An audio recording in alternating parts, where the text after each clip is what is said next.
Good afternoon.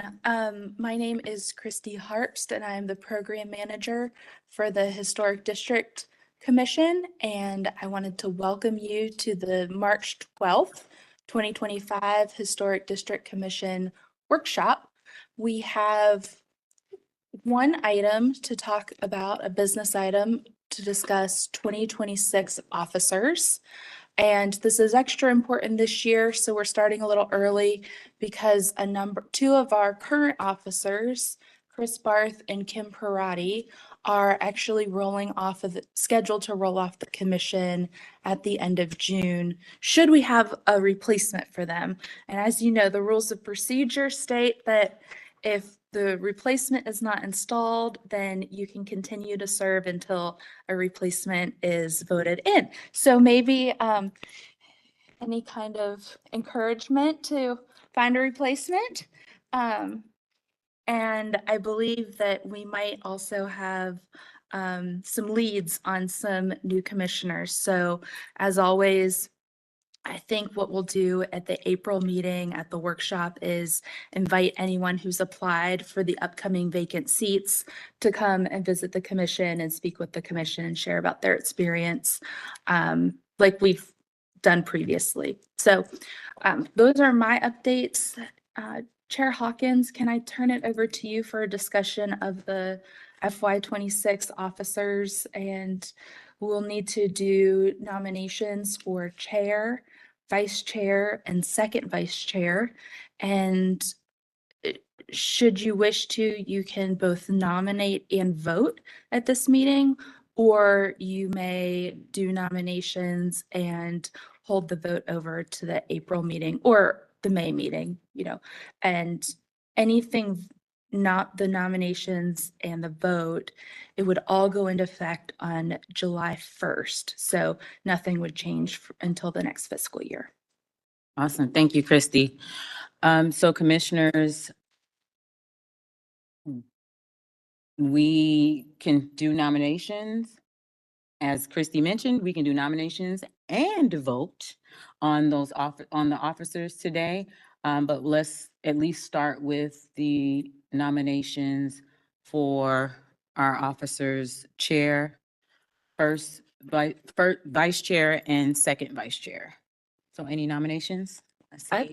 Oh, sorry. Nope, go ahead. I'd like to make a nomination. We had some discussion about potential commissioners who would step up into these roles last month. So I would love to make a motion that includes the nominations for chair, first vice chair, and second vice chair. So based on our conversations last month, I would like to nominate Commissioner Shauna Bell. Can I make one update? Sure. We discussed it at our retreat. At our retreat. Okay, Yes. Thank you. So we discussed at the retreat. Thank you for that correction. And so based on our discussions, I would like to nominate Commissioner Shauna Bell for chair. I would recommend Commissioner Hawkins for first vice chair as commissioner. And as a former chair, I have found that it's been beneficial to be able to step into the first vice chair position to help support the new chair. And I think that is the way it should be, with now chairperson Hawkins stepping into first vice chair position to support the new chair, Shauna Bell. And then I would recommend, because we love to have designers and or architects in that second vice chair position, Heather Wojcik, Commissioner Heather Wojcik for second vice chair. All right, motion made by Commissioner Parati, seconded by? I think we should ask if they accept the nominations before we vote as discussion. Yes. Yes. Can we do that at this Yeah, discussion? I think so. Okay. So we had a second. So we got a second by Commissioner Whitlock. Mhm. All right, any discussion on the nominations? Do we accept those nominations laid out by Commissioner Parati? I came in late, I apologize, but I think I get the gist of what Commissioner Parati was saying. I accept that. You want to just restate? I can restate it. So Commissioner Parati made a motion to have Commissioner Bell as the chair, Commissioner Hawkins as first vice chair as the normal order that we had done in the past for support, and then Commissioner Wojcik as second vice chair. I accept that. Does anybody not accept? All right, well, let's go ahead and vote. Yeah.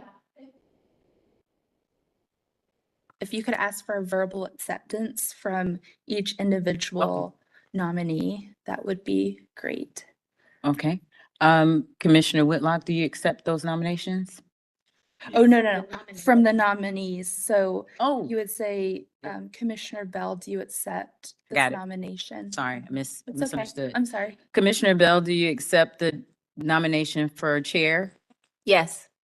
Commissioner, I do accept the nomination for first vice chair.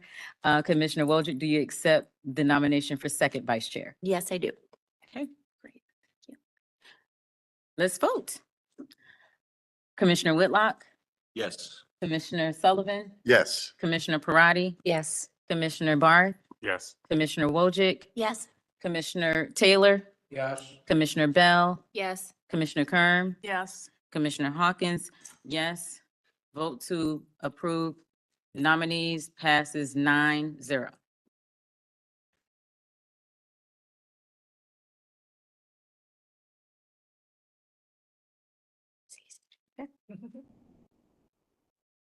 Do we need to add anything at that it will become effective July 1st? No, okay, well, good. That's all I had for the workshop. Are there any other announcements or points of discussion or questions from the commission? No? Great, that went a lot more quickly than I thought it would. Yeah, Yeah, that's good. nothing for me. Okay. Well, then, break until 1 o'clock for the meeting. Okay, thank you, everybody. We'll be back at 1 o'clock.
Good afternoon and welcome to the March 12th, 2025 Historic District Commission meeting. My name is Christy Harpst and I am the program manager. And at this point, I will turn it over to Chair Hawkins to officially open the meeting and swear everyone in. All right. The Charlotte Historic District Commission welcomes you to the March 12th, 2025 meeting. I am Nichelle Hawkins, HDC Chair, and I call the meeting to order at 1:04 p.m. Also sitting on today's commission are Chris Barth, Shauna Bell, Sarah Kerm, Cameron Holtz, Kim Parati, Brett Taylor, Sean Sullivan, Scott Whitlock, and Heather Wojcik, who are present in the meeting room. Also present are HDC staff, Christy Harpst, Candace Lighty, Marilyn Draft, Jen Bear, JT Fawcett, Nicole Hewitt, Assistant City Attorney, Candy Thomas, Court Reporter. I would like to start by acknowledging that the commission has resumed in-person meetings. However, as a continuing health and safety precaution, the commission is permitting applicants and members of the public to participate using a remote online platform if they choose. Due to the hybrid format, I ask for your patience today as we proceed.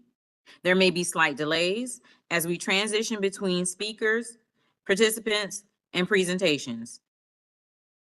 Participants in today's evidentiary hearing were required to provide a copy of any presentation, document, exhibit, or other material that they wish to submit during the evidentiary hearing prior to today's meeting. All such materials, as well as a copy of city staff's presentations and documents, were posted online prior to this meeting and may be viewed by visiting the HDC webpage. For anyone or for everyone participating remotely in today's meeting, we ask that the following guidelines be observed. Please make sure you are on camera using a video source during any testimony. Please mute your audio when you're not speaking.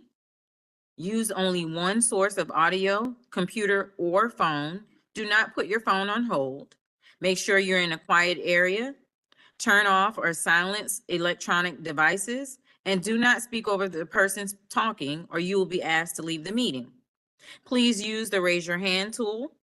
Please do not speak unless recognized by the chair or by staff. Because the commission is a quasi-judicial body, any speaker for or against an application must be sworn in. Any individual wishing to speak for or against an application was asked to sign up and provide any additional evidence in advance of the meeting. During the hearing, I will further open the floor to anyone who has joined the meeting today by telephone. When it is your turn to speak, please begin by stating your name and address. The review of each application consists of the presentation of the application and deliberation. The application is presented by the HDC staff. The commission will first determine if there is sufficient information to proceed with the hearing. The applicant presents their testimony for the application. Other parties wishing to speak for or against will be given reasonable time to present factual, sworn testimony based on the HDC design standards. The HDC may question the applicant and HDC staff members. HDC staff and the applicant will be given an opportunity for rebuttal and final comments. The HDC shall close the hearing for discussion and deliberation. During discussion and deliberation, only the commission and staff may speak. An HDC member may request the hearing to be open for further questioning. The HDC will craft a motion for approval, continuation, or denial. The majority vote of the commission present is required for a decision to be reached. A final vote by the HDC will end the hearing. If you will be addressing the commission today, please raise your right hand and respond, "I do," to the following question. Do you affirm that the testimony and information that you're about to give is the truth and nothing but the truth? Do. Please be mindful that we have a court reporter present who is responsible for making an accurate and complete record of these proceedings. The reporter must be able to hear and understand. Everyone present must state their names and addresses before they speak. Speak clearly, loudly, and one at a time. The reporter will interrupt only when absolutely necessary to get clarification on what was just said or to alert speakers that they are having difficulty hearing or understanding. Are there any questions? Let the record show that Commissioner Parati recused for this case. Okay. Wonderful. Number one. The first case is 601 Woodruff Place.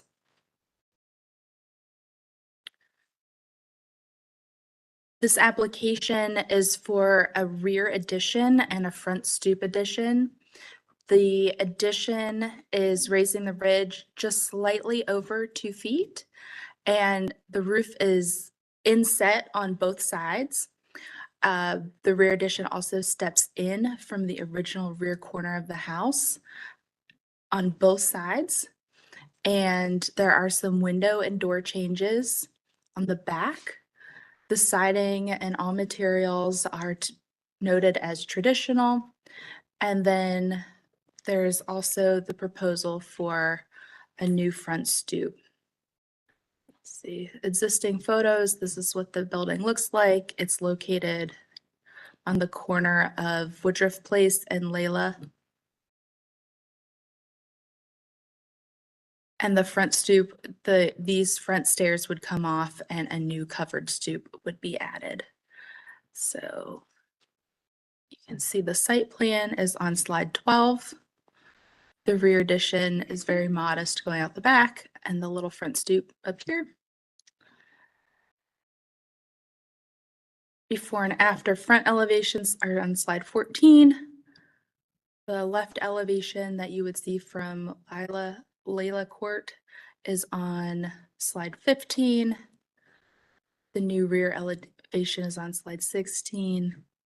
And then the new right elevation is on slide 17. And you can see just the small extension of the covered stoop as well. Staff is recommending approval. There are a few conditions of approval that are being recommended on slide 3. Do we have anyone online? Okay, let's just check with the unknown caller to see if they are calling in about this project. Are they unmuted? Hello, if you have called in to the Historic District Commission meeting, could you please identify which project you are calling in about? Hello, this is Owen Boogie. I'm calling about the next one, not this one. Okay, thank you. All right, over to you. All right. Commissioners, does anyone object to this application remaining on the consent agenda? Okay. Do we have a motion? Regarding 601 Woodruff Place, I would make a motion to approve. The project is not incongruous with the district and meets the Secretary of Interior standards for rehab and the City of Charlotte design standards for new construction for residential buildings, Chapter 6. I would also ask that the applicant provide permit-ready construction drawings with the following conditions, items 2A through E. All right. Chairperson Hawkins, if Commissioner Kerm could just clarify that the items that she stated are found in the staff memo? Yes, that is correct. The items 2A through E are found in the staff memo. All right.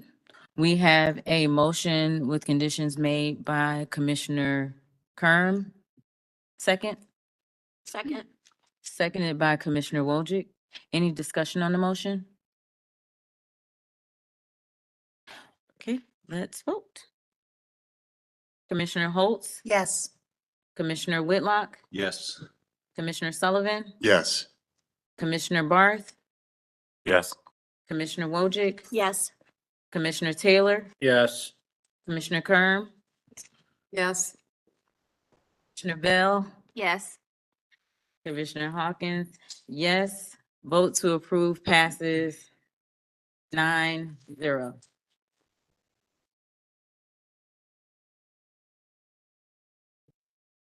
Let the record show that Commissioner Parati is returning to the meeting.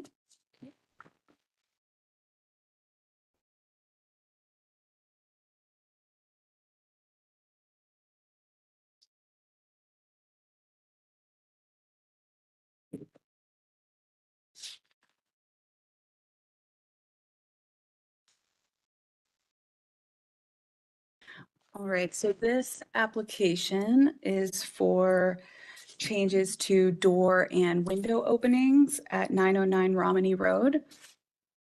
Just for a little background, this project started as when a large tree fell on the home last fall.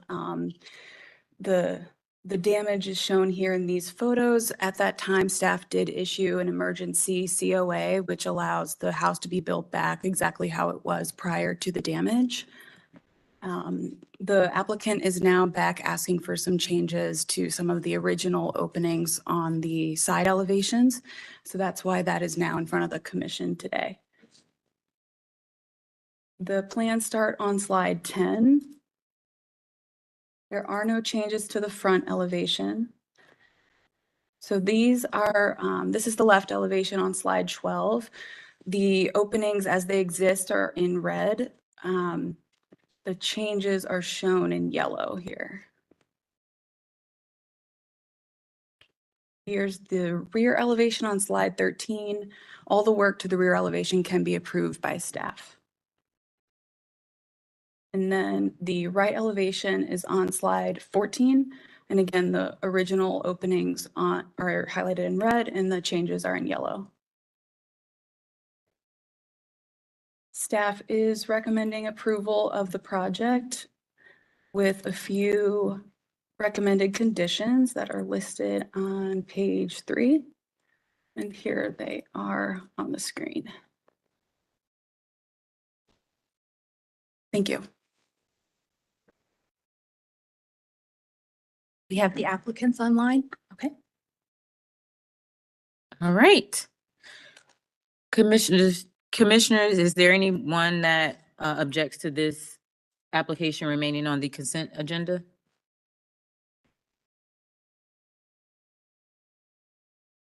Okay, hearing none. Do we have a motion? Okay.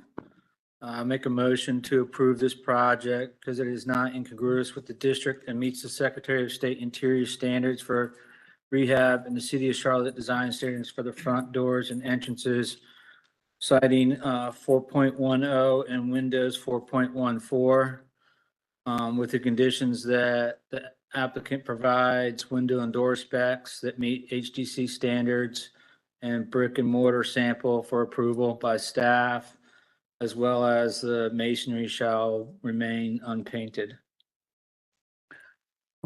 All right. Motion made by Commissioner Taylor, seconded by? Second. Seconded by Commissioner Sullivan. Any discussion on the motion? Okay, let's vote. Commissioner Holtz, Yes. Commissioner Whitlock, Yes. Commissioner Sullivan, Yes. Commissioner Parati, Yes. Commissioner Barth, Yes. Commissioner Wojcik, Yes. Commissioner Taylor, Yes. Commissioner Bell, Yes. Commissioner Kern, Yes. Commissioner Hawkins, yes. Vote to approve the conditions passes 10-0. Thank you. Great. Thank you. The next application is 716 East Park Avenue. And this application has multiple parts. The biggest, most visible part is the front porch changes.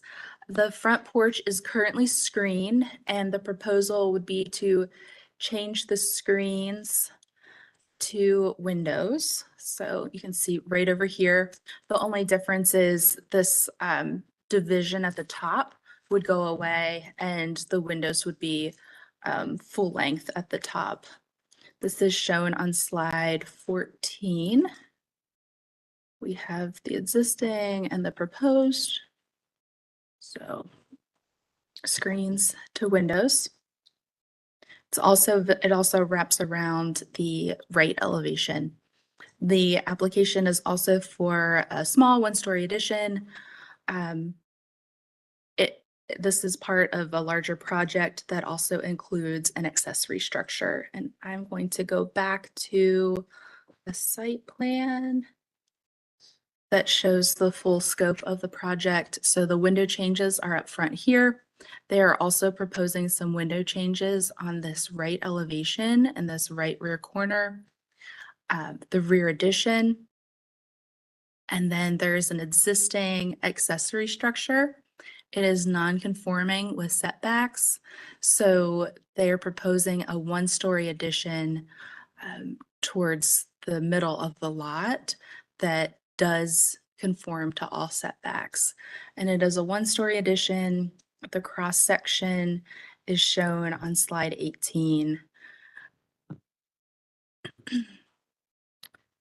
And the elevations of the accessory structure are shown on slide 20. It is visible up the driveway, so the visibility of these changes require commission review. And then the other elevations on the main house shows the rear and some changes to doors. And then the right elevation that shows a change. This is a panelized infill right now, and they're proposing to infill it with brick and add some windows where there are no windows in a former addition.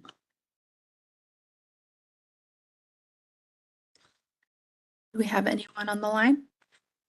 Yeah, applicants are on the line. Okay. All right.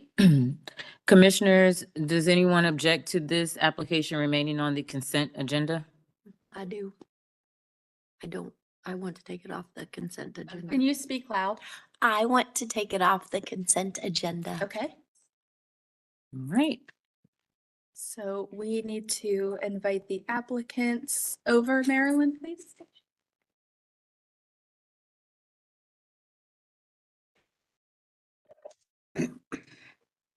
Yes, this is Janine Devaney, responsible for this addition and ADU. Great. Have you been sworn in? No, I have not.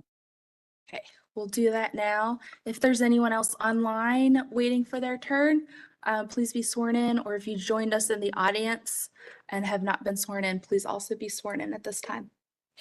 All right. Please raise your right hand and respond I do to the following question. Do you affirm that the testimony and information that you are about to give is the truth and nothing but the truth? Yes. Okay, thank you. Okay.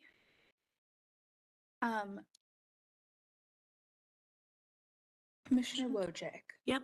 Are there certain aspects of the project that you would like the applicant to speak more about? Yes. Okay, let's do that. Okay. The width of the accessory structure in our guidelines, based on 8.10, there's a couple of examples in terms of the width of the accessory structure in relationship to the width of the house. And typically, we don't approve when the secondary structure is wider than the primary unless there's a specific reason or a special circumstances. So I was just wondering if there more information on the overall width of the accessory structure and how they think that meets the guidelines. Well, the purpose of the ADU or accessory structure is to meet the requirements of the homeowner for what they plan to use it for, knowing that the lot size and the house size is what it is for a growing family. They had desires for these specific use of this structure for storage, for tools, for additional entertaining and exercise and home office and multiple use that they are not able to accommodate within the existing structure. And they love, living in Dilworth, and they know that there's constraints, but we're trying to meet their family needs at the same time. And that's the size of it, would fit with everything that they're wanting to accomplish.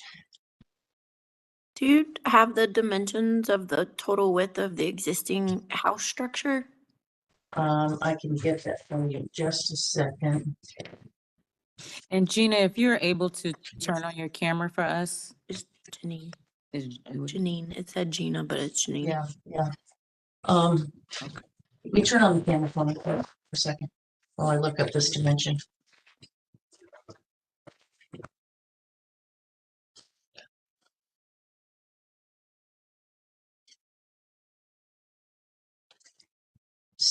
So the width of the entire main house is 43 feet 6 inches. And can you just go back to that dimension page that said what the width of the the design for the accessory structure? Accessory structure is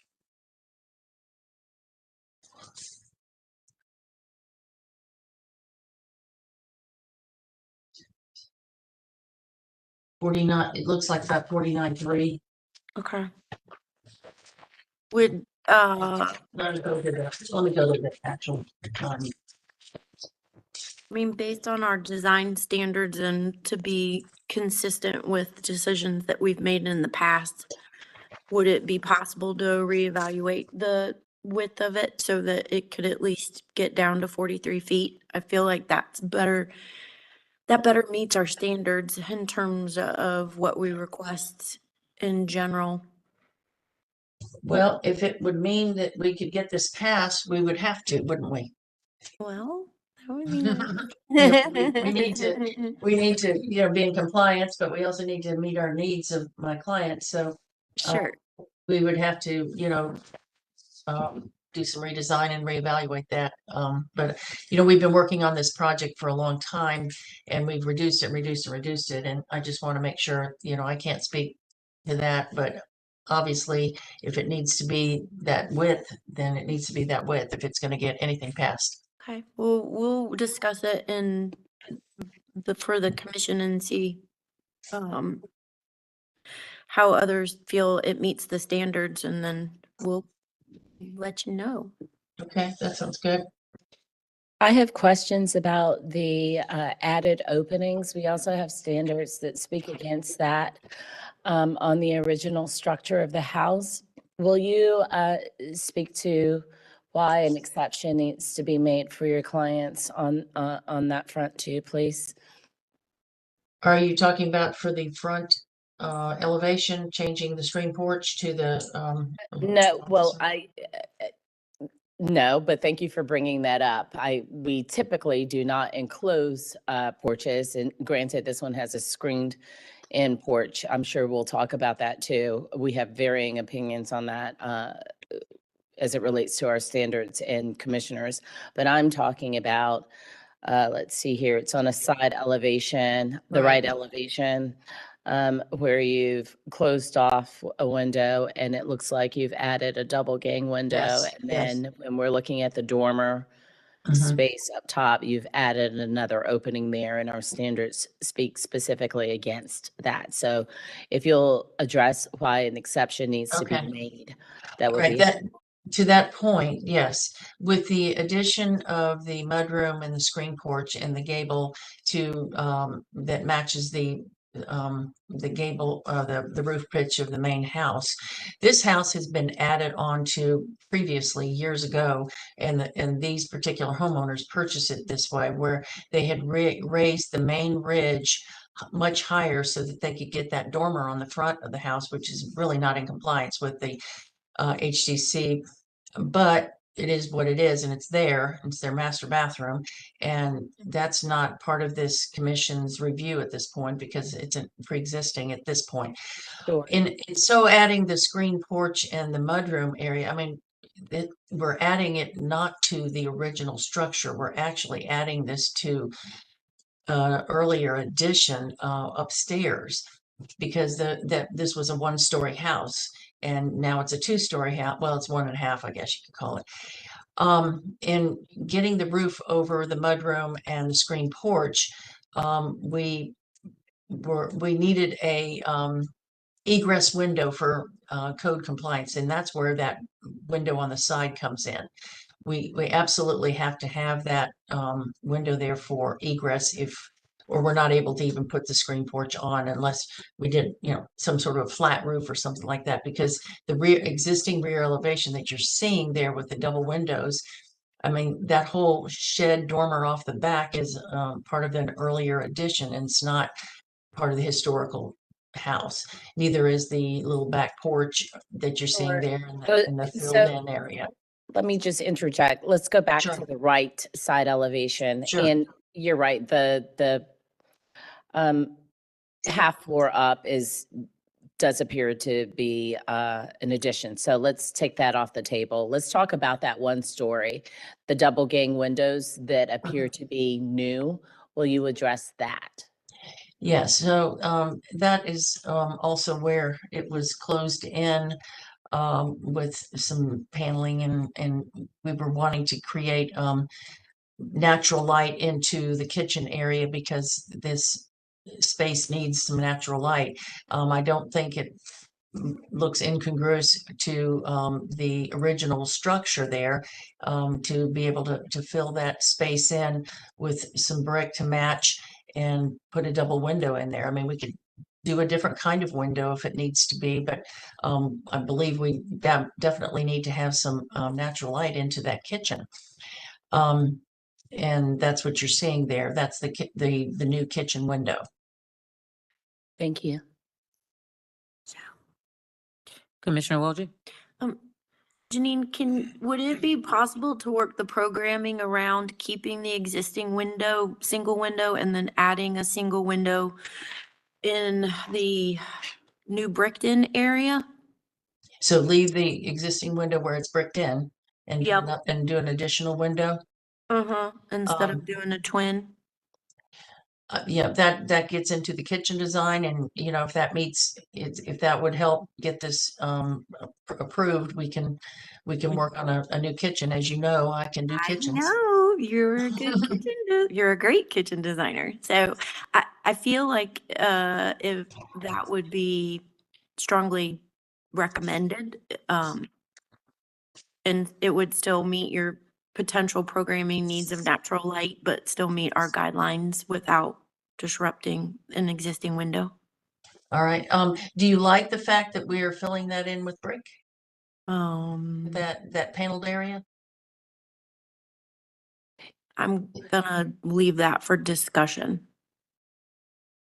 Okay, it's kind of ugly. Yeah, sorry, it's not about what we like, it's about the standards. So what we Okay. like is very subjective. The standards Okay.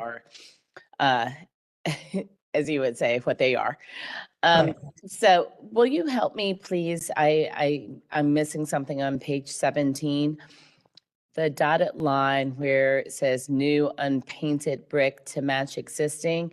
How will we, and I'm sure you've said it, so please just repeat it for me, determine the line of demarcation between the old and the new? Say that question again. I guess I'm not.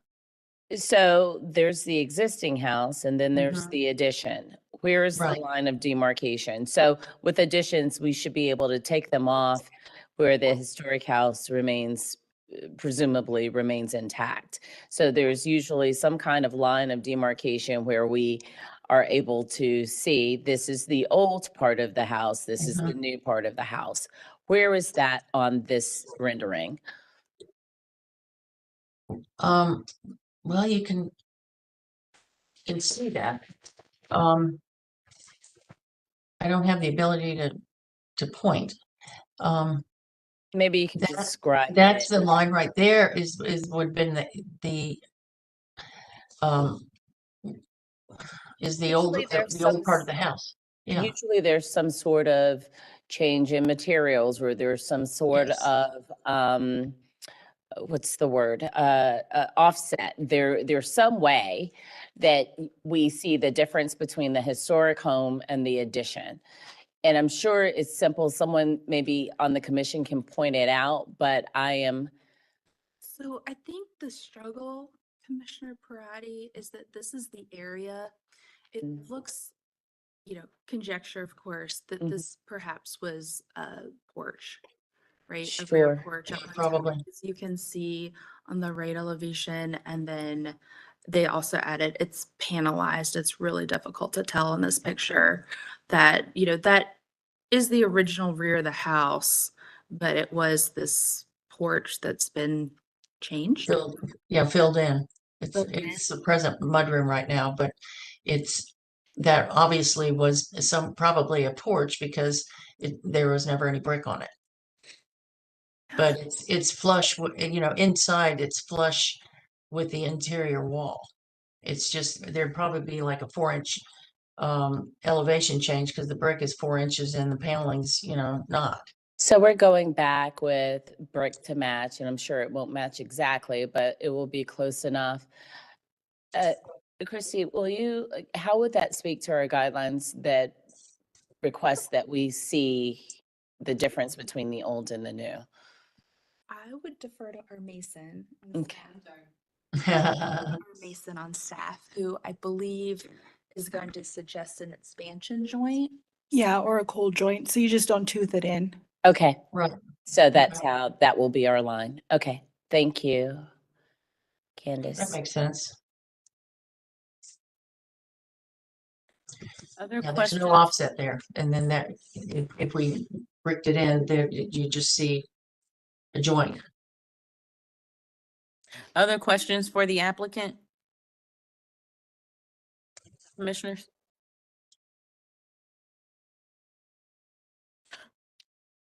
All right, let's close for deliberation.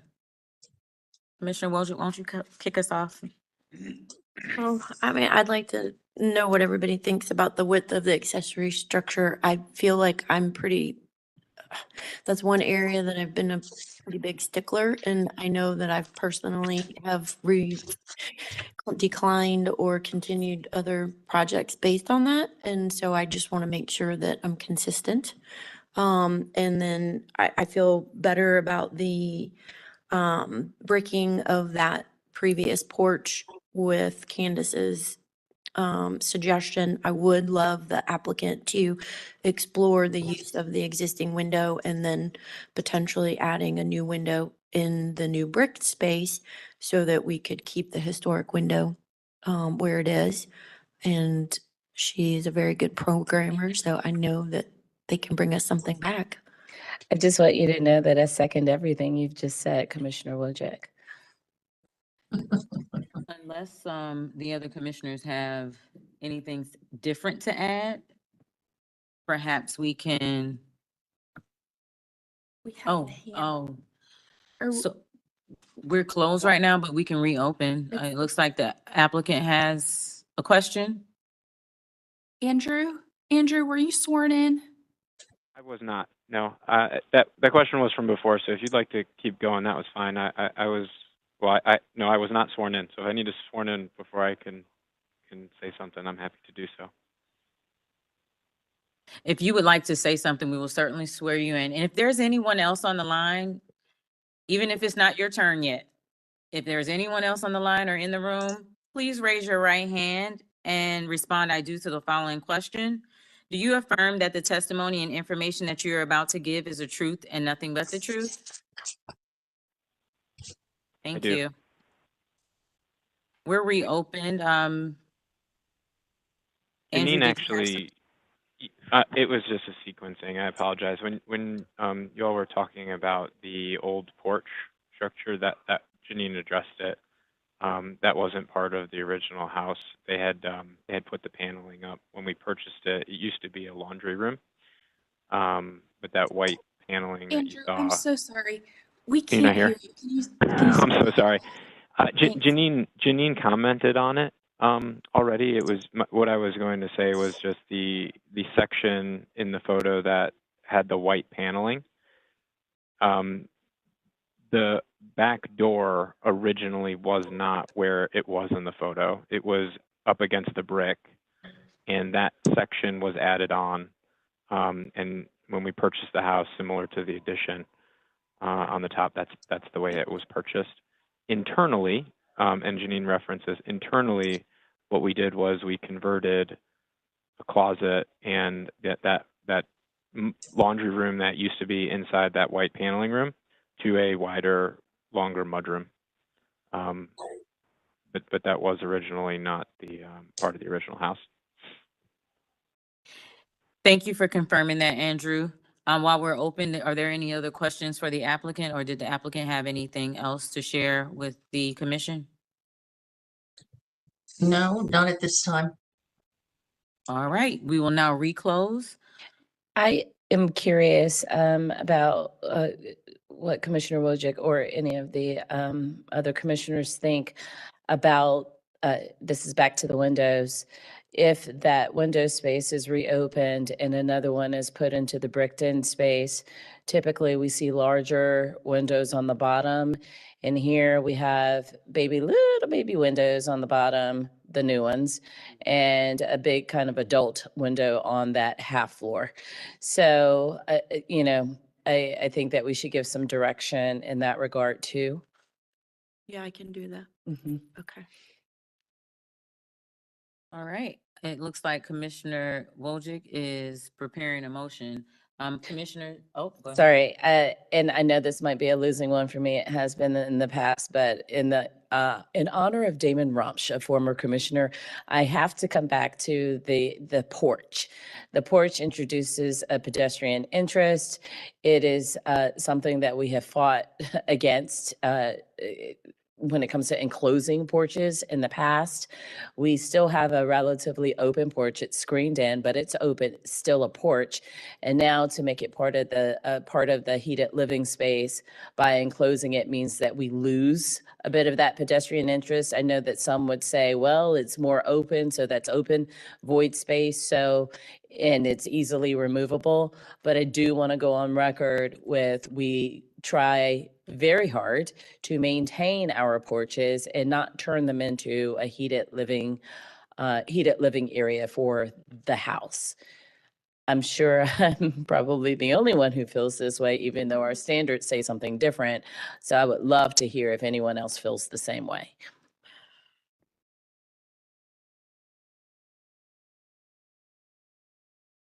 I'm just navigating to the porches section for Yes. residential. We just want to make sure we all. Yeah, it says typically. That word typically is the word that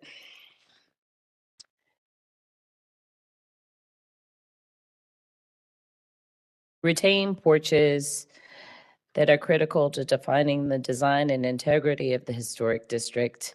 Keep porches open to provide shade and reduce heat gain during warm weather. Avoid enclosing porches on a primary elevation. The face of it would be primary. Or, let's see, or alter a front porch that, I need my readers, reorients the entrance. So porch enclosures are evaluated on a case-by-case basis, with context being a significant factor. So if we do continue this application, it would be nice to see what is happening in context to the other porches. But I would argue that porches on the primary facade of a home are pretty significant. They're pretty important in terms of the historic significance of a house. So to enclose them, even if it's mainly glass, is still enclosing them in something that in our standards would argue against. I think you could argue that the front porch is the primary base and primary porch of this house, and that the screen porch is very much secondary and not engaging the pedestrians like the actual front porch is. Like they're two different animals to a certain degree.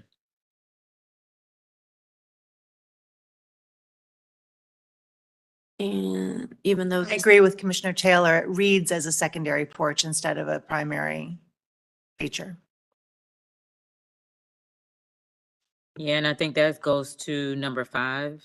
Enclosure of side porches and balconies is discouraged. If enclosure of a side porch or balcony is required for a new use, the enclosure should be designed to ensure the historic character and features of the porch are preserved. That was number 5. Chapter 5. Oh, no, 4.8. 4.8, number 5. So when you all say the front porch, are you talking about the front stoop? Yes. The one that's labeled. Yeah, so that's a stoop and the Front porch.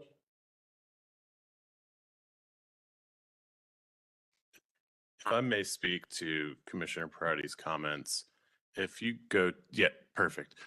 So the reason I'm not in favor of converting this to heated square footage is because we're losing the ability for this to be converted back to a screen porch, because we're taking a existing thermal wall from the existing historic structure out, as you can see on the left plan, and making that one big room.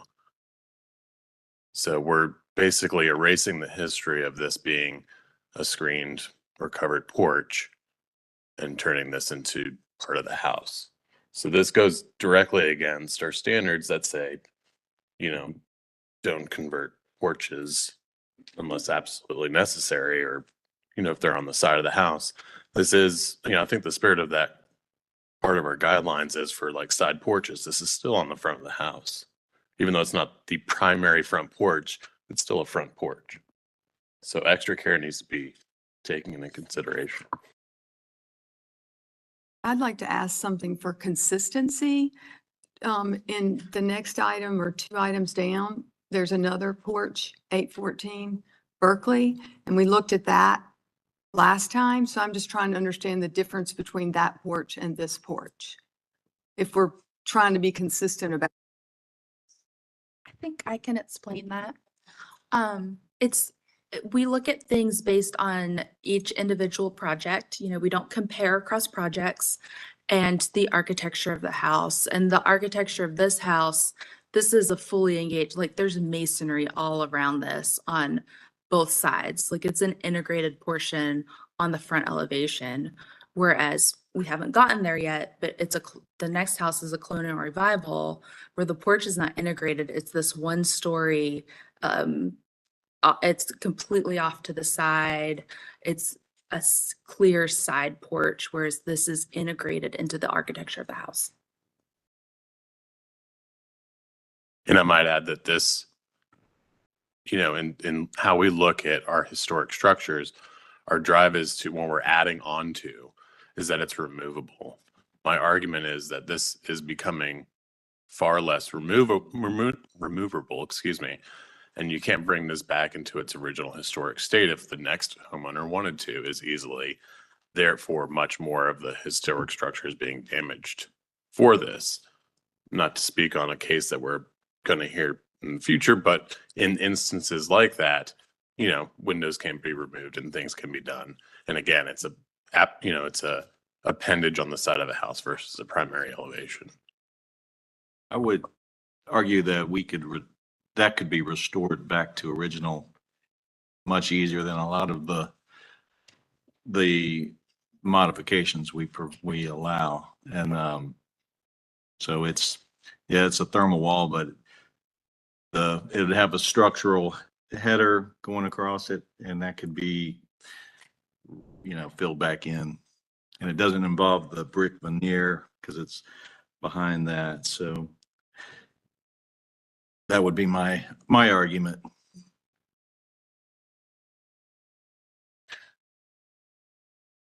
Okay. We've got arguments on both sides. Good. Uh, So appreciate the comments. I think perhaps we have a motion that we could put out there and we vote our choice. But I really like that, y'all. I do.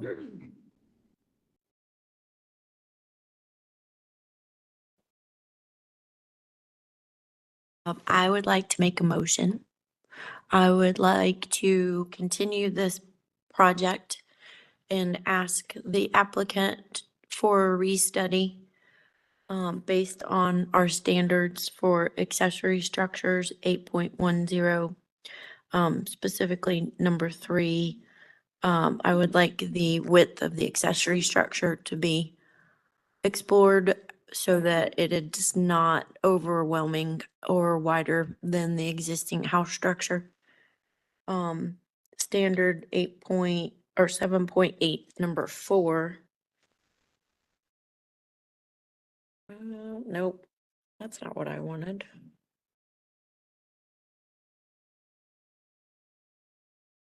Well, it says design new buildings to respect the existing width of the original structure in the district. So that would be in support for the accessory structure width.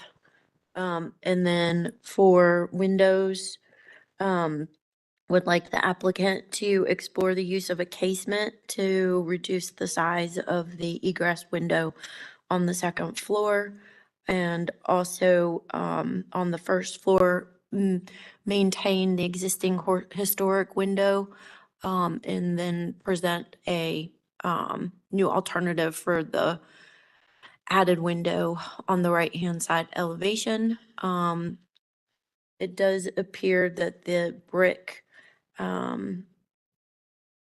is something that would be considered, as long as the existing brick and the new brick have a definite separation. And so if they could detail that or document that in the next submittal. Along with porches, we talked about a couple of different concerns or considerations, 6.17 and 4.8, number 5. It appears that the commission is split to an extent, so I would like the applicant to restudy the transition of the front porch in the study and come back with a secondary submittal for us. And I don't think the staff recommendations, we don't really need to do those right now, right? Okay. Did I get all of the windows and standards? You did? Okay, Yes. thank you. All right. We have a motion made by Commissioner Wojcik, seconded by Commissioner Parati. Any discussion on the motion? Okay, let's vote. Commissioner Holtz, Yes. Commissioner Whitlock, Yes. Commissioner Sullivan, Yes. Commissioner Parati, Yes. Commissioner Barth, Yes. Commissioner Wojcik, Yes? Commissioner Taylor, Yes. Commissioner Bell, Yes. Commissioner Kerm, Yes. Commissioner Hawkins. Yes, vote to continue passes 10-0. Thank you. Thanks. Chair Hawkins, I forgot the announcement at the beginning about what you had asked me to talk about with case number 11. Can we announce that now, just to correct the record? Chair Hawkins has asked if we could move case number 11, 928 Ideal Way to be after the consent items. So it would move from being number 11 to being number 6 on the agenda. Because it's later in the agenda and a decision is required on this case. She wanted to make sure that we got that. Is that Yes. okay? Hopefully, good? everyone Okay. is okay Okay. with I that. see a lot of head nodding. Thank you. Great, thank you. Sorry, I meant to do that at the beginning. As we continue with consent, our next consent item is 1528 Dilworth Road. This application is for a new carport on the right side. The proposal also includes widening the existing concrete driveway, and an existing window will be changed to new side entry door. There's also the extension of a brick retaining wall along to meet up with the new carport. The house was constructed circa 1996. And you can see the site plan on slide 11 shows the new carport. This shows the existing driveway is shown with a dotted line, and they are proposing to widen it to meet the front porch and the front wall of the house.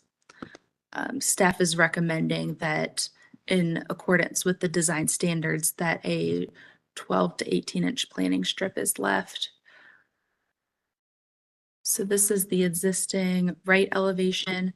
The carport is being proposed here, and this window here is being proposed to change to an entry door.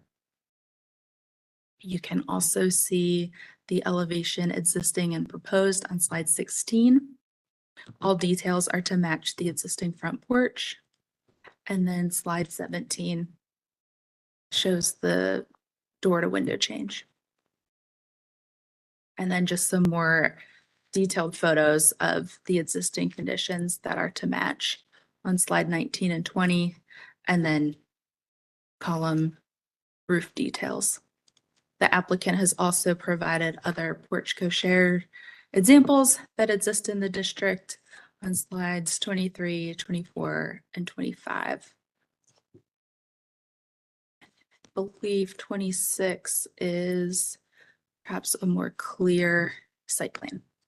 So with that, I know the applicant is in the room. Just let the record show that Commissioner Taylor recused. Thank you. Is there anyone else online? Marilyn? No. Okay, over to you, Chair Hawkins. All right, commissioners, does anyone object to this application remaining on the consent agenda?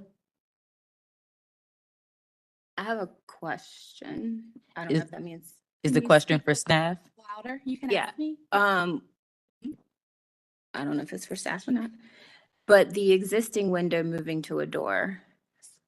I thought that our standards, we didn't do that, but I couldn't remember. I couldn't find in here if that was like primary elevation or. It's a secondary elevation, and it is new construction from 1996. And it's kind of halfway back on the house, because if you look at it, the house starts way up here. So that's why staff was comfortable recommending approval for a new side entry. Okay. All right. Any objections to this remaining on the consent agenda? Okay, do we have a motion? I have a motion. I move to approve this project because it's not incongruous with the district and meets the Secretary of Interior standards for rehabilitation in the City of Charlotte standards for new construction for residential buildings, Chapter 6, and private sites, Chapter 8. Recommend with some conditions based on the staff memo number 2A through E. All right. Motion made by Commissioner Bell, seconded by? Seconded by Commissioner Whitlock. Any discussion on the motion? Okay, let's vote. Commissioner Holtz, Yes. Commissioner Whitlock, Yes. Commissioner Sullivan, Yes. Commissioner Parati, Yes. Commissioner Barth, Yes. Commissioner Wojcik, Yes. Commissioner Bell, Yes. Commissioner Kern, Yes. Commissioner Hawkins, yes. Vote to approve with conditions passes 9-0. Thank you. And our next item is our last item on the consent agenda. This is 814 Berkeley Avenue. This application was reviewed in January and approved with conditions, and I included that right here at the first page of the staff memo, what those conditions were. The applicant has been working with staff over the past couple months, and they have proposed a revised design. However, some of the elements of the revised design do not align with condition number C, with eliminating the window muttons. And so staff can't override a commission decision. So the revised design is back for your review, but they did take to heart A. They've kept all of the original architectural features. They are changing to casement factory mold windows with hopper windows below to mimic the current design of the existing screen porch. And again, they're requesting to use muttons that match the front elevation of the house. So all of this is seen on slide 10. The existing condition of the side porch, photos, and then the proposed condition with the full length casement windows with hopper windows below, keeping all of the columns and the trim. So, are we keeping this on the consent agenda or taking this off of the consent agenda? Let the record show that Commissioner Taylor has Thank you. rejoined the meeting. Welcome back. Yes, commissioners. Does anybody object to this remaining on the consent agenda? I do. Okay. Okay. Sorry. I knew it was coming, so I I just just- wanted to limit my presentation. I want to make sure that the applicant is on with us. They are. Can you unmute? Ms. Iskra, have you been sworn in? Yes. Oh, thank you. Okay, great. Would we like to do what we did before and start with any questions you have of the applicant? Because I think the project is pretty self-explanatory. So, I'm sorry, I am chewing and I do very much apologize. So I know, I appreciate you coming back and putting back in the architectural elements that we requested of you, but I do know that when we transition in the past, when we have transitioned these porches to living space with glass, the more open and the more glass and the more reversible that these transitions can be is the ideal situation from our guidelines. And so my specific question is why, I'm not sure how to say, why the grids, why the muttons in the porch? And is there a specific reason why our request for glass, open glass was, is not being Well, accepted? yeah, in speaking with the client as well too, and collaborating with them, we wanted to stick to something a little more traditional that goes with the design of the house. The rest of the house, all of the glass on there has muttons. To us, from a design standpoint and from the standpoint of making it look more traditional, to us, it would stand out more if it was all glass on that side. It wouldn't go with the rest of the design of the house where everything has muttons on it.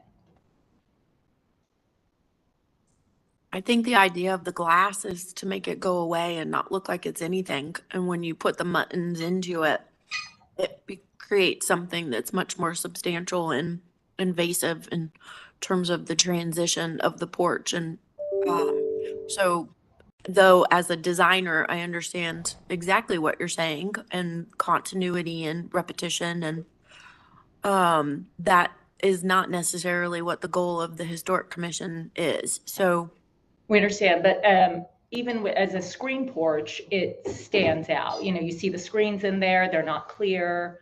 They're kind of a dark gray, black color. So, to me, that stands out as a little element on the side. Would just be more glass, in my opinion.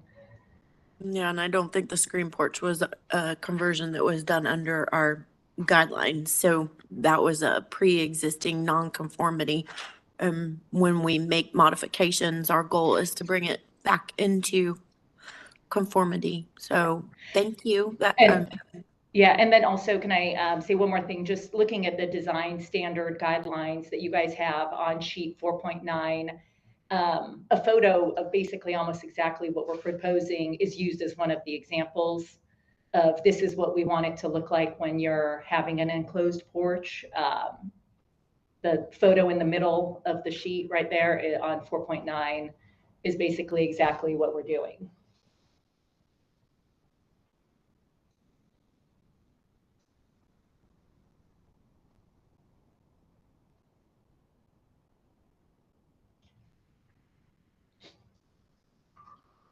Christy.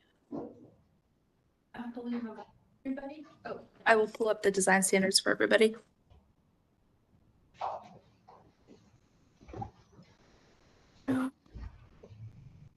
What are you telling me?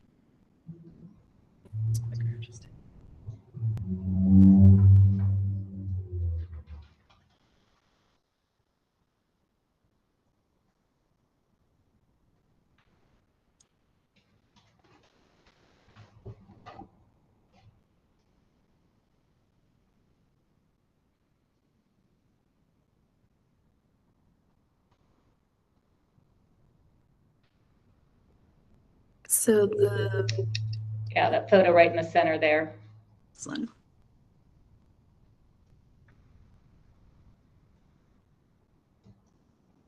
That actually even looks like the window to the right has the paneling, which we originally had proposed, but the client was willing to take that out and compromise on that.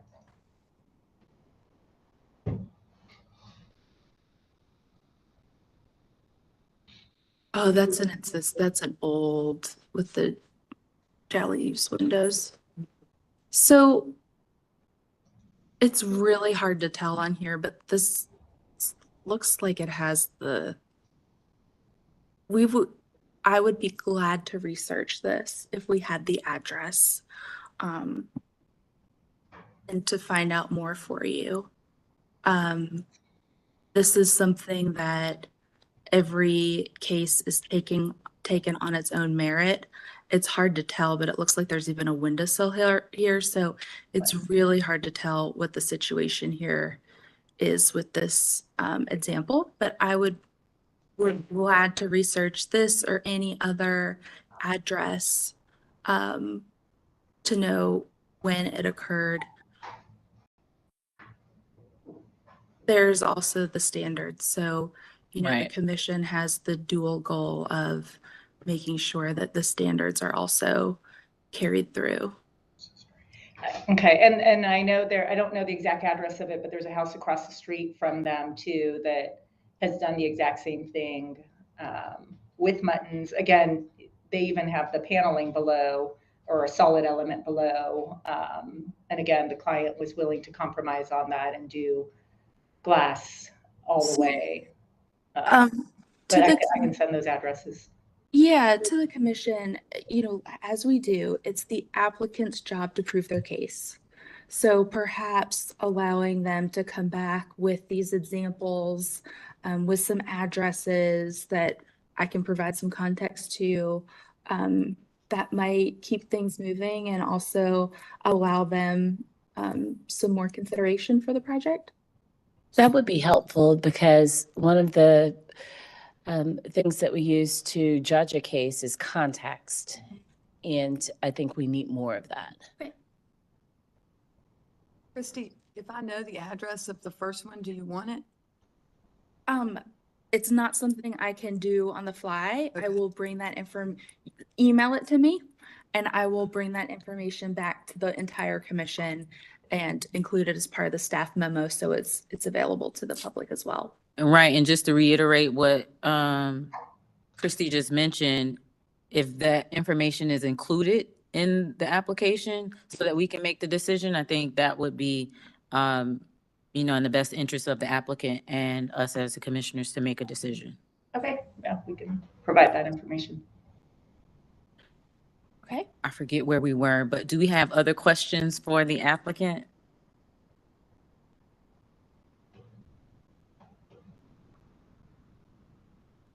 Okay. Let's close for deliberation. Commissioner Wojcik, were you? Can you turn on your mic, please? Sorry. Yes, Okay. I mean, I would like to continue for context.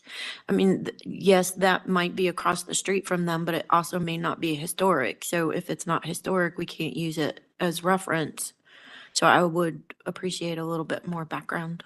Once again, I second what Commissioner Wojcik has said, and I will reiterate that porches are an important part of our historic districts. All right, what, do you want me to make a motion? Commissioner Wojcik, are you ready to make a motion? I am. Okay, great. I would like to make a motion to continue this application for a restudy based on our porches standards 4.8. If the applicant could please present historic context for us to reference to compare the proposed design with the existing or with the historic context in the 360-degree area. And we can use context standard 6.2, 6.3. Context standard 6.2 and 6.3. All right, motion made by Commissioner Wojcik, seconded by? Seconded by Commissioner Faradi. Any discussion on the motion? I'd like to add an amendment or two. Okay. Would request that the applicant explore avoiding factory mold units in this case, and they be applied and trimmed out using traditional materials as recommended by staff. And would also like to point out, as per the applicants and some of the comments here, that it is not our mission to make enclosed side porches look like the rest of the house. I think that's the intent of a porch, is that it's open. So this goes to our drive in wanting to omit those window muntins as requested. Thanks. That speaks to our drive to omit the window muntins as requested. Thanks. All right, accepted by Commissioner Wojcik, Accepted. accepted by Commissioner Parati. Any further discussion on the motion? All right, let's vote. Commissioner Holtz, Yes. Commissioner Whitlock, Yes. Commissioner Sullivan, Yes. Commissioner Barth, Yes. ooh, Commissioner Parati, Yes. Commissioner Wojcik, Yes. Commissioner Taylor, Yes. Commissioner Bell, Yes. Commissioner Kerm, Yes. Commissioner Hawkins, yes. Vote to continue passes 10-0. Thank you. Great. And as announced previously, we are skipping to item number 11, 928 Ideal Way.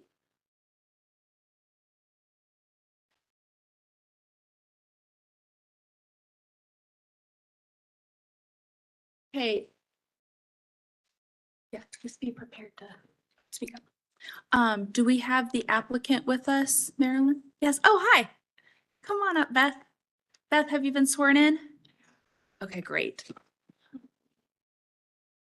We love being prepared.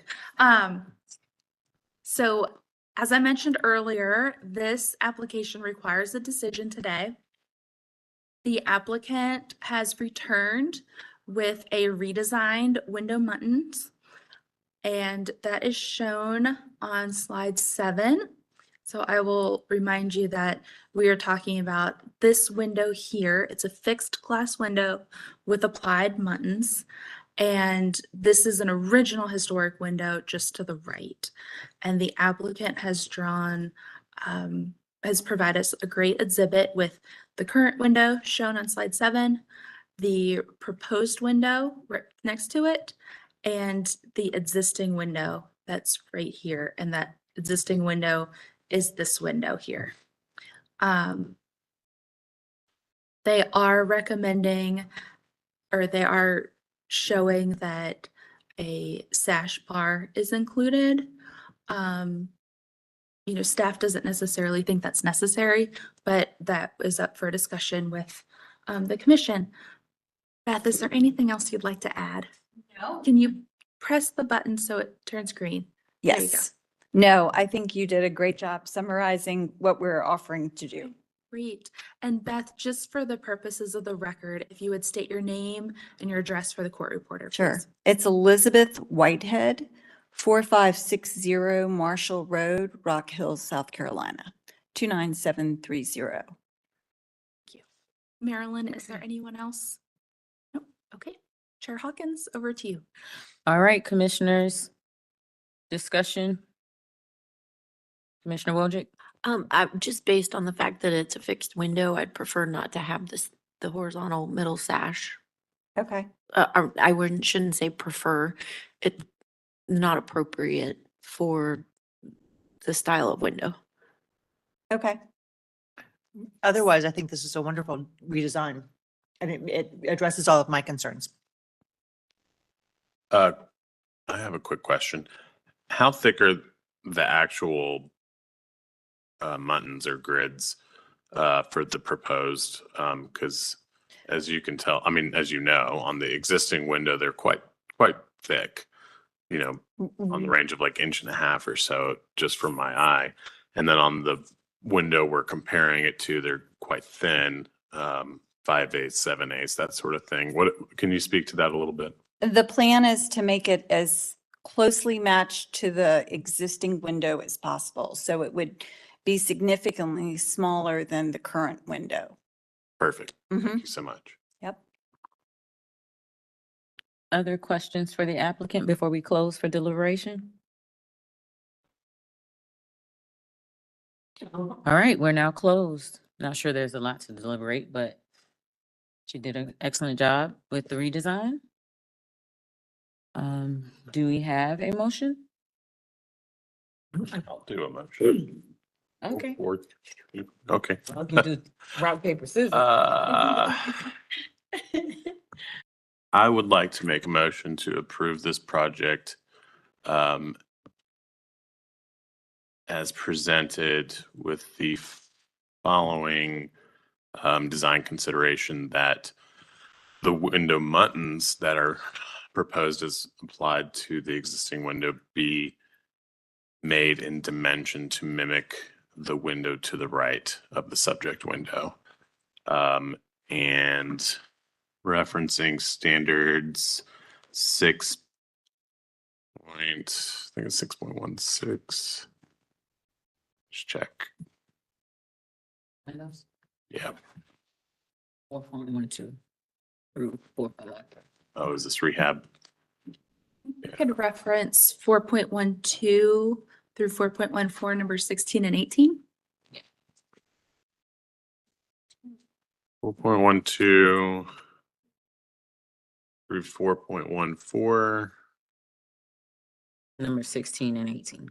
16 and 18, thank you.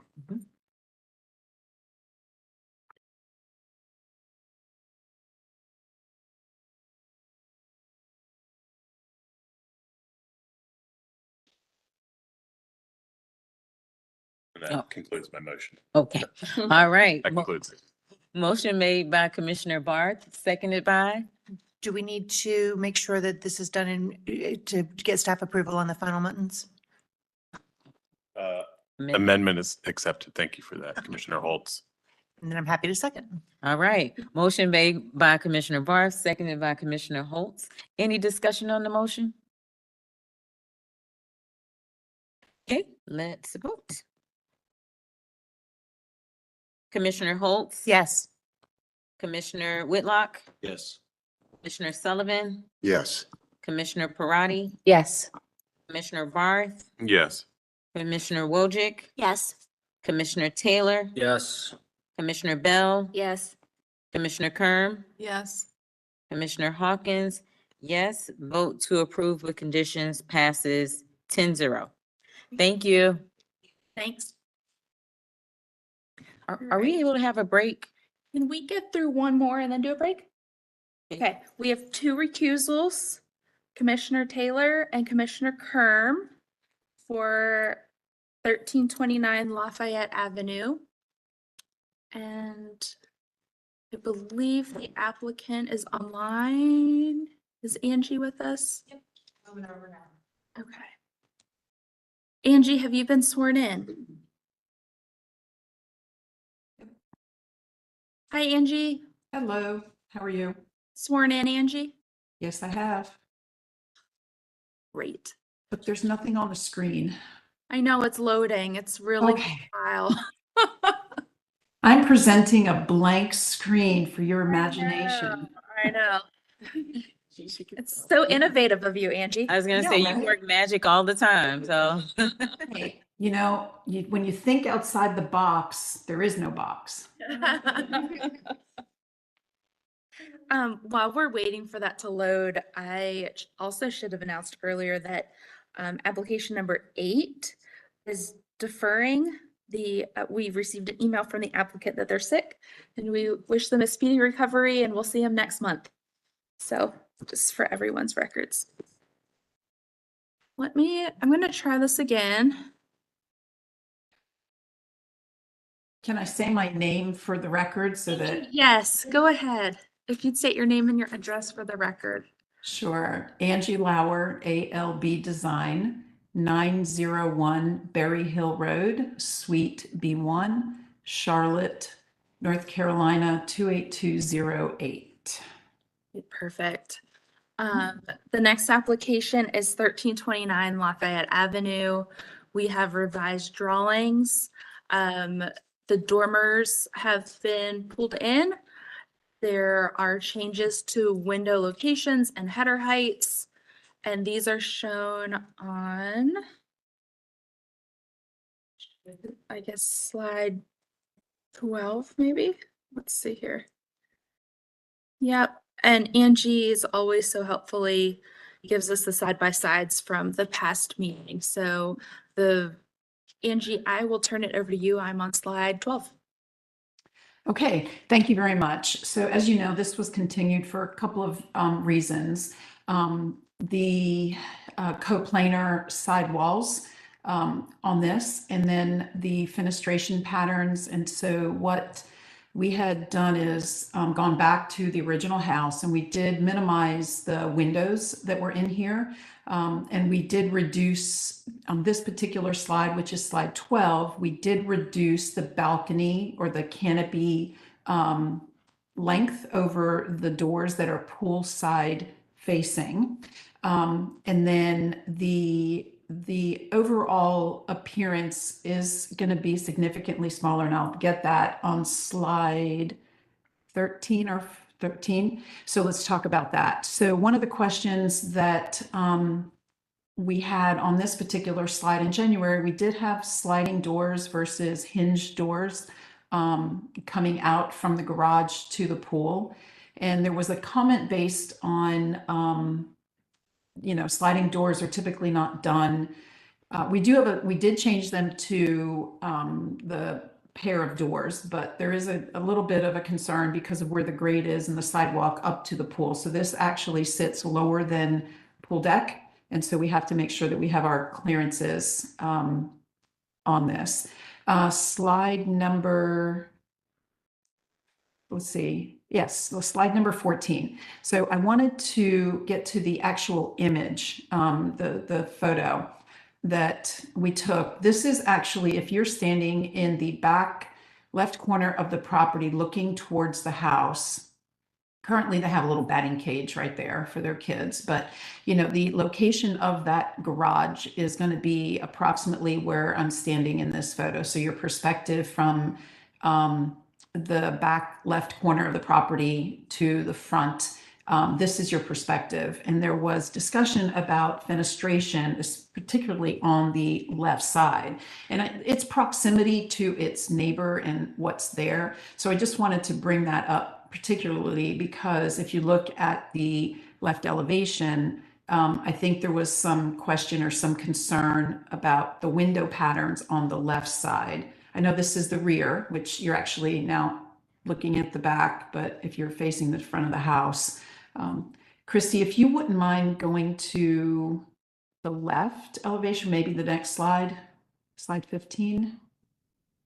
Yes. So this is the left elevation. And so again, wanted to give you, we did add more windows, and I'm not sure what the comment was about the rhythm of the fenestration, if it was the 2 windows on the bottom or the ones at the top, but we did change the window pattern in the little window, and then added another window on the left. But mind you, this is a garage and it's 5 feet from the property line. So you're not seeing this in its full context if you're standing, you know, in an open field. So just want to put that out there for you. And that photo that I had just sent that's the side you're going to be looking at.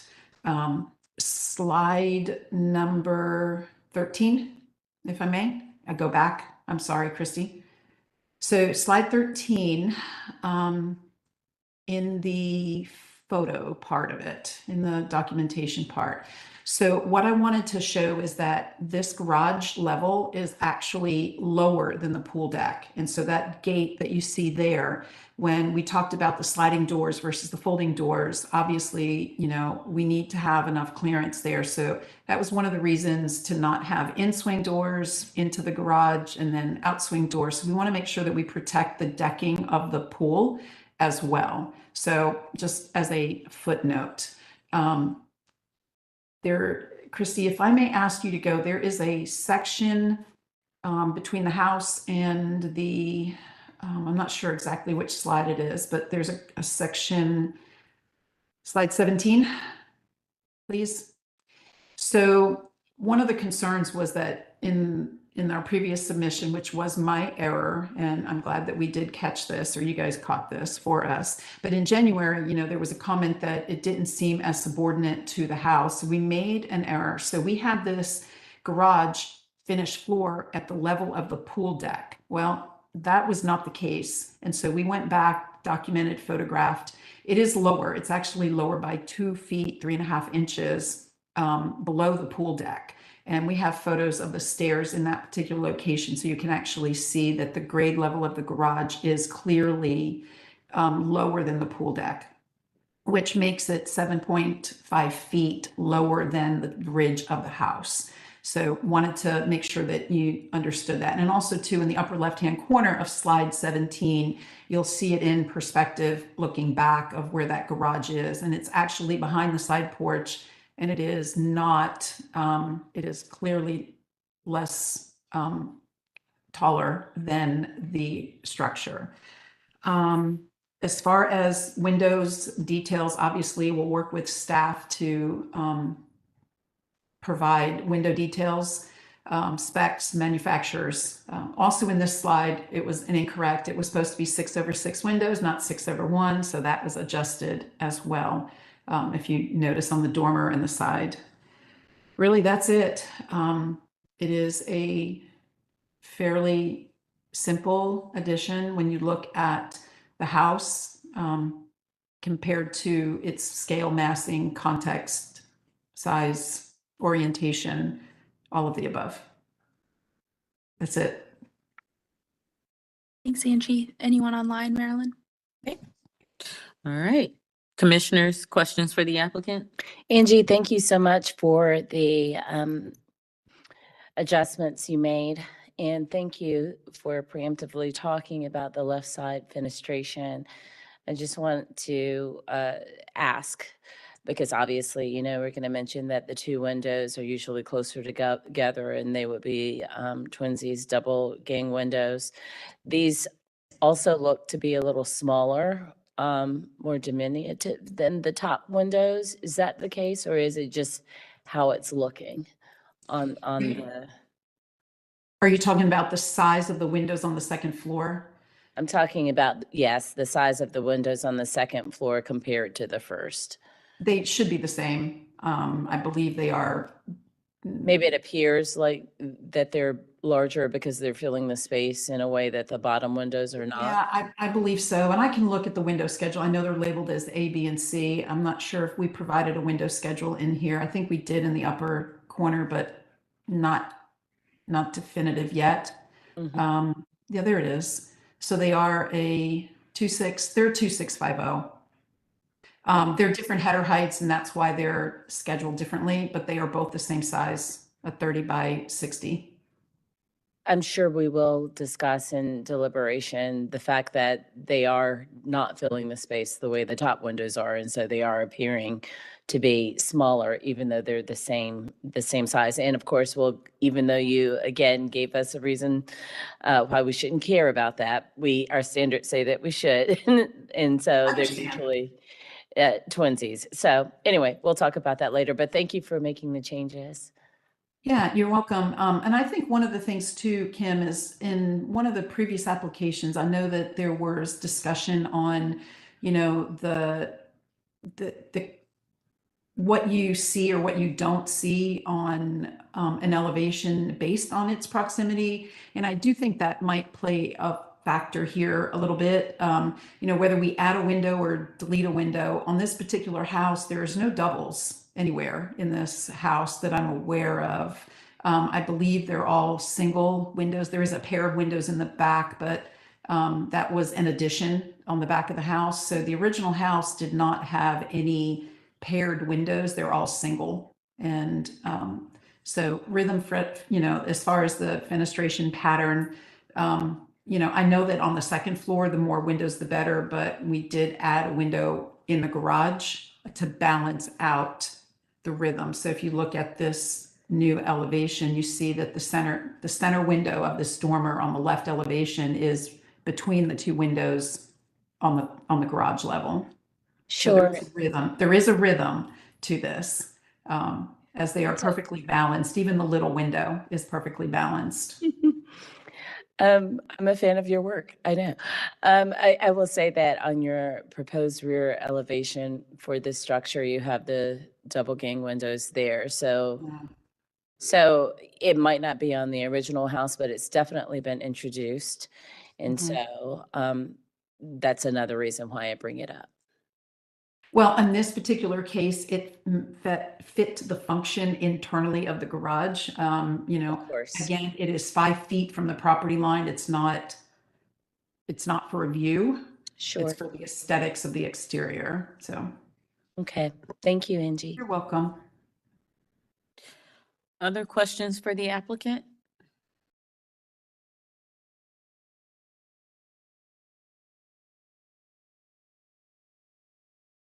Okay, well, let's close for deliberation. Commissioner Parati, you want to kick us off? Sure. So, kudos to Angie. It's not her first rodeo. She addressed the items we asked about. However, and she preemptively addressed the windows. We have talked, I'm curious, I've shared my thoughts about the windows. Yes, they're further back. You won't see them. Definitely not from the pedestrian right of way. If that was not the case, then we would be asking for something different on the left elevation to keep with the rhythm on the outside. We don't really get into how it's needed programmatically on the inside. We pay attention to the outside. And due to all of this space that these two windows are covering, it does make it look top heavy with the windows. It makes it look out of proportion. I would love to hear what an architect, a builder, a designer would say about that particular, what seems to me, challenge. It is, and if they even see it as a challenge. I agree. I agree to your comments, Commissioner Parati, about the window sizing from top to bottom. As is general practice and as referenced in our guidelines, lower windows speak to the program elements down there and are traditionally larger. So I think I would like to see that reflecting your comments to that degree. And then I also tend to agree with you because we do have almost a full length dormer. I know we're stepping in on the sides, a little more theoretical weight, I guess, if you will, on the main level. Perhaps, rather than having those windows centered or whatever, they could be pushed to the front and spread out more. I'm not trying to design it. So I think I would like to see that looked at.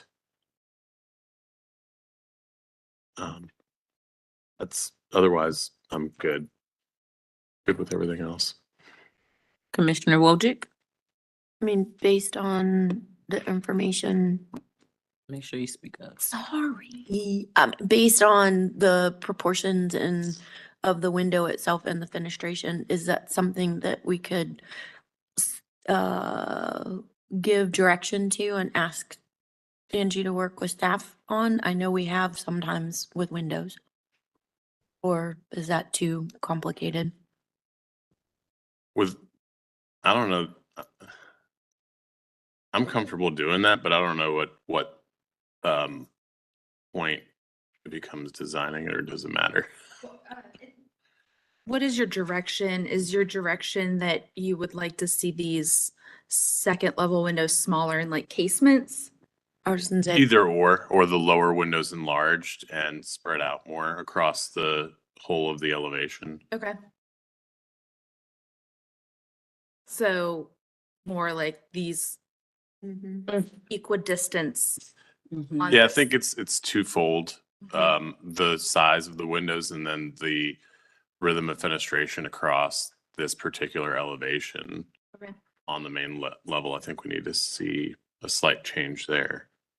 And knowing the history and talent of our applicant, as well as, what staff typically sees and we typically approve, I am comfortable pushing that to you guys, but I'm curious as to how much you want us I to. think if you give us direction and are very specific with saying these need to be equidistantly spaced and larger, then we can, that's really, we'll be able, that's very direct.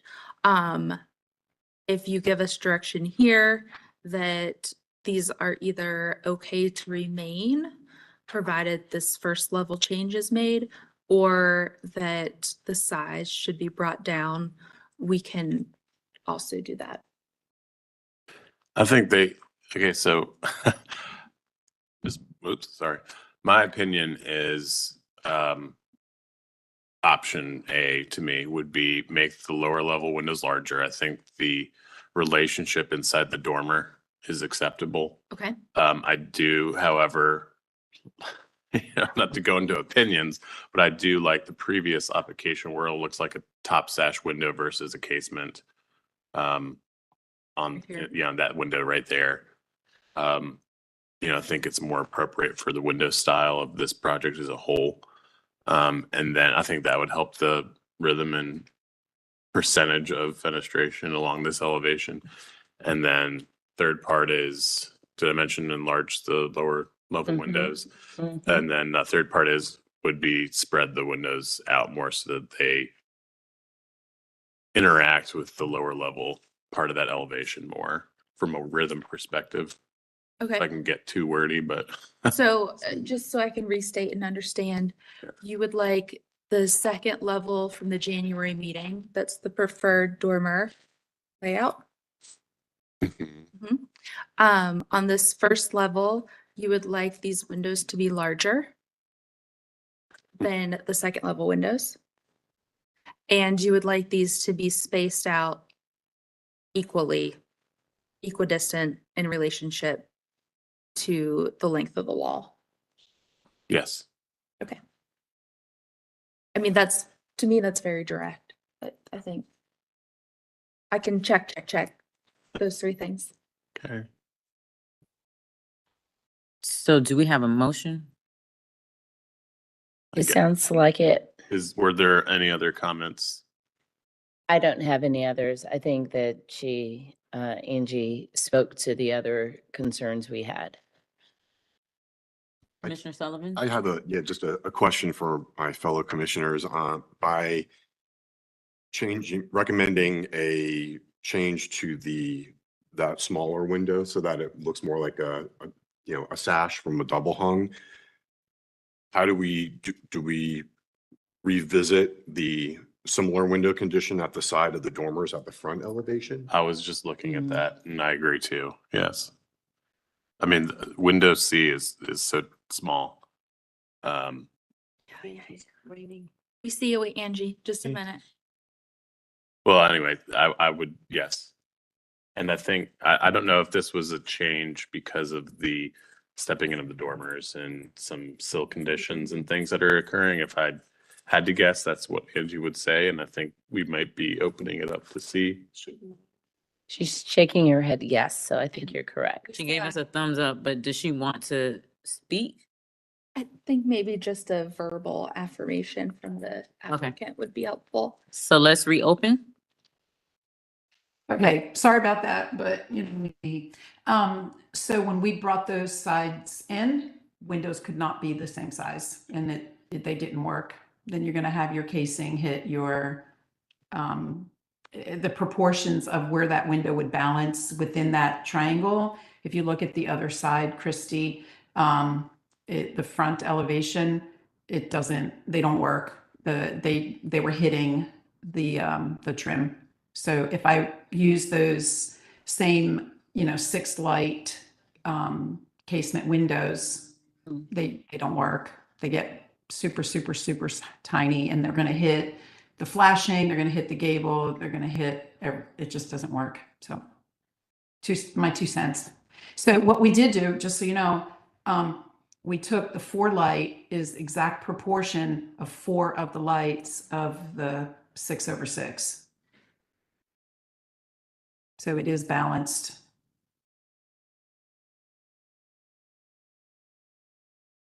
Does that make sense? Yes. Any other questions or comments for the applicant before we reclose? I guess just continuing along those lines, does consistency across different sides of the building trump the proportions in the conversation that we've been having about the rhythm on the rear dormer? Would we, and I'm asking this, for this particular project, but also just in terms of how we interpret the standards. I don't think so necessarily because, we could deliberate on this back and forth. I don't think it's such a huge point being not on a primary elevation. But, they are in different conditions and the windows generally respond to the conditions that they're in.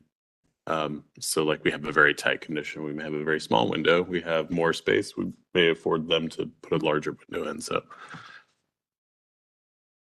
Thank you, Commissioner Barth. All right, let's reclose. Any other comments or direction that we need to give to staff?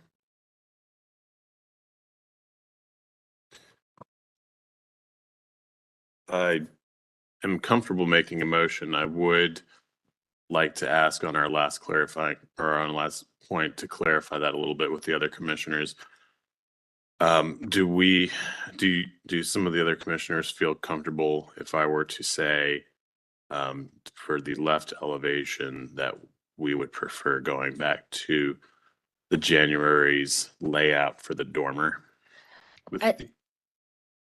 I think maybe to Commissioner Sullivan's point, I think rhythm throughout matters. And so to keep it to make the adjustment on the bottom level and leave the top level the same on the left elevation is what I would say. I see why we would prefer on the left elevation to go back to January, but that's the only window like that. So On you that, see consistency I see. over, Well, this is not necessarily over, and I think that part of the challenge is we are trying to send it to staff instead of having them make it consistent in the rhythm. I mean, I'm sure we can have it be consistent and fit well within the space, right? It's just that we would have to give direction to staff, or Angie would have to go back and do it. So I think that we can have both. And if it means that Angie is the one who has to go back and do it, then it's not her first rodeo. I'm sure she could make that happen. So are we, with the recommendations that are being made for the left elevation, are we now saying that the change that we want to introduce is to make the dormer like January, so that the other elevations windows can be larger? no. They can't be. It's like pulling a thread.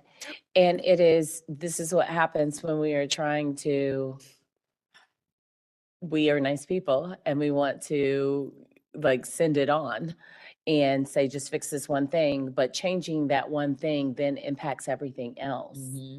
And to Commissioner Barth's point, we don't design it. So that means we would kind of sort of have to in order to send it to staff. Because I think it's important to be consistent and to fill the space appropriately, to have that rhythm. If I may just add one more reminder that you're determining if it meets the standards, not if it's the best design possible. That's fair. Okay. Thank you Yeah. for the reminder. And I think that's what we're struggling with here is, there was a slight change, it was slight from January to now of the dormer condition. I think that's kind of what we're speaking of. The dormer condition, though slight, doesn't have a lot of fenestration across it either, given that, there are two single windows and then a very small window on the back half of a very large dormer. I think we can help the lower level speaking to that standard. But I think some of the struggles that Commissioner Parati and some of the others have mentioned and myself, is with the dormer as well.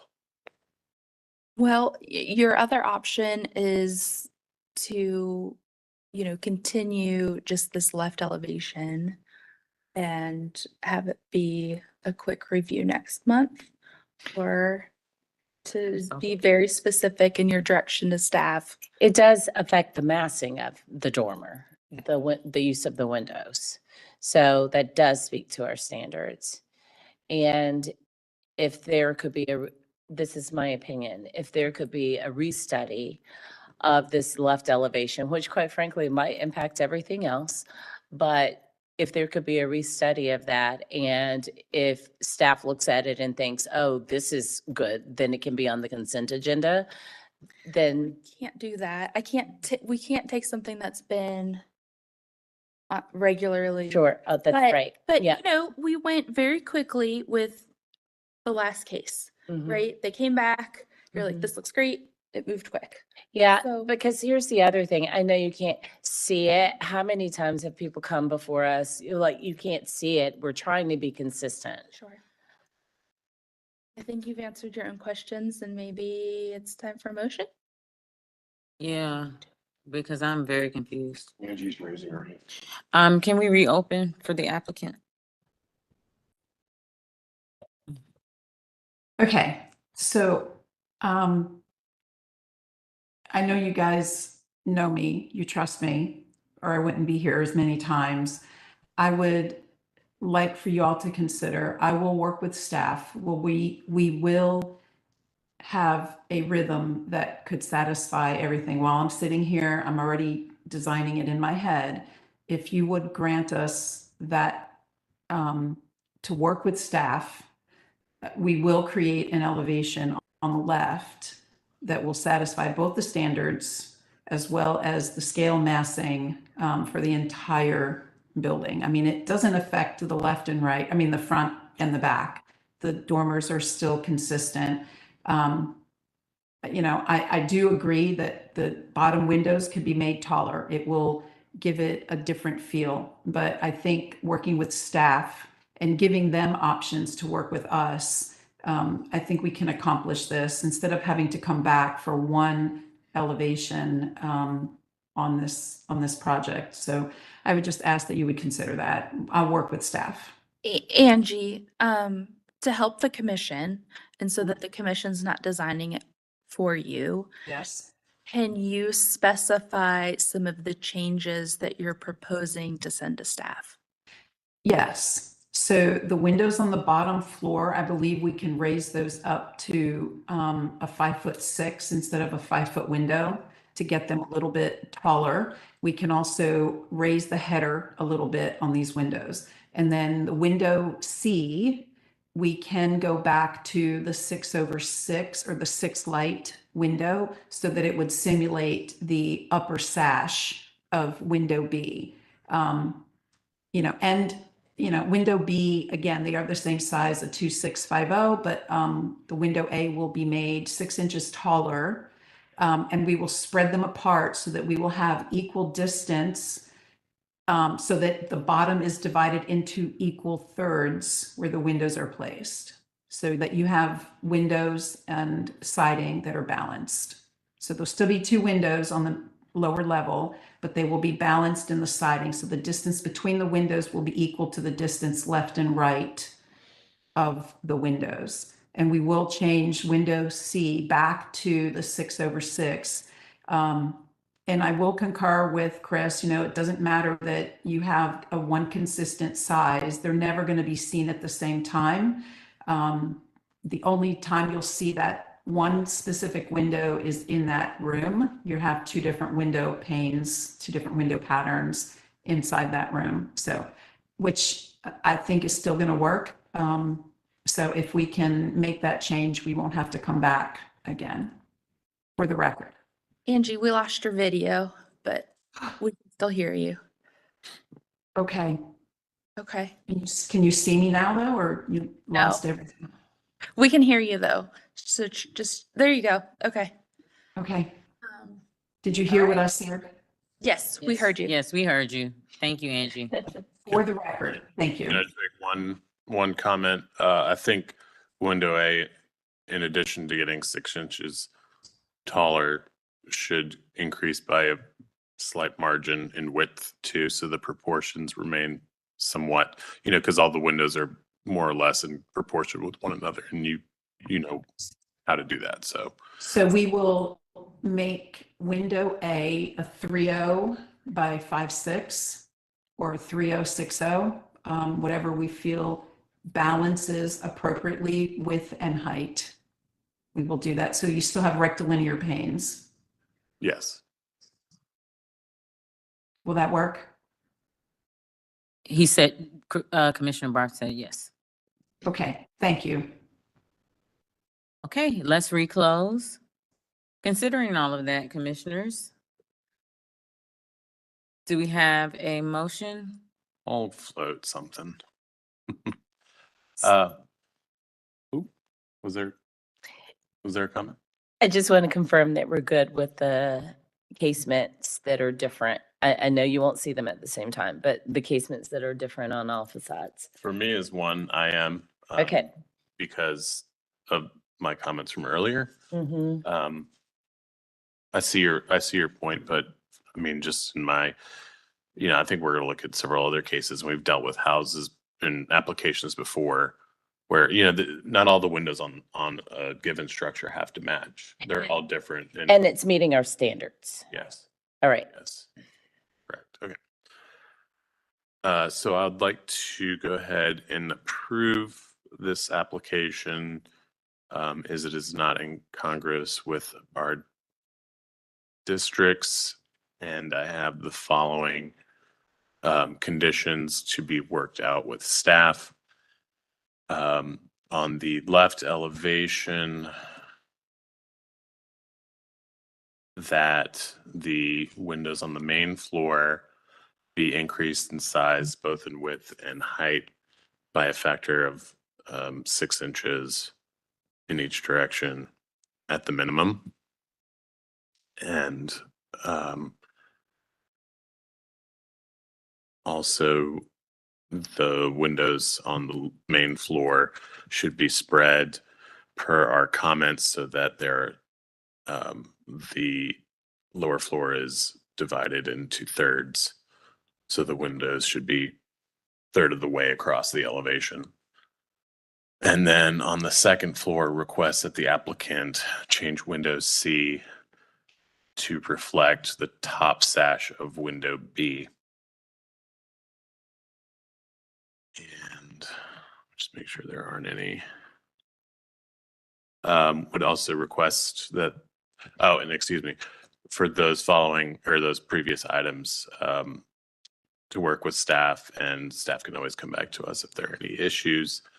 Would also request that the applicant work with staff on door and window materials as well as specifications, and to provide detail for the window and door trim, handrails, and brackets with construction-ready drawings. You want to cite some standards? And I'll cite doors and windows 615 and 616. Cornices and trim 614. Where's rhythm? I guess is that a 615 and 66? No, that's under the same. So we're good. Okay. Accessory structures 8.10 As well as accessory structures 8.10. Thank you. and new construction chapter 6. And want to lump in new construction chapter 6 overall. Thank you. All right. Motion made by Commissioner Barth, seconded by? Second. Seconded by Commissioner Parati. Any discussion on the motion? Okay, let's vote. Commissioner Holtz? Yes. Commissioner Whitlock? Yes. Commissioner Sullivan? Yes. Commissioner Parati? Yes. Commissioner Barth? Yes. Commissioner Wojcik? Yes. Commissioner Bell? Yes. Commissioner Hawkins? Yes. Vote to approve with conditions passes 8-0. Thanks, everybody. Break? Yes. I second that. 10 minutes? Okay. We'll be back at, what is it? We'll be back at 3:06. Is that right? Am I reading that right? All right. I know, hold on.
Hello and welcome back to the March 12th HGC meeting. Our next application is 1413 La Plaza, case number, 1433 La Plaza, case number 7. And the applicants are in the room and you've both been sworn in, correct? Okay. This application has been continued from the January 8th meeting. It was on the February meeting agenda. However, we did not get to this case. But in the meantime, the applicants did contact staff and take some of staff's comments from the February meeting into consideration. As seen on the slide 12. One of the recommendations was to move back the dormer from the front porch. You can see it on slide 12 at the bottom of right-hand side. The applicant also put in an option to make the second floor windows smaller as seen on slide 13. And so I'm going to turn it over to the applicants. If you would tell us where you'd like to start, both say your name and your last name and spell your last name and your address. Thank you. For the court reporter. Sure. Ashley Durrance. My address is 6205 Carnegie Boulevard, apartment 204. I'm Brian Lapointe. My address is 1160 Market Street, Fort Mill, South Carolina, and I'm Ashley's architect. And have you been sworn in? Have you both? Yes. And Yes. Brian, I know you speak low, but could you project a little? I was having a hard time hearing you and I'm right here. So All right. if you could project for everybody or like bring the mic closer. Thanks. Yeah, definitely. Can we begin on slide 11? Sure. All right. As directed at the previous presentation, we've taken further steps to reduce the building height while maintaining our critical functional and space requirements for upstairs. First, all the second floor walls have been dropped 6 to 12 inches, so the roof now springs from lower heights. Next, the preliminary roof or the primary roof pitches were slightly decreased. The net effect is that we have reduced our building height by 19 3/8 inches to 27'0" above the front grade. This also puts the house 4.5 inches lower than our October 30th presentation, when we had a very different roof configuration and building form. Can we go to 14, please? There's been an ongoing focus on height as it relates to context, particularly in our relationship to the smaller neighbor to the left. We currently propose to be 6 foot 1 inch taller than this house at 1429. But please note that their neighbor on the other side at 1425 is 4 foot 5 inches taller than them. And the streetscape survey also shows us that there's a more dramatic height difference down the block with an 8 foot 3 inch difference between the houses at 1405 and 1409, which are further to the left. We can go to slide 16, please. More similar examples can be found across the street from us, including 1422 being 8 feet taller than 1418 and 1508, almost 10 foot taller than 1500. Also 3 doors north of us where 1511 is 12 feet taller than 1519. So we think the context represented in these streetscape drawings demonstrates a considerable variation in home heights around us and from house to house, and that the relationship to our neighbor isn't unusual. Sorry, Brian. I think it's slide 17. Yeah, that's okay. We didn't need to see that one. Back to 10, please. Our house is now wider than it is tall. The front wall of the house, along with the porch and its shallow shed roof and the width of our dormer all emphasize a horizontality that corresponds to the orientation of many of the homes around us. Our side-facing gable roof with the ridge receding into the distance, in our opinion, will not make the house appear overly tall when viewed three-dimensionally from the front street. To slide 11, please. Ryan, will you just make sure that this is slide 11 is the site plan? Is this? Yeah, I think you're off by a number. I don't know how, did you not load your staff comments in the front? Yes, they're in the front.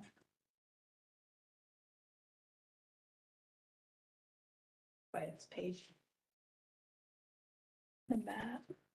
There's more. Yeah. Yeah, we always put in the staff email and then the map. Okay.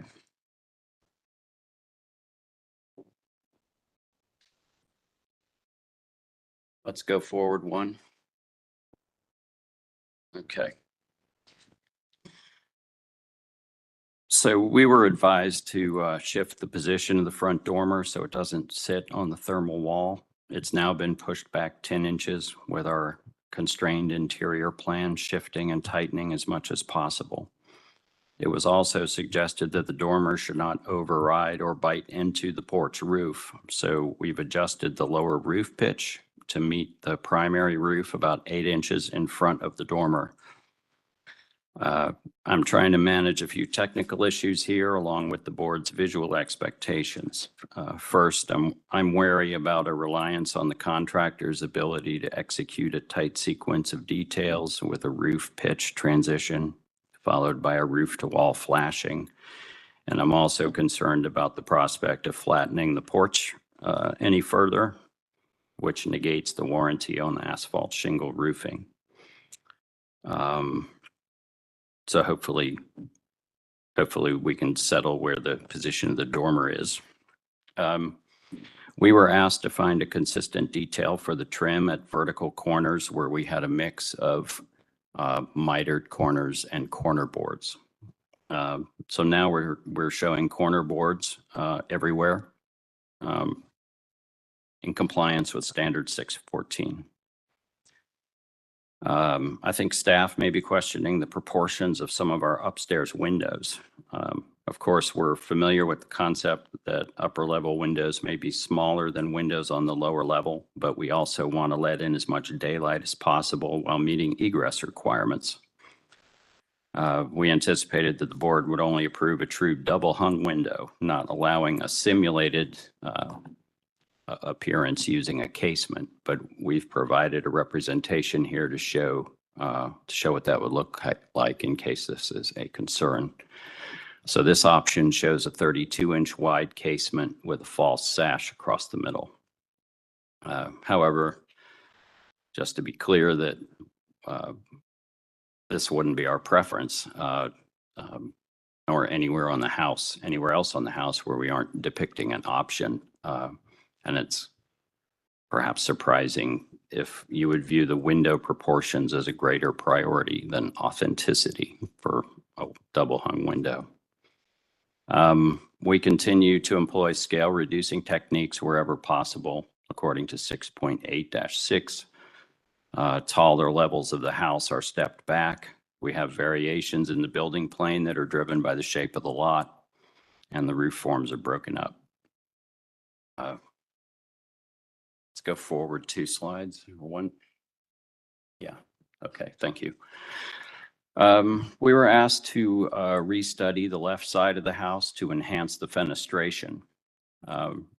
Each of the lower level windows has been enlarged here with new double hung windows added to the office in the front of the house where visible from the street. And those are window sizes that are derived from what's on the right side of the house facing School Street. As we've noted before, the 2 windows at the rear of the house flank a fireplace along a wall of built-in cabinets. So maybe not a suitable place for tall windows. A few plan adjustments have also shifted the position of the windows upstairs And we've replaced the staircase window as advised with a double hung that matches the size of the other bedroom windows upstairs. There may be an ongoing concern about the balance of solid and void along this side of the house. Though we think the typical home of the period and in Plaza Midwood in general would have always organized windows in reflection of interior functions. We have the special situation of a corner lot where we appropriately arranged the plans and interior functions to orient towards School Street to activate that elevation and enhance the public appearance. Conversely, this left side of the house is filled with service spaces, including a staircase, a fireplace, a bathroom, and a laundry room. Each one's given what we think is an appropriate number and size of windows. Staff analysis number 1B2 is noting that our upper level windows should be smaller than those on the lower level, which the drawings indicate is already the case. Comment 1B4 recommends that some separation should be made between the attic vent and the ridge bracket. And that's a change we're showing here on these drawings.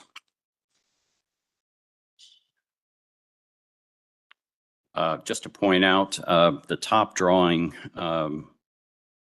represents a profile of the neighbor's house beside us. I know there's been some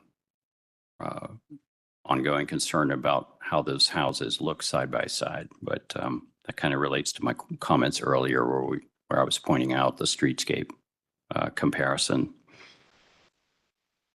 And what would be visible from the street of this side of the? Make sure to use the microphone if you're speaking. And just also adding of what would be visible from the street with the two houses, you know, side by side, and where you would actually be seeing the windows on that front left elevation. Let's go back one slide, please. Okay, the rear elevations. Well, there were no prior comments from the board regarding the rear of the house. Staff is suggesting a few changes that we think may be perhaps subjective, not necessarily based on mandates or standards of the manual. So hopefully our personal design choices can prevail. First, staff suggested that we should align the horizontal band board with the band on the main body of the house. Given that we have a screen porch and two adjoining corner windows sharing a common frieze board and casing height that is fixed and occupying about 90% of the perimeter of this rear section of the house, we think it'd be redundant to introduce an additional band, and in our opinion wouldn't be the best design choice. We like the architectural interest of the stepped band boards, distinguishing between two distinct parts of the house and acting as a scale reducing gesture here in the back of the house.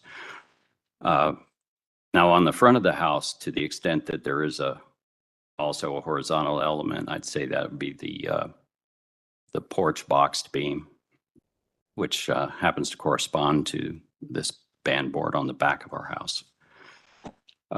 There's another staff suggestion that we should study a hipped roof over the screen porch.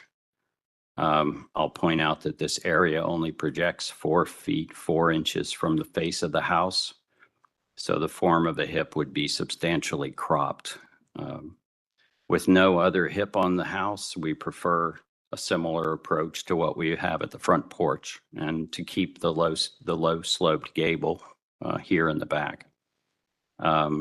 Staff comment that the 3.5 to 12 pitch is not proportional to the house. Although we think that the Craftsman style offers some versatility here, and examples throughout the neighborhood where almost every outboard porch has a low pitched roof seem to allow what we're doing. But whatever we do here, though, we're working to preserve the clearance to the egress windows from the upstairs bedroom. Staff comment 1B3 notes that some space must be kept between the roof eaves and the nearby window casings. So our response has been to go with a pair of 3-foot double hung egress windows at the upstairs bedroom. And that has reduced the overall width from our previous scheme by 18 inches and separated each corner of the casings by 9 inches from the eaves. Can we go back 2 slides, please, to the front elevation?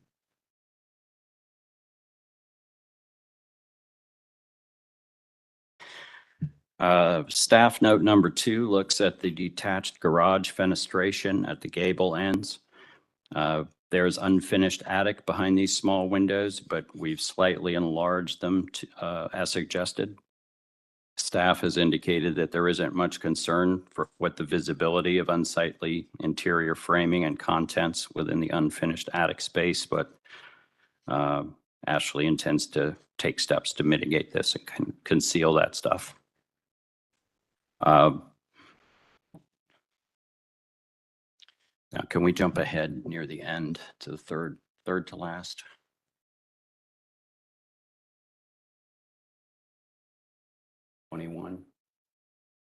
Thank you. The commission asked for information on the garage door, which is provided here and noted on the elevations also as a painted custom wood sectional door that simulates the appearance of a carriage house pair. You'll also find details on this sheet of the windows, the front door, porch columns, timber brackets, the railings at the rear steps, and the fence around the backyard. Ashley has brought brick samples today as well. Specs for veneer materials, roofing trim, and gutter systems are noted throughout the plans. So hopefully these exterior features can be evaluated in this hearing so that we can soon arrive at the successful conclusion of our case. Can we go back to the site plan? That'll be our last stop. Thank you. As requested, the brick site wall is described and dimensioned on this plan as well as on the elevation drawings. We propose a level row lock brick cap starting in the front of the house at about 4 inches tall, with the grade sloping down to the sidewalk where the wall is 28 inches tall, and then reaching a maximum height in the far northwest corner, 52 inches tall. Backyard or fill for the backyard comes within about 6 inches of the wall cap. So on top of the brick wall, we propose a 4-foot tall painted picket fence, also shown on slide 19, which addresses the guardrail drop-off requirement of the building code, as well as being able to restrain the dog within the yard. A tree protection plan has been requested by staff to address the neighbor's 30-inch oak. Ashley can talk about her progress and findings on this issue. I'll point out that our proposal places the new home beyond the boundary of where the existing structure sits. So we expect to discover clearance from existing tree roots, but our embedded garage comes closer to the tree, and we're aware that it will require extra attention and care. So those are all the issues we've been asked to address since our last meeting, and hopefully we can address your concerns. Ashley? Okay, thank you. No callers. Just for the record, staff's comments were updated from the February meeting where the applicant was not heard due to time restraints. And so there are new staff updates from after our meeting with the applicant to reflect the changes that they had made, and they can be found on slide 4. Thank you. We have no callers. Thank you. Okay. And we have some materials that'll be passed around? Yes, I brought 2. One will be labeled the Camden is my first choice. And I brought it back up if that wasn't agreeable to you guys. For this will obviously be the brick skirt of the house as well as the brick retaining wall. and around the garage. Everywhere there's brick. And do you have mortar choice or options for us to look at as well? No.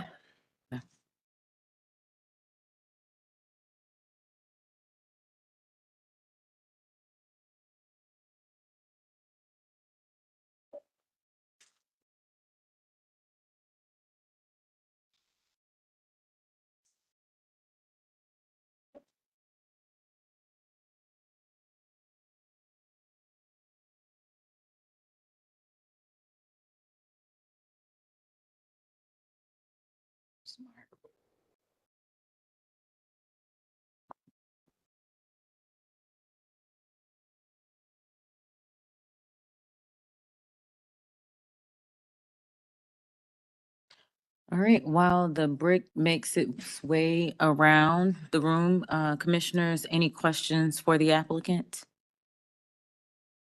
Yes, Commissioner Wojcik.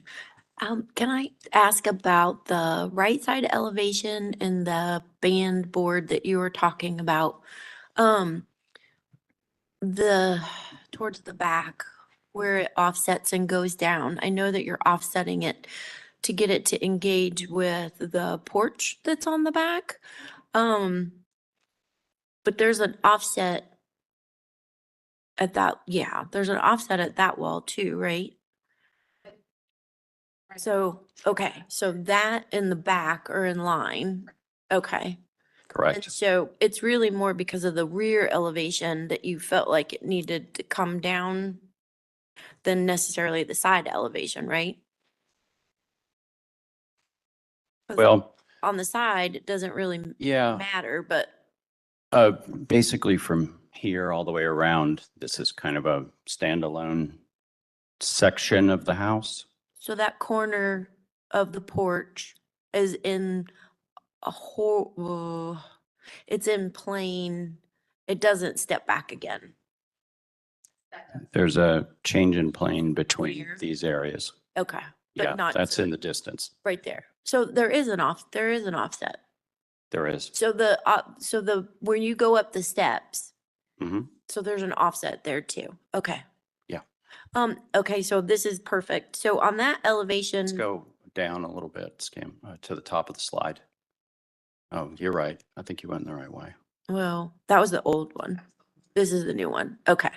So, so then the engagement of that roof, the lower pitch, Can we go to the right? yep, that one. Maybe that's it. Oh, that one. Okay, thank We you. go. So did you explore doing a shed roof off the back, similar to what you had on the front? Have you ever looked at doing that? Just because it's, you have a shed roof over the porch on the front. I thought maybe that might help with some of the ways that it lines up. That's certainly an option. Well, no, because the pitch right now is engaged because of the windows, but if we did the shed, it would play off the front, but also would eliminate some of the tie-in from the porch to the other part of the house, right? Maybe? Um, I mean, I know your header's at the same height and that's consistent, but yeah, it might help to see it all the way around if we could look at the left side as well. yeah.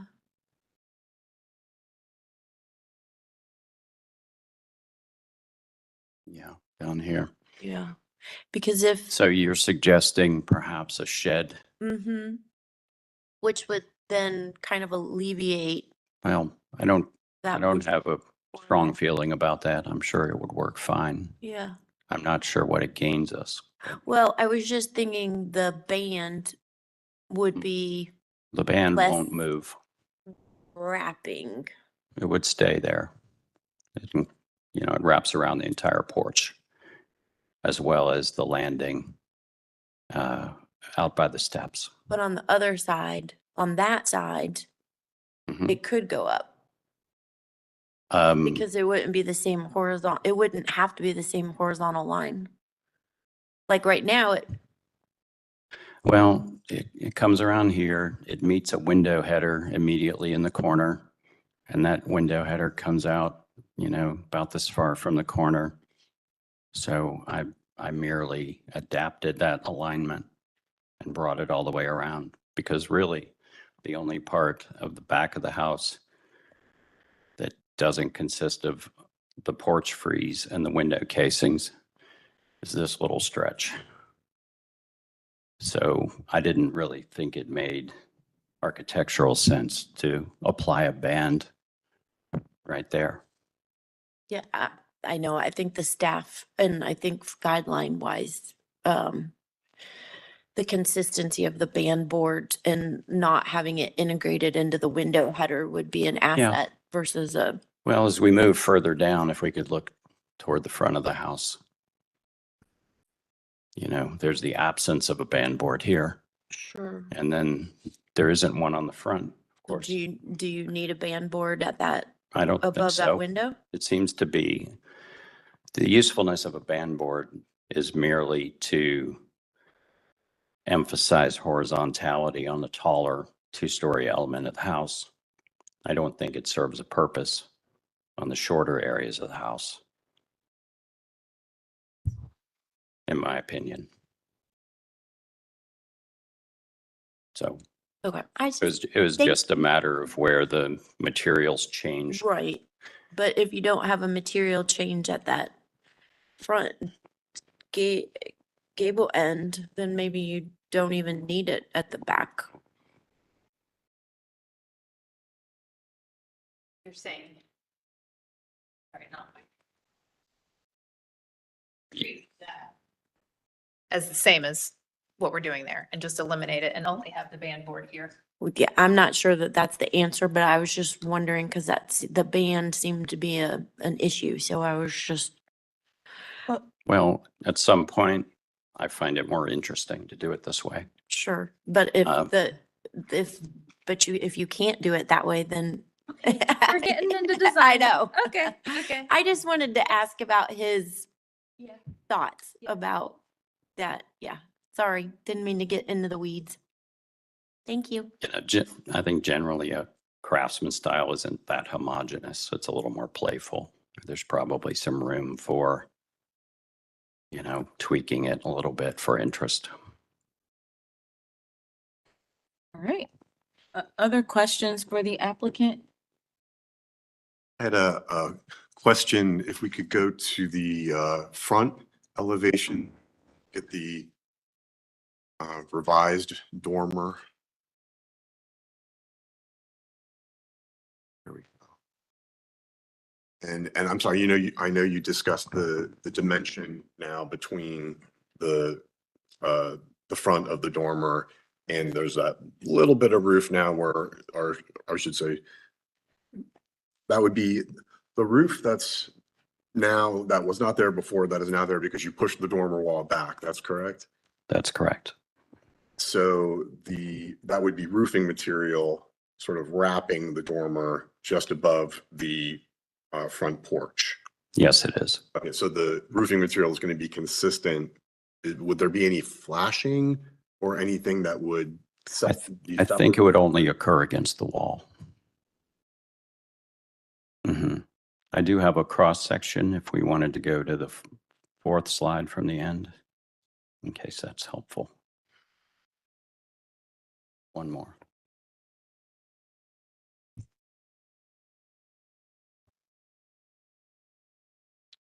So there's a little meeting of the roof surfaces out here in front of the dormer. And that would just be the asphalt shingles rolling down onto the lower roof pitch.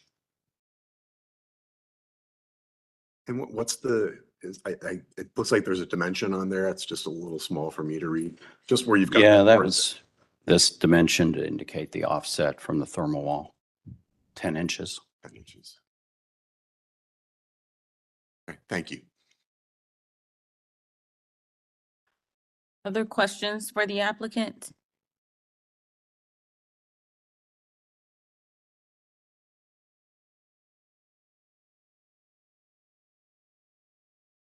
Okay. All right, let's close for deliberation.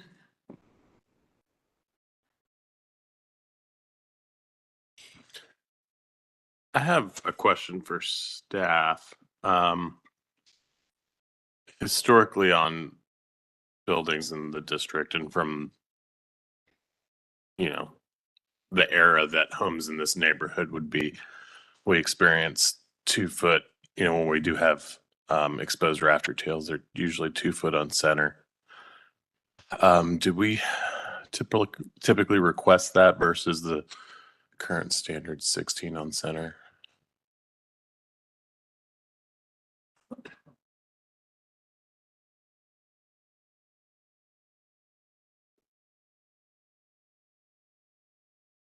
I think that we would probably want to stick to what the average of the historic structures are within the district. Correct. So we would lean more towards 2 foot on center for rafter tails. Okay.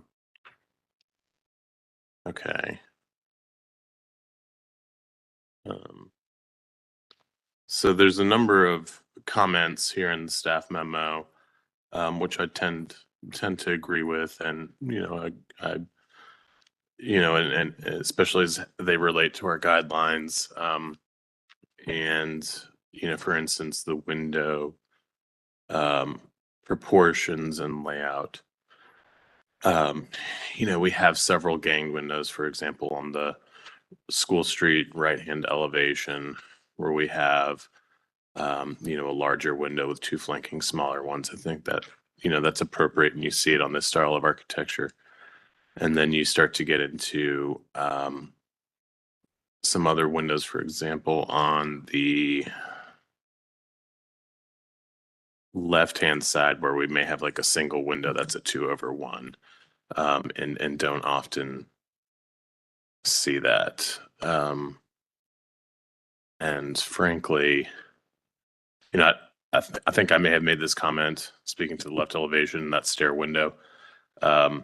And I think I was sort of anticipating something a little bit more as far as the handling of that stair window, and actually prefer the previous version of that stair window. So we can get into that. But I do appreciate the the rhythm and the scale of fenestration along that elevation. I think is vastly improved.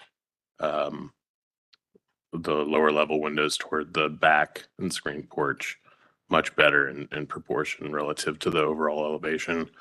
Let's see. I tend to agree with the, I saw the comment about the band board, and, without getting into the design of it all, I think rather than having, raising that up to be in line with the main house, I do sort of agree that it provides sort of a different definition of toward the back of the house and the handling of that condition.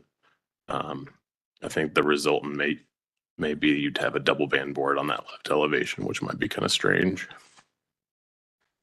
A little concerned about the front porch roof slope, as the applicant had suggested as well.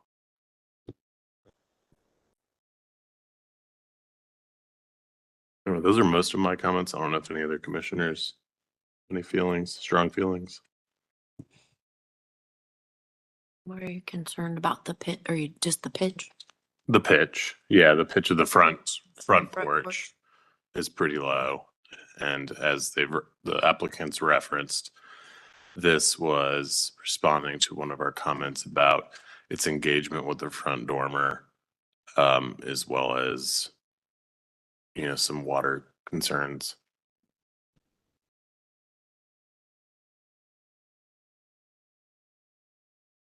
As far as the overall height and scale and massing, that's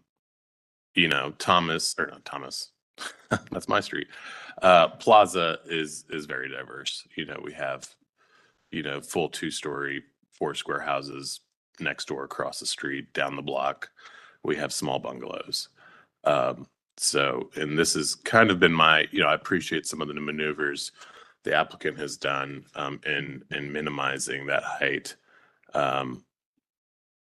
Noted, and from my perspective, given the diverse nature of this section of the plaza, I think, you know, as designed, this is appropriate, especially due to the receding nature of the main gable going back. And anyway, that's all. Commissioner? A few thoughts, mostly echoing Commissioner Barth. Thank you for bringing down the height and for addressing those concerns. This is better. This feels better. Again, although there is a variety in the plaza, this house happens to be the point where it begins to get smaller. Smaller lots, smaller houses, lower height. And I think you've responded to our comments about that in a productive way. I also agree that the windows on the left elevation are a little out of proportion for what we typically see on a Craftsman. And the story of that, but I don't have a huge disagreement with that. My last comment was about, I forgot. The brackets. You said that the typical is 2 feet instead of 16 inches? But I think this may again be the place on the plaza where it steps down, because these are the smaller lots, smaller houses. That just may be worth exploring to keep them proportional to the house. I have a question. How many different roof pitches do you have on this house? Let's reopen. Oh, sorry. I I didn't can't realize. remember. I think we did close, but let's reopen. We did. Yep. Just for the record, how many different roof pitches do you have on this house currently? I have 2 pitches on the primary house. There's 7.5 to 12, which is stretching from front to back. And then I have 10, 12 over the front dormer and the rear roof at the master bedroom. I have 2.5 to 12 at the porch to kind of make it all work with the dormer situation. And I have 3.5, 12 at the rear porch. Is that 5 or 6? That's 4. 4. Yeah. And I'm sure I could make the rear porch take on any of those roof pitches if we decided that something had to give. We That's talk probably about where I would look complexity of roof forms, and I will bring this up during deliberation. I can't recall a time, and I'm looking at slide 13, where we had the 3, for lack of a better way to put it, like escalator kind of situation where we finally get to the peak of the roof. So the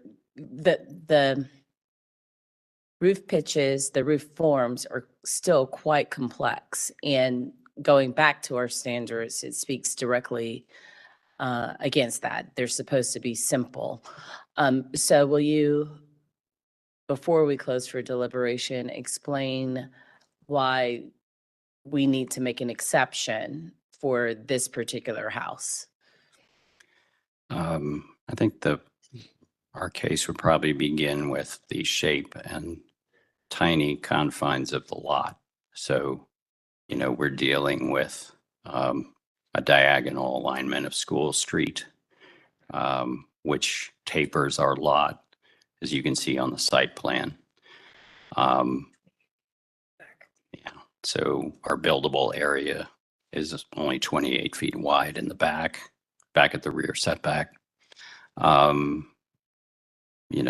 Just the need to fit a reasonably sized modern home on this kind of a lot led us to, footprint it so that we stepped the School Street side of the house back to narrow down the house as we went from the front to the rear. We're just trying to capture the necessary floor footprint. But I also think it serves the purpose of reducing the scale. I know there's always been some question about the height and the massing of the project.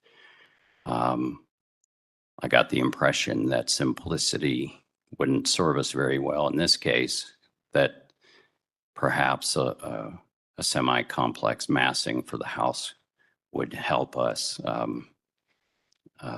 bring the house down to a more human scale at the street, and provide a little more architectural interest. But we definitely have a preponderance of complex building forms around us. So hopefully the context is supportive of the approach we've taken. I know it's in the application, but so I don't have to dig through. What's the square footage of this house? Our final net square footage is 2215. Okay. And I think it's 53% of that is down on the lower level. Okay.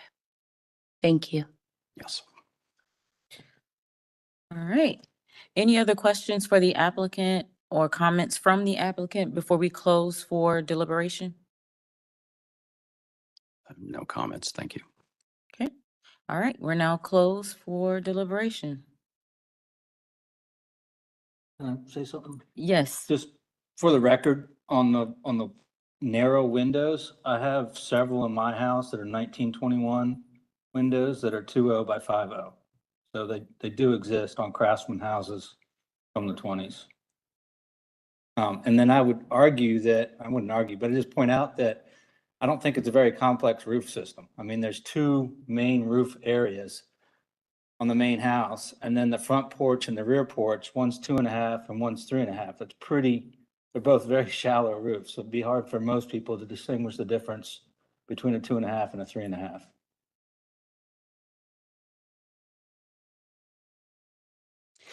Christy, will you help me, please? Because throughout my 8 years on this board, I don't recall having this situation where we have, I don't even know how to describe it, but the stair steps of roof getting to the peak. So is this a new device that's meant to reduce the scale, reduce the massing that we just haven't seen here before, or have we seen it? I think that's a great question. We talk often about how the specific circumstances and constraints of a lot can dictate things. There's a new construction on Wilmore Drive. It's on a pie-shaped lot. It did not have as many stair steps. I think it maybe had 2, but it was a street of small houses. And it was from 2016, maybe. I can't remember the exact date. Yeah. It was all driven by the shape of the lot. And, Okay. I think that's a big consideration here because they are constrained by the shape of their lot. And then also being a corner lot, they have additional constraints with side yard that they Agreed. wouldn't have as a mid-block lot. So, I think all of those things are considerations. And 2215 is not 2,215 square feet is not a lot. Yeah, and I think I think they made a great point earlier. With bungalows are typically wider, they're low slung, they're not tall and skinny like a Victorian or a Craftsman, or even like a 4-square that's an exact square. So, to their point that it is wider than it is taller, I think that's a consideration too. Is this with their lot constraints? You should evaluate, is this true to the bungalow style? And Okay. to Commissioner Barth's question earlier about the rafter tails, like we want to make sure that all those details are true to the selected style. And in this case, their selected style is a Craftsman bungalow. Okay. Thank you. Yep. Very helpful. Other thoughts, commissioners? And I thought the applicant answered your question regarding the lot constraints appropriately, and it definitely does make sense to make that approach. How about this? How about we just go through the reasons for continuance and have our discussion from there? All right, so starting at the top of the list, this context, massing, height, directional expression, roof forms, cornices and trim, a lot. The A was to restudy and minimize the building height. I believe that was, they addressed it within the constraints of the lot.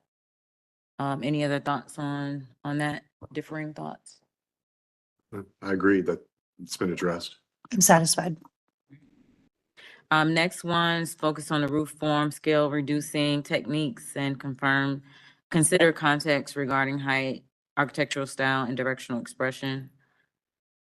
I mean, I think that relates to A. Other thoughts? Okay. Next is push back to the front wall, the dormer. That was done. Was it done satisfactorily? Okay. And then the last one for number one is to restudy the rear elevation and School Street elevation, eave heights in relation to the roof form. Was that addressed?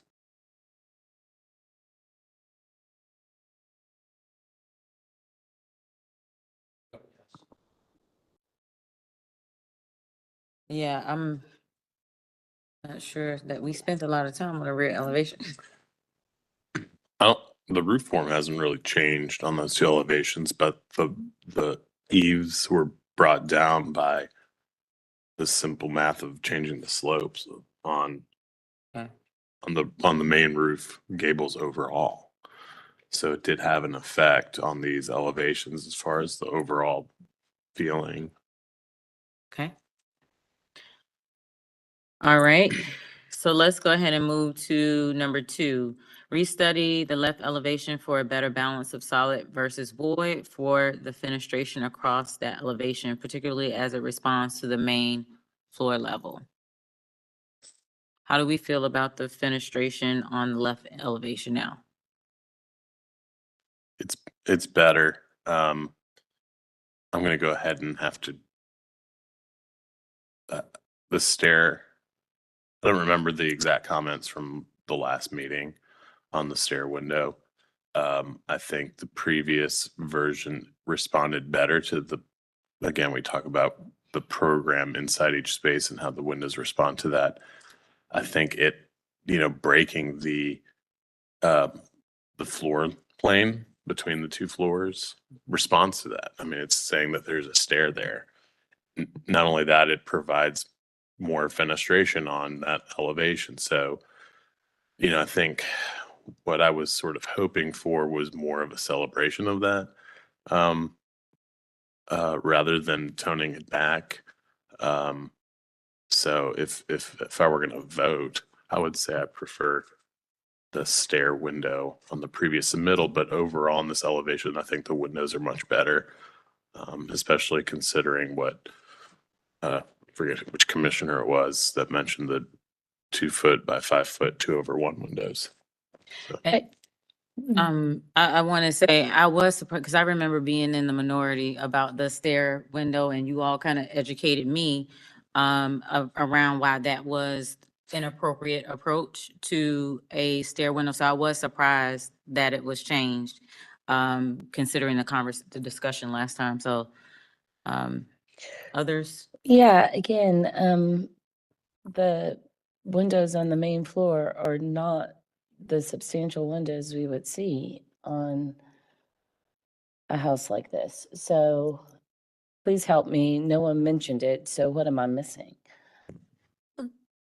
That's traditional to have the smaller half windows on either side of a fireplace, on the side of a. I'm looking at the entirety of the left side elevation. We're closed right now.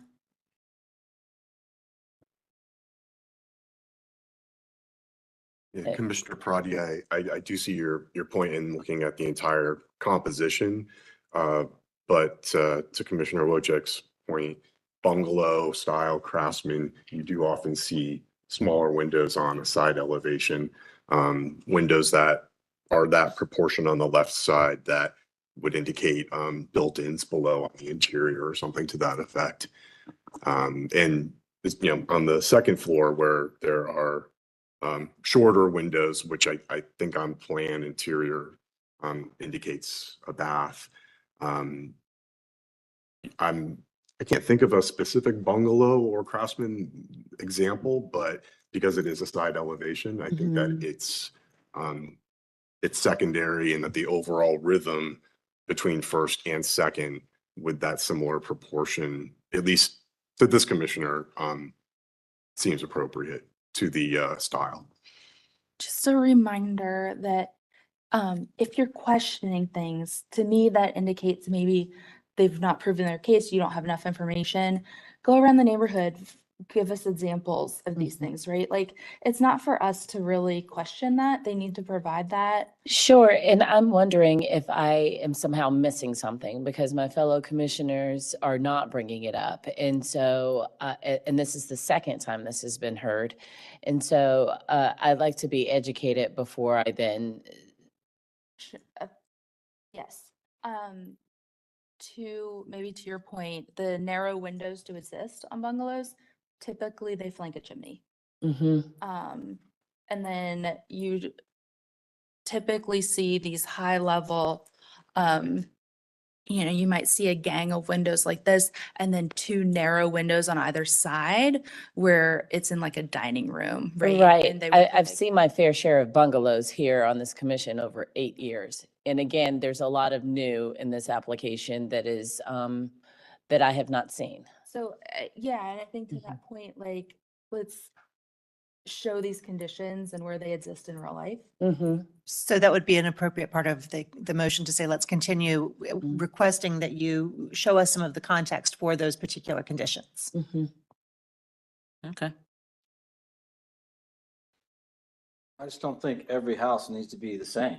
I mean, just because the standards say larger windows are typically found on the lower floor, doesn't mean every case of every house, larger windows are found on the lower floor. I mean, it's not, it's real life. It's not a book. Sure, absolutely, Commissioner Taylor. I get that. However, generally speaking, if something is veering from what we typically see, there's a reason that I need to understand, right? So humans, not everyone, but we typically have a head, 2 legs, 2 feet, that sort of thing. Not every one of us has that, but if something veers from what we're typically seeing, then I like to be educated about why. Things are different. Not every human has it. Agreed, and I said that, and so, but there's usually a reason why, right? And so, as someone who believes in learning and taking on new information, I would like to know why, so that next time when I'm presented with something like this, then I'm better educated about it. I mean, maybe because to Commissioner Bart's comment earlier, the stairway window fits that program better. Those windows fit that program better. Sure, and we don't get into the program. We get into the exterior design. We just talked about the stairway window being a better fit for the program, so. So just to clarify, as Christy reminded us, and what I believe Commissioner Parati is suggesting, we probably just need the context of why the change or why the deviation from what we have typically seen. That is for the applicant to do, not for us to do though. Because if we don't see it, what are we basing our decision off of? I mean, that's a real question. What would we base our decision off of? The 2 foot wide windows do exist in bungalows. Period. Is that evident in this evidence that's been presented to us? Because that is what we have required of everybody else that submits application context. That's what we asked for. But, Do 3-foot wide windows exist in bungalows? Show us context of, We're of the, we're of the approving window. 2-foot 8 wide windows or 2-6. We don't have proof that those windows exist. I mean, That still doesn't address them showing us context. Christie, y'all are, you've lost me. Well, you're losing me. I'm I was just look to historic Muntin patterns. Yes. Is that something you can show at 1601 The Plaza and 1501 The Plaza? Can you speak up a little more? I was just wondering if you said to look to historic Muntin patterns such as 1601 The Plaza and 1501 The Plaza. Is that something I can see? Sure. Okay, So that, thank you. I'll let Candace share about that. So there are the narrow windows that I guess Commissioner Taylor is talking about on each side. But if you notice in this particular one and the one that's also at 1501 The Plaza on the other side of the applicant's property, they have a different Muntin pattern. So they do have the 2/1, but it's actually this weird 4/1. So this has an additional Muntin pattern that matches the Craftsman style more than just a 2/1 with the tall, narrow windows. So staff was just suggesting to look to the patterns where these windows do exist to more align with the style of architecture. Is that helpful? Yes, thank you. all right. Other thoughts? Discussion points? It looks like the I can't- applicant has something he wants to say. We can reopen. Yes? Thank you. I just thought we might be able to clarify a couple of things and just answer.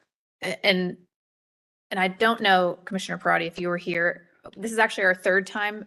So we presented in October, at the end of October, because we weren't heard and that got an additional one, and then January.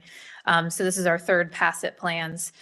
So to answer some of your questions, and it may not be an architectural relevance, but it was more to kind of go back to what is inside the house, which I know is not of your concern, but just to give support to those, if we can go, sorry, to that specifically the left side elevation.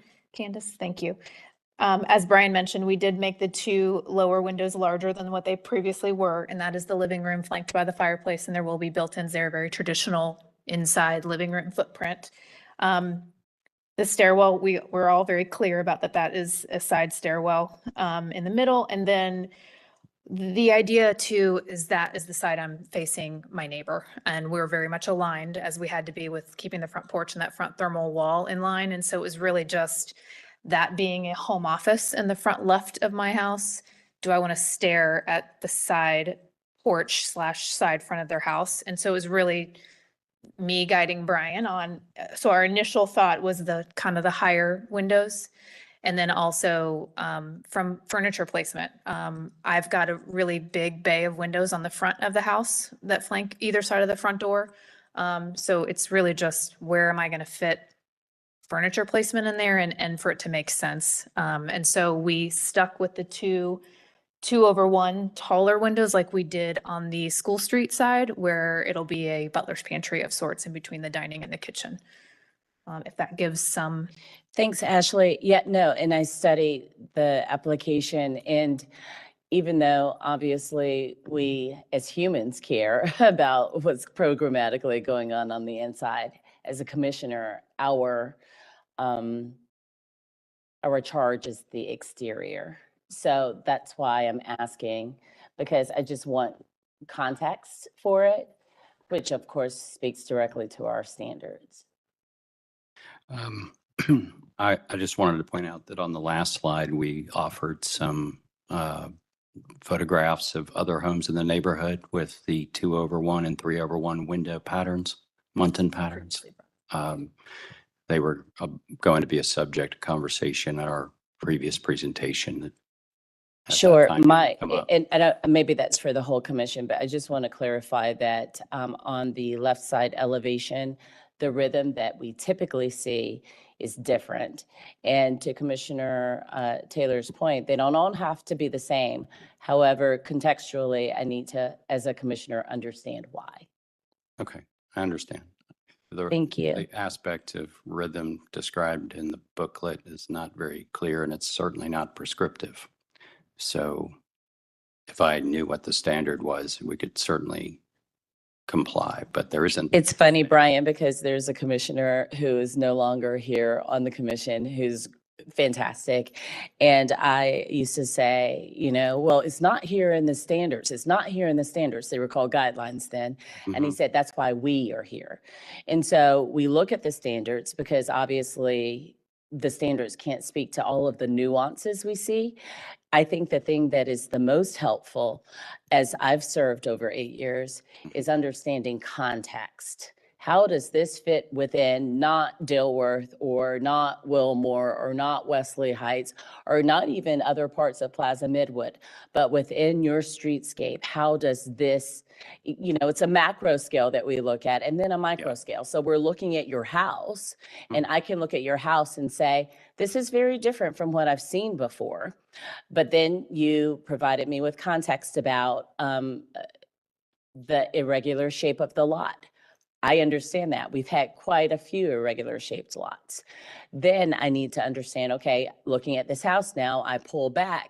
How does this work with the rhythm of the other houses? And I do site visits. And so I still don't have the answer to that question, even doing the site visits. So that means that I need to understand. And I'm a quick study. So it doesn't take long for me to understand. I just need to understand.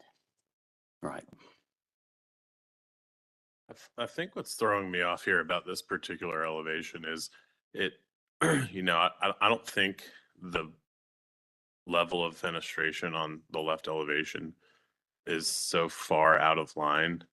I mean, it's facing interior. I mean, on my own house, I have, 2 gang windows facing my neighbor across every single room. I think what's maybe throwing it off is, we talk about these flanking windows on either side of a fireplace. Usually we see a chimney or something in there that, again, helps speak to the whole language across the elevation overall. And we kind of miss that verticality and that element and that rhythm across it by, again, having the 2 flanking windows is fine, but, usually there's something else there. And what we end up with in this version without, a vertical element such as a chimney or something, just a blank wall. And I think that's what a lot of us are getting at, that we're struggling with is, you guys, and we speak to it as well, a lot of the windows respond to the program inside or your neighbors and what you're looking at. And a lot of these things we can't take into a consideration. But as composed like this, there are certain things that are missing that throw us off. And then we start to have these discussions. And that's why we're having some difficulty here. So, not to say that you have to put a chimney in, that's totally up to you guys, but, it's a give and a take. We have to, there has to be something, if it's lacking in some way, you have to make up for it in another way to make the composition feel as a whole and not like it's lacking something like I'm sort of mentioning here, if that makes any sense. Any other comments before we reclose? Yes. So he just said that there's an example of a 2/1 window in a picture that he's got in the presentation for context.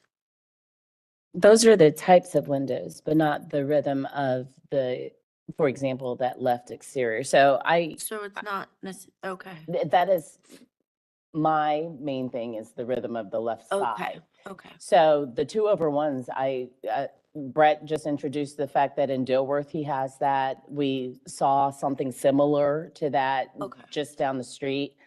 So that is not my hang up. Okay. My hang up is this exterior rhythm. Gotcha. Thank you. Yeah, and apologies if that was misunderstood. I thought we were talking about the rhythm of the the left-hand, elevation. So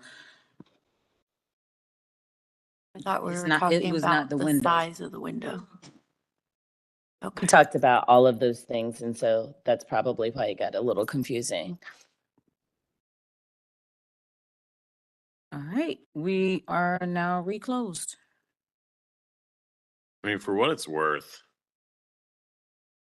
I feel better about the left-hand elevation. Not that this is the only quote unquote problem with this application as it stands in this iteration, but I do feel like the previous stair window would help in adding just a layer of rhythm across that elevation.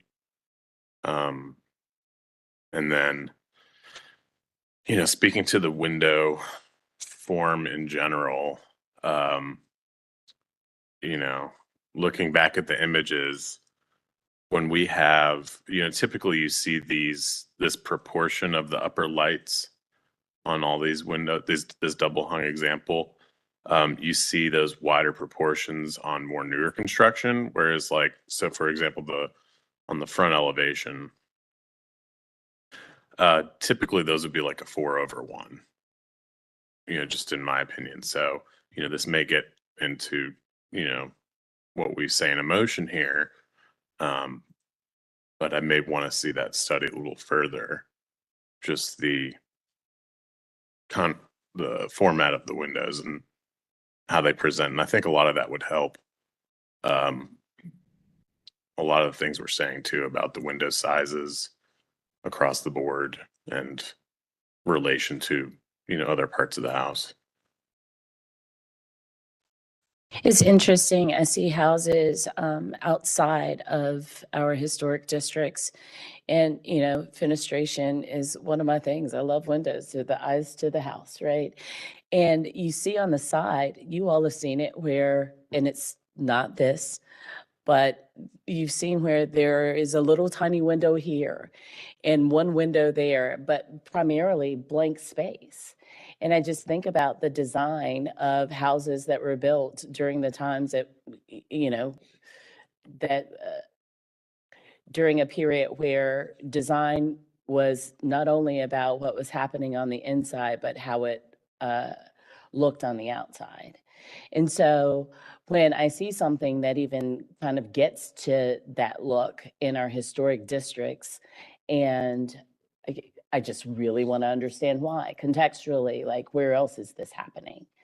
So then we can use that information for later, because ultimately what we do here day in and day out is try not only to preserve history, but move it along bit by bit, piece by piece. And there have been times where we sat here with applicants and together came up with something that was so much greater because we asked the question, because we didn't just accept that, oh, it's just what it is. That is why we serve here. So I think to ask the question and to have the applicant go and find this information and bring it back only serves to elevate what we do here as commissioners and what applicants do in a greater way. It's not a bad thing. All right. Applicants benefit, can I ask a question? You want context photos, right? Of fenestration rhythm, proportions of siding to fenestration, right? Yes. Would they also be able to use, I know we've talked about this before, like pattern books from like the 20s and the 30s when bungalows to show that, this is typical construction too. That would be helpful. When I think of context, I also think of context here and now within the immediate vicinity of the actual home. That's why I asked the question. Yeah. If you're just thinking of what's built or if you're okay Remember with- when someone came here with an American small house and a whole education was spun out as a result of the Yes. American small house? So we can do that too with the bungalow. However, when it comes down to it, I'm not going to be looking at other neighborhoods. I'm going to be looking within the context of this particular house. Okay, thank you. Yeah, and so that brings us back to 2A. of reason for continuance. So it sounds like we still want there to be a little bit more restudying of the left elevation. It's made progress, but that perhaps there's some adjustments or further adjustments that should be made, or some more context as it relates to the fenestration and rhythm of that elevation. Okay? Commissioner Barth, did you mention something about the Muntin pattern on the front elevation? I think just overall, and this gets back into the contextual exploration with window styles, which I think they've actually done. I mean, we have 4/1s, we have 3/1s, we have 1901 the Plaza, which is 8/1s. Shows good. That's a good example of where we have larger windows on the main floor with smaller windows on the top. I mean, this is a Craftsman bungalow.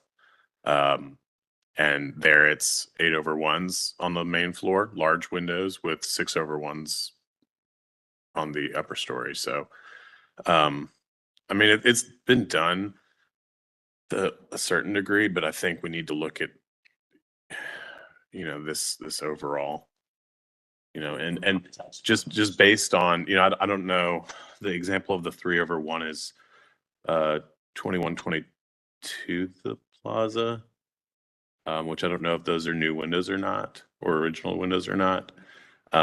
But just, and also 1816 the Thomas, which I know that house as well. But anyway, I think the proportions, at least for me, they're just like so on the fence. I think it would probably be more appropriate if there was like another light introduced, but can't say for sure. I mean, getting into the design, so. So I wasn't sure, Commissioner Sullivan, if you were jumping to the next item, B. Typically on these homes, the larger windows are on the main living space downstairs. I wasn't, but that's Okay. a good segue. Okay. We feel like that needs to still be addressed. I do. All right. I mean, I think it's been done to a degree. Like on the School Street elevation, we have a triple window that is obviously in like a living space, like because I see the plan, that's a dining room. So it's a larger window than across all the other windows on that elevation, compositionally. And then, in the kitchen, and then, I mean, it's a thing overall. I'll think, like, to Commissioner Taylor's point, I don't think that has to be every single instance. Like, not all the windows on the second floor have to be smaller than all the windows on the bottom floor. But as with anything, it's always a balance. And for example, window on the School Street elevation, I'd suggest that we go to option B for that window.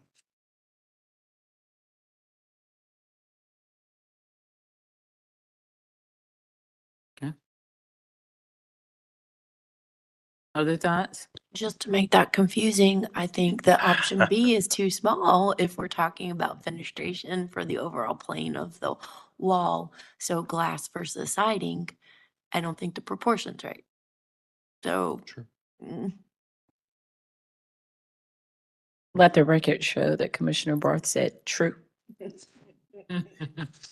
I mean, and to the point of balance, the majority of the windows on the lower floor are larger than the windows on the upper floor, so. Correctly, yeah. Like if we look at the front elevation, in those front rooms, those windows are larger, they're taller. You go upstairs in that dormer, you have a triple window.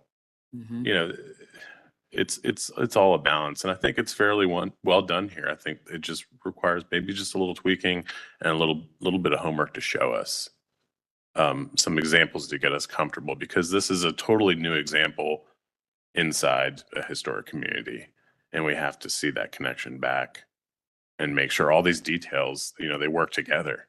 And so we have to see that come together in order to get comfortable and behind it, and as it responds to our guidelines.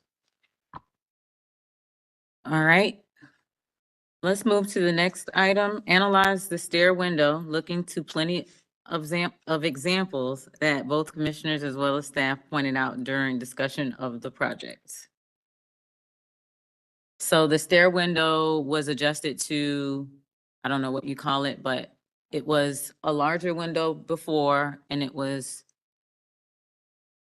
reduced to a smaller window.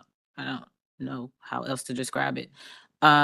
So thoughts on what was done and what direction commission suggests? Christy, did you guys pull pictures for them?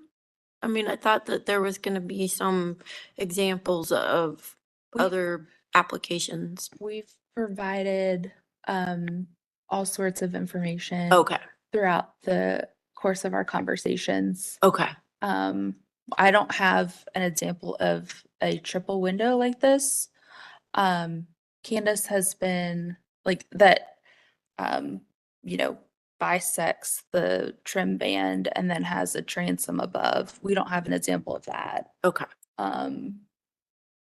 We have examples where the windows at like a landing, mostly on additions. I can think of one on Tremont where the window's like at the bottom of the landing, but on the outside, it like fits with the The header fenestration. height. It doesn't Yeah. break the, yeah, yeah. So there's a number of ways to address it, but I did not have those direct, my conversations were early on in the process. Okay. Candace has been working with the applicants who can probably answer better. Well, I would suggest that it's been consistent. yeah, I mean, they've come back with this alternative. I would suggest that that 2C has been addressed and we can move on. How has it been addressed? They made it smaller and it no longer cuts the band. Was that what we were asking for? It seemed like there was not, I thought that's what had been requested. we were asking for a smaller window in the stair. And not cut the band. Yeah. Okay. Yeah, I don't remember that, you guys, but okay. All right. Next is provide a spec for the garage doors, which I believe they did. Yes. All right. Next is put siding on the second floor, either to mimic the mitered condition that is viewed to the left side on the main floor. 2, carry the corner boards from the second floor down to the foundation as typically seen on historic homes. Or 3, to provide an example of a historic house in a Plaza Midwood neighborhood where the corner boards stop at a main point and transitions to miter board as shown in your presentation. They addressed it. Okay. And then provide a brick sample, which was done. Next is provide a tree protection plan to mitigate the concerns brought by the neighbor. So I think this is particularly for the root system that's on the applicant's property. Yeah, they are gonna consult an arborist. Okay, They have a plan. they have a plan. Yep. Okay, and then there was a reference to redesign from staff notes with special attention to site work. And then provide more information about fence detailing. Okay. And provide accurate dimensions of the retaining walls, which should be reflected on the plans. They did that. Where's the tree plan that they have? What page? Well, it's not a tree plan, it's a protection plan. Yeah, where is it? There's a note about an arborist will be consulted. That's not a tree protection plan. So that needs to be provided. It needs to be provided. What slide is it? Oh, the applicant didn't pass it out during their presentation. Okay, so we do not have it. We have to have it. Well, let our attorney speak to it. Do we have to have it in our application, or is it something that they can pass around? It can be considered an exhibit. However, the appropriate time to enter that would have been like an hour ago. And so I think where you're at, and if you're continuing it, it's perfectly appropriate to continue it and request it in the next go round. Thank you. You're welcome. I'm sorry, I'm not the attorney. No, it's fine. Okay. Because it would be similar to they passed the brick around. It was an exhibit that they brought with them, but. Okay. All right, provide accurate dimensions of retaining walls. I don't know if we talked about that already. They provided provided that. that. And then the commission is not reviewing details at this time, architectural details, trim brackets, porch railing, beams, column details. Should we discuss that now? Or address that at a later date? On the plans. I'm sorry, you were speaking when I didn't hear you. It's included on these plans. Click on your mic, Brett. They've included it on their plans. Did we review it and discuss it? I guess do we want to discuss it? I think Was we my should, since question. We're here doing, I mean, they've Okay. submitted it. Let's kick us off in the discussion, please. All right, so they've included the column and porch details, which is, I mean, most of this speaks to what we usually give to staff to approve on window trim details and porch rail details and column and beam details. So the column and beam details look like the H-style beam that we would normally see.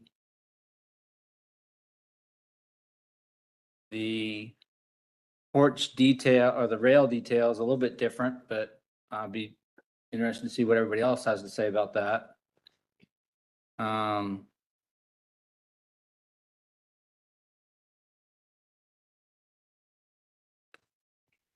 And then the casing detail is typical of a craftsman style or bungalow style. It's got the architect or the historical sills, 5 quarters, a historical drip cap.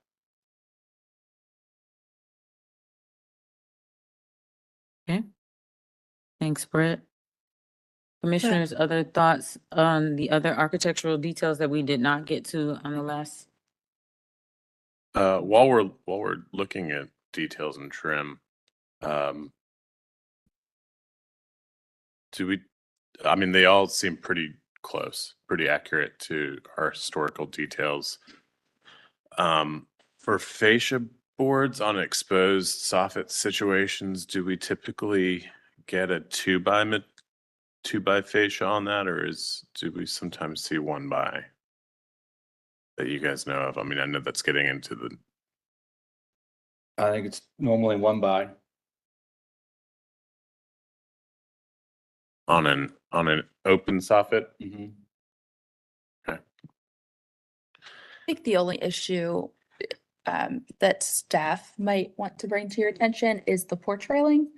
We I don't, was going to mention that next. Yeah, Okay. 30 inch height with a booster rail. yes, and the design, we don't do the application of Pickets on the outside. the pickets to the outside. Yeah. They're centered.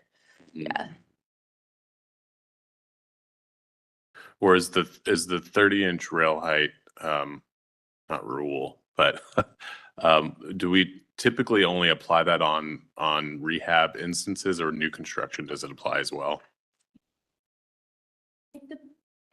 The porch railing is, if you can go to front elevation, the reason for it is relationship to the windows.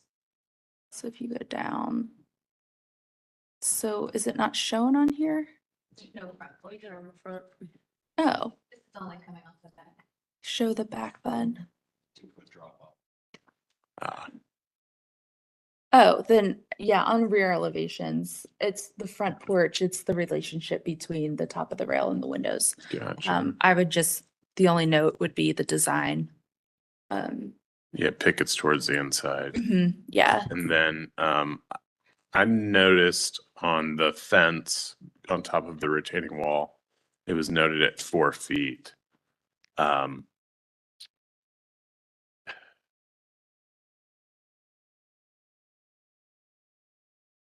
Is that typical? I know our standards state. Yeah, we measure outside at grade, but if there's, Because this is a corner lot. this is, yeah, the problem here is there's an existing retaining wall there that they're replacing. Yeah. And it's necessary for grade. So, you know, the rule is the retaining wall is no taller than required to hold back the grade. And then a fence is allowed on top of that. And the height's acceptable.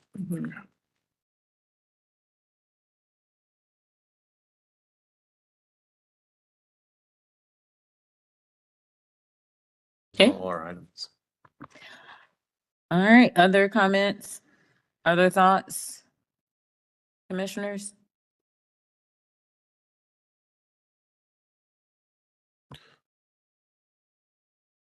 If I was to make a suggestion, I'd say it's safe to move beyond massing and scale.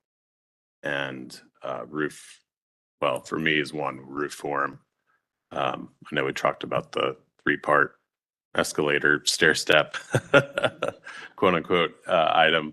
I think what this boils down to is window style, rhythm,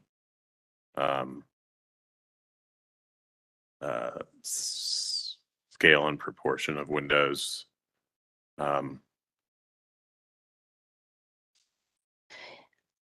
Yeah, I'm in agreement with that. It was helpful for Brian to share, again, the square footage and share the particular constraints that they're up against on this lot. So we could obviously include that in any motion we make, because this would not be typical for an application that didn't have the same kind of issues, constraints.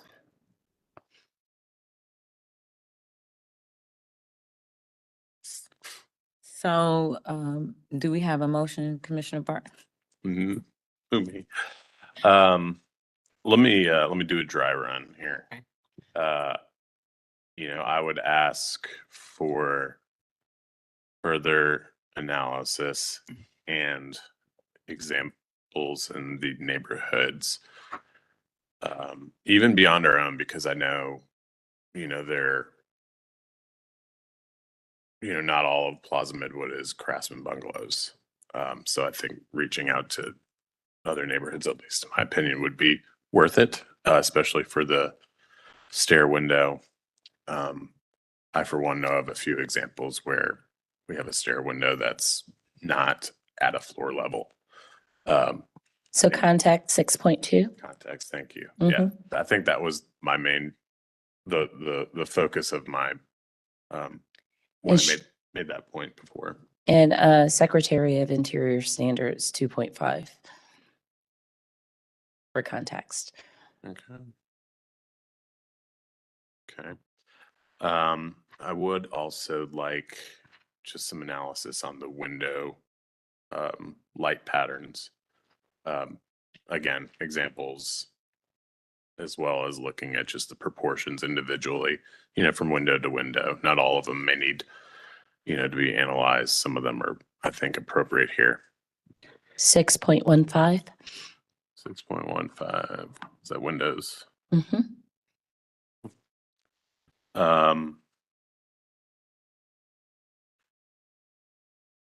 I mean, I'm fine. I don't think I have any comments on the roof pitches, the porch roofs, the band beam. I think is fine. It responds to the conditions of the porch. Brian did mention that he might be able to do something with the back patio roof. I think if he feels that way, we should allow him to try. To at least explore and show us. Yes. What am I to? Okay. 6.17 porches. Look, that was also roof forms. Just as a friendly reminder, this application needs a decision at the April meeting. Okay, thank you. Thank you.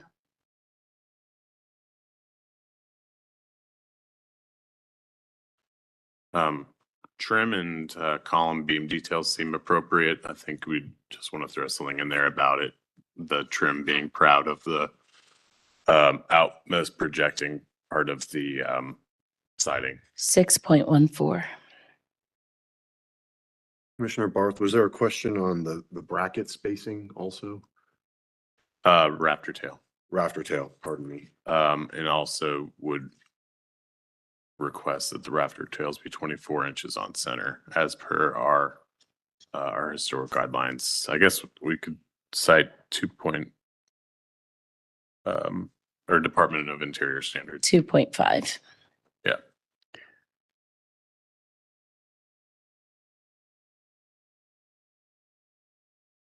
And porch railing pickets need to be set towards the inside. Sorry, porch railing, the pickets need to be set towards the inside. Again, 6.17. Yep.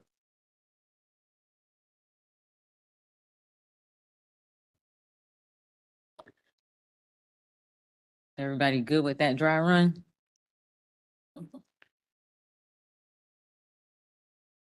Can I list all the standards at the end?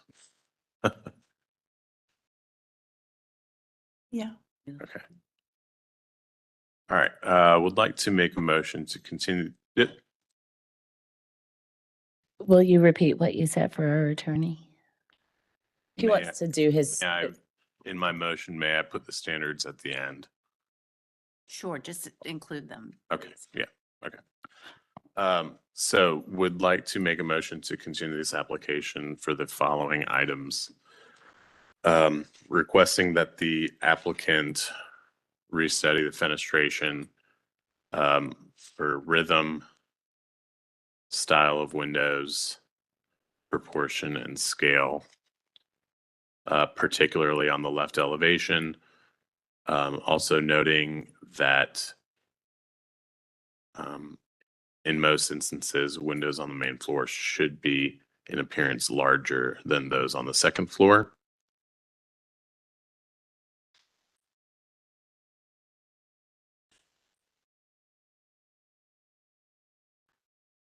And let's see here.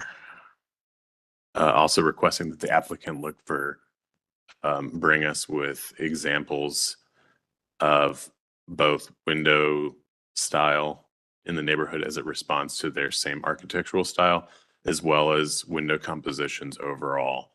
And as one commissioner pointed out, looking to some of our design standards or resources that we look for that they can reach out to staff, Getting Your House Right, Department of Interior standards, as well as context examples in other historic districts in Charlotte.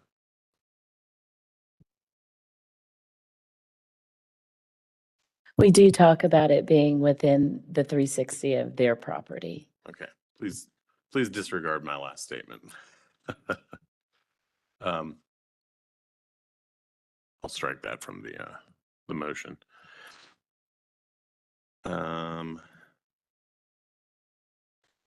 Number 2, requesting that the applicant apply the following details, the detailed considerations, 24-inch on center rafter tails, or at least simulated 24 inches on center rafter tails, to ensure that window and door trim stands proud of the furthest projecting siding material.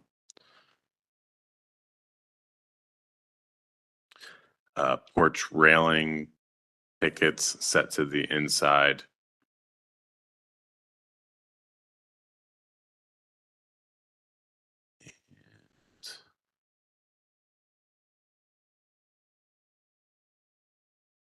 Apologize if I'm missing one, but I think that's it for details.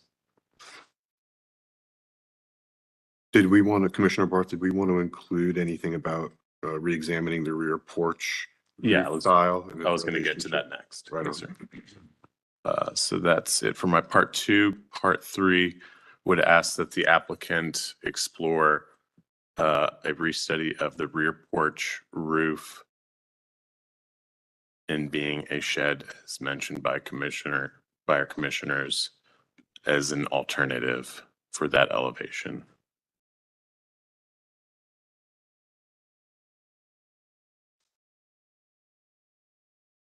Part 3 requests that the applicant include their tree protection plan in the application. And siding standards, 6.15 for windows, 6.14 for siding. Right. 6.17 for porches and railings.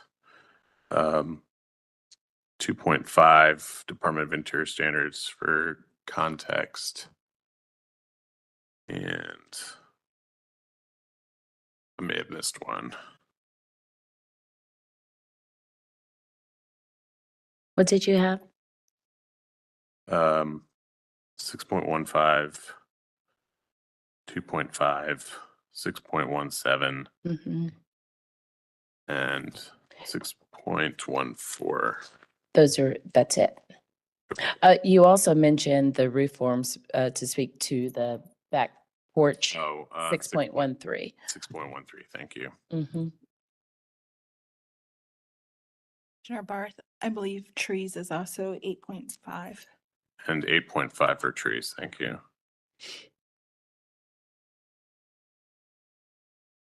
All right. Motion made by Commissioner Barth, seconded by Commissioner Sullivan. Any discussion on the motion? All right, let's vote. Commissioner Holtz? Yes. Commissioner Whitlock? Yes.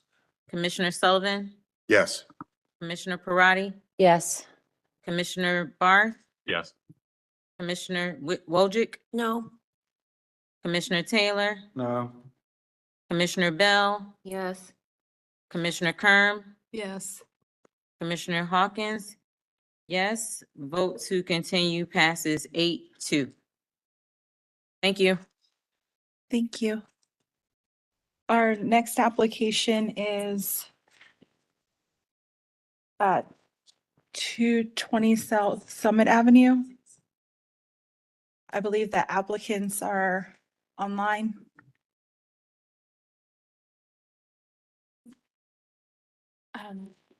If we'd note for the record that Commissioner Sullivan is leaving the meeting.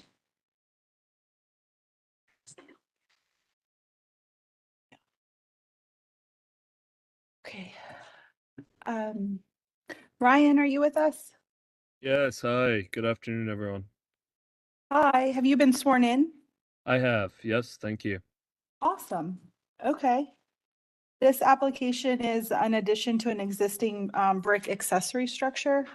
The applicant has provided existing condition photos that can be seen on slide 7.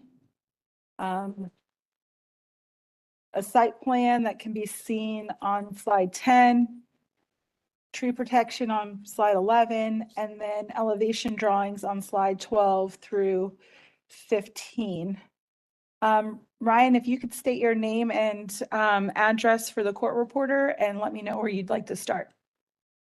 Yes, ma'am. So my name is Ryan Bertoni. The address is 601 South Kings Drive, Suite F427 in Charlotte, North Carolina, and it's 28204. Okay, and speak clearly and loudly. Thank you. Sure. Is this better? That's much better. Thank you. Okay. Yeah, no problem at all. So thank you all for hearing me today. I just wanted to present a submission on behalf of the McMillan family for 220 South Summit. I had previously constructed a covered porch for them about a year ago, and we are trying to essentially add a second story to this current garage. And so, yes, thank you so much for changing that page. So what you have in front of you, or the slide that we are currently on, is what the existing structure, front existing structure is currently, and then on the left side, and then on the right side is what the proposed new structure would be. We have worked with staff to try and match very carefully the existing architectural features of the main structure. The current proposed plan for the new structure is approximately 12 feet wider in width. And I'm sorry, I'm kind of all over the place here. Yeah. Just tracking. If you could, yeah, perfect. That's great. On slide 19. I'm sorry, I should have just redirected there. This garage, just from a little bit of historical significance, was built in 2008. And we were able to find brick that does in fact match what that structure has currently. Similarly, we were able to find mutton windows that is currently on the structure as well. So we are proposing that any of the new windows would be consistent with what is existing currently. Furthermore, I think and I apologize, I don't have the slide number in front of me, but there's also a tree that is directly to the right, which we have included in our presentation, some pictures of. It's an oak tree. Yes, exactly right. So on slide 11, there's a couple of them. So we would be providing this level of tree protection to ensure that, before, during, and after construction, those trees would be well taken care of. And so with that said, I don't think I have any more opening comments at this point. You can finish your presentation if you have additional comments. I don't think so. I think, yeah, so the plans before you is what we're planning on doing. And like I said, I think the existing garage doors would remain the same. We would be matching all of the light fixtures. Any new light fixtures that we would be adding would be exactly the same. We have the benefit of being able to reduplicate those. And so it would really be adding a staircase that's interior on the right-hand side of the structure that would then go up to the second floor, and then converting that second floor into livable space. And we did, from, again, as I mentioned earlier, from a, architectural standpoint, we tried to match the current architecture on the existing house. So if you look in the gable, we have a small window, which is consistent with a gable window that exists on the right-hand side, or 4th Street side of the existing property. So yeah, I think that's really pretty much all I have. I just want to open it up to questions. Thank you. Do we have any callers? No callers. Chair Hawkins? Commissioners, questions for the applicant? What is the height of the garage versus the height of the house? I was looking for it and couldn't find it.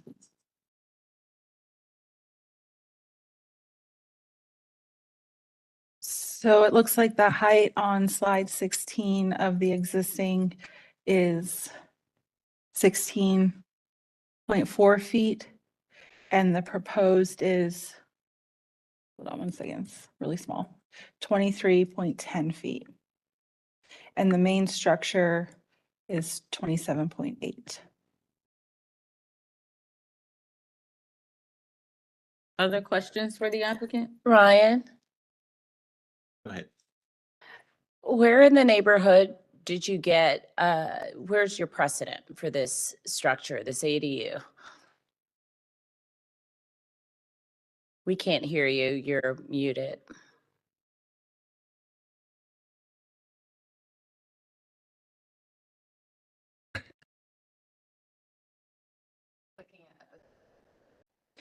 Ryan, don't click. Marilyn will click. Okay. I apologize all. Yeah, I kept clicking and it kept saying I can't unmute myself. So I apologize. So there's actually an ADU right adjacent to the existing garage that is there. So, and I think you will find that, and I apologize, I just don't have the slide number, but right directly, I think it's two. So sorry, I just don't have it in front of me. Let me. Slide 9 is the one on Yes, the. it's. No, I don't think that was it, to be honest. I'm sorry. I think it's 216 South Summit is the address. Yes, if you go to slide 9. It's shown on the right side, the middle two pictures.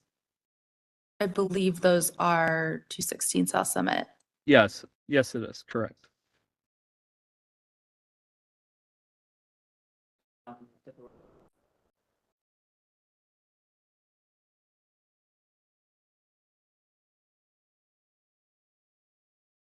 I want to, you can go to the Google if you want.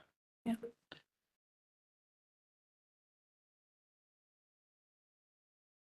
I think it is.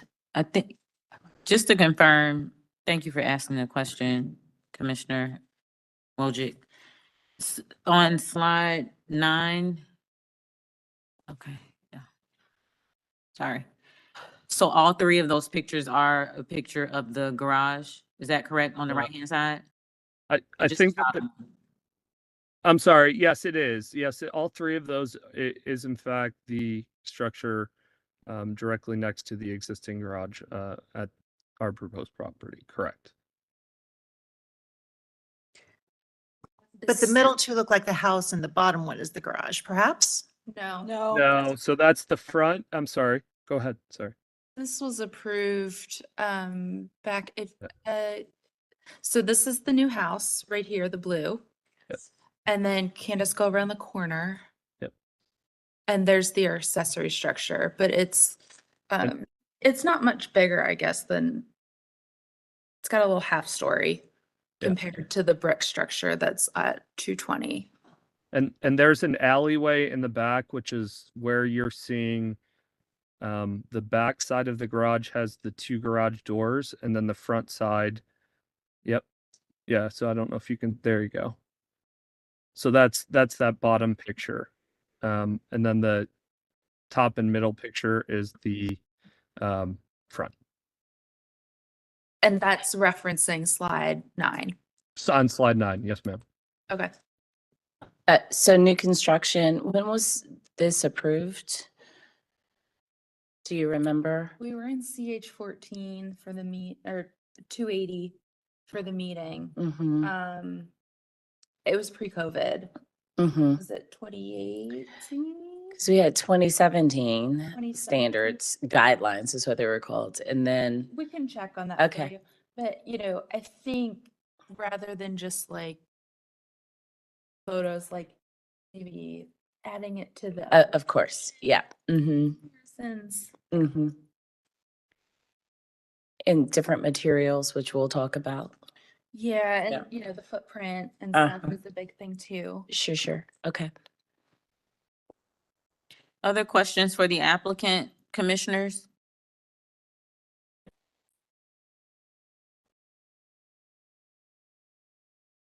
Yes, yeah, did you look at the staff analysis on this current report, your current application? Ryan?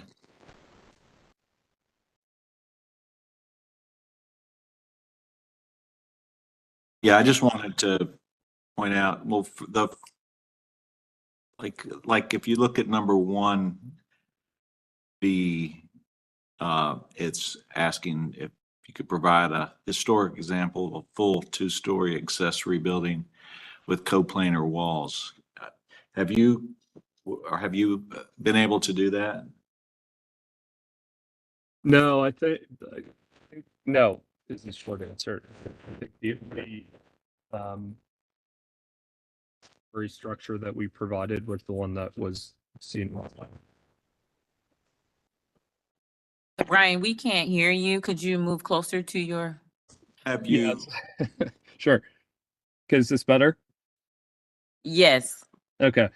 No, the only 2-story ADU that we provided was the one directly next to us that was listed in slide 9. So that's not a full 2-story structure with coplanar walls. So it's different than what's being requested and to provide as an example. I think it's fairly pretty major part of what is needed for this application to move forward. Well, just looking at some of the other items, provide a historic example of an asymmetrical roof lines on accessory buildings, which is showing on your drawing as part of your plan, but have you been able to find any examples of that? No, it sounds like it sounds like I need to find some additional examples. Yeah. Yeah, I think that would really be helpful because I think that it would be unlikely that we could approve this application without these things.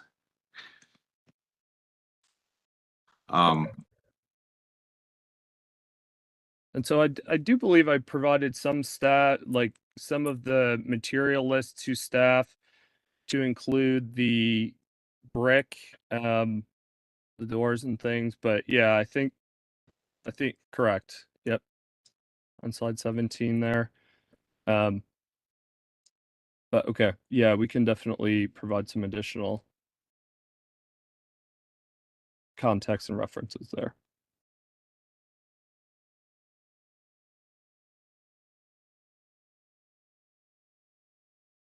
I would offer up just say that it's important to go back and look at our standards.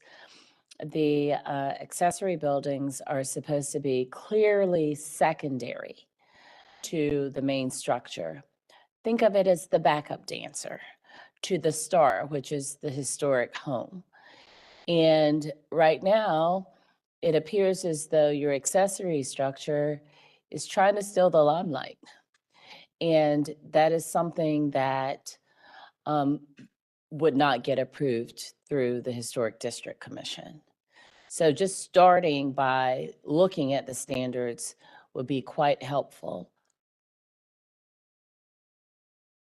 Okay, yeah, and we did, I'll be honest, we did look at the standard. It wasn't that there was no review of the standards. We definitely looked at 615, I think it was that the muttons for the windows? Additional ones, 85 for the trees. So there, yeah, I just want to make that clear that, yeah, I absolutely agree with you, though. I think there's probably a need to review, and also look at some additional ones, but yes. Yep. Right, and work with staff because, you know, we're looking at these standards a lot.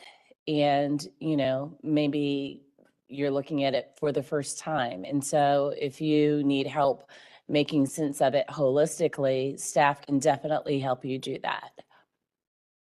Yeah, I think that's a really great point. And we had multiple conversations with staff on architecture and also like on the plans before we came to you. So there was definitely conversation along those lines, but I think you're absolutely right. I think, just it's needed further. So, yeah.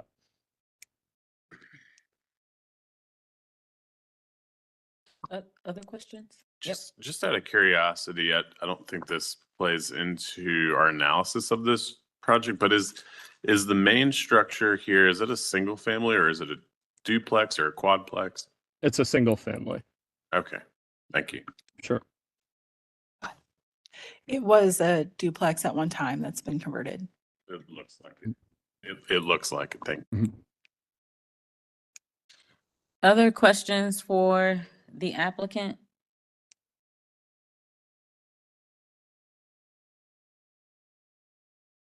All right, well, let's go ahead and close for deliberation. Scott. Scott got all of the concerns that I had.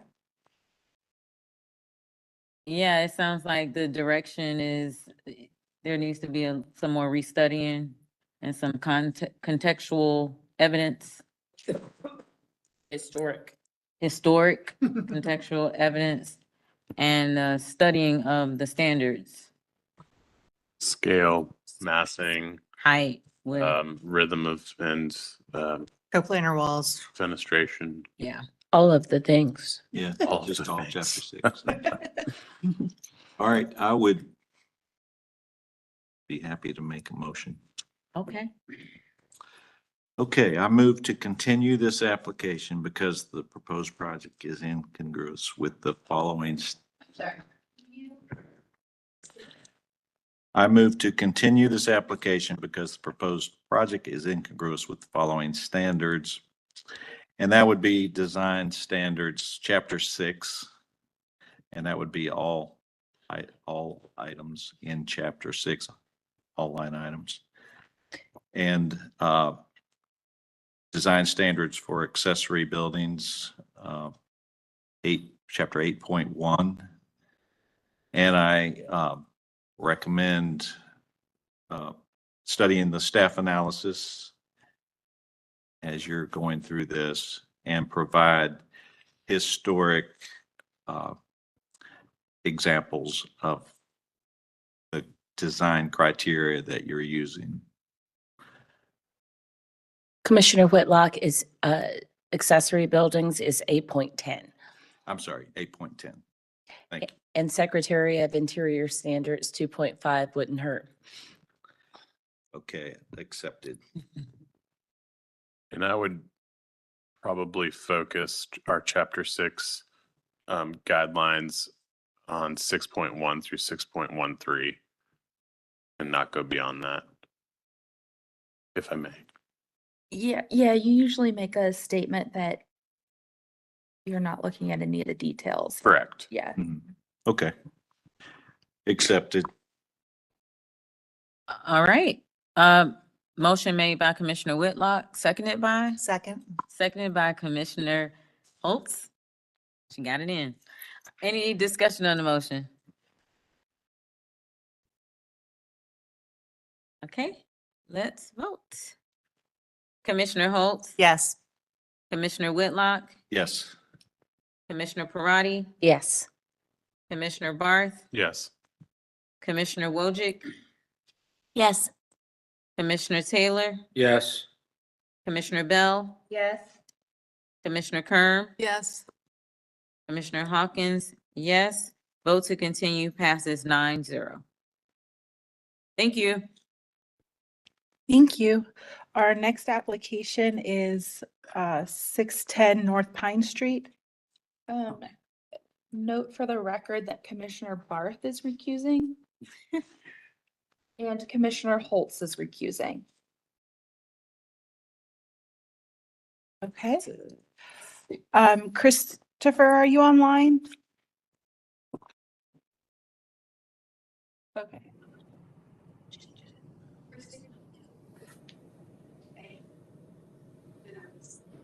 I'm sorry, what? Okay. For the record, case number 8 has deferred to the April meeting.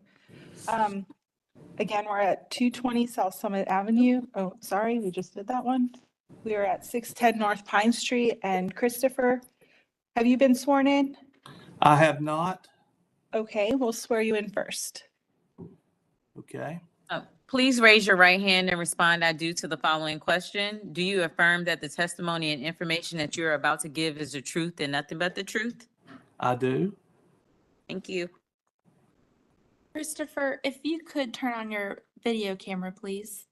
Okay, I will, I do that by starting video. That's probably a good place to start. There we go. There we go. Okay, so this application is in several small iterations. It's modifications to the front porch, reconfiguring the front walkway, expanding the driveway, and adding a retaining wall. There's no changes proposed to the existing windows or front door. Christopher, if you'd let me know what slide you'd like to start on. Let's see here. I'd say just that one could be fine. Okay, slide 9 is the site plan. Yeah, the middle picture there kind of shows what we have currently on site. It's a little closer view of the survey that's to the left. You can see there is a Christopher, I'm Yes. sorry to interrupt you. Can you state your name and address for the court reporter? Yes. Christopher Hensley, Meyer Gruson, Paul and Benson Architects, 320 South Tryon, Charlotte, North Carolina, 28202. Thank you. Please continue. Yes, so the objective here is to, we have some wood rot and some, needs some repair to the front porch floor and the columns that we'll see in some of the pictures that we've attached to this. That's the original kind of house that you see there. So, and, you know, our objective is to extend the front porch across the front linear. There you go. There you can see some of the rot in that slide that's specific in that area. The column is overhanging the floor system. We do have a CMU painted foundation that we would match and keep that. But we would maintain that front, the established right side, extend that to the left, leave that existing column that is to the left where the outside corner of the porch is, to the left. Well, that one will stay and that one will stay. Both of those will stay.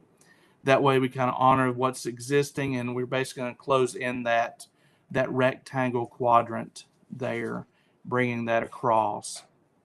In repairing the floor, the rot, some floor joists, you know, floor band at that time.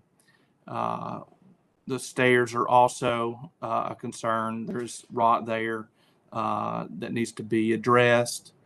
And then after, there is some detailing there that we want to discuss, which I do have some precedent in the neighborhood.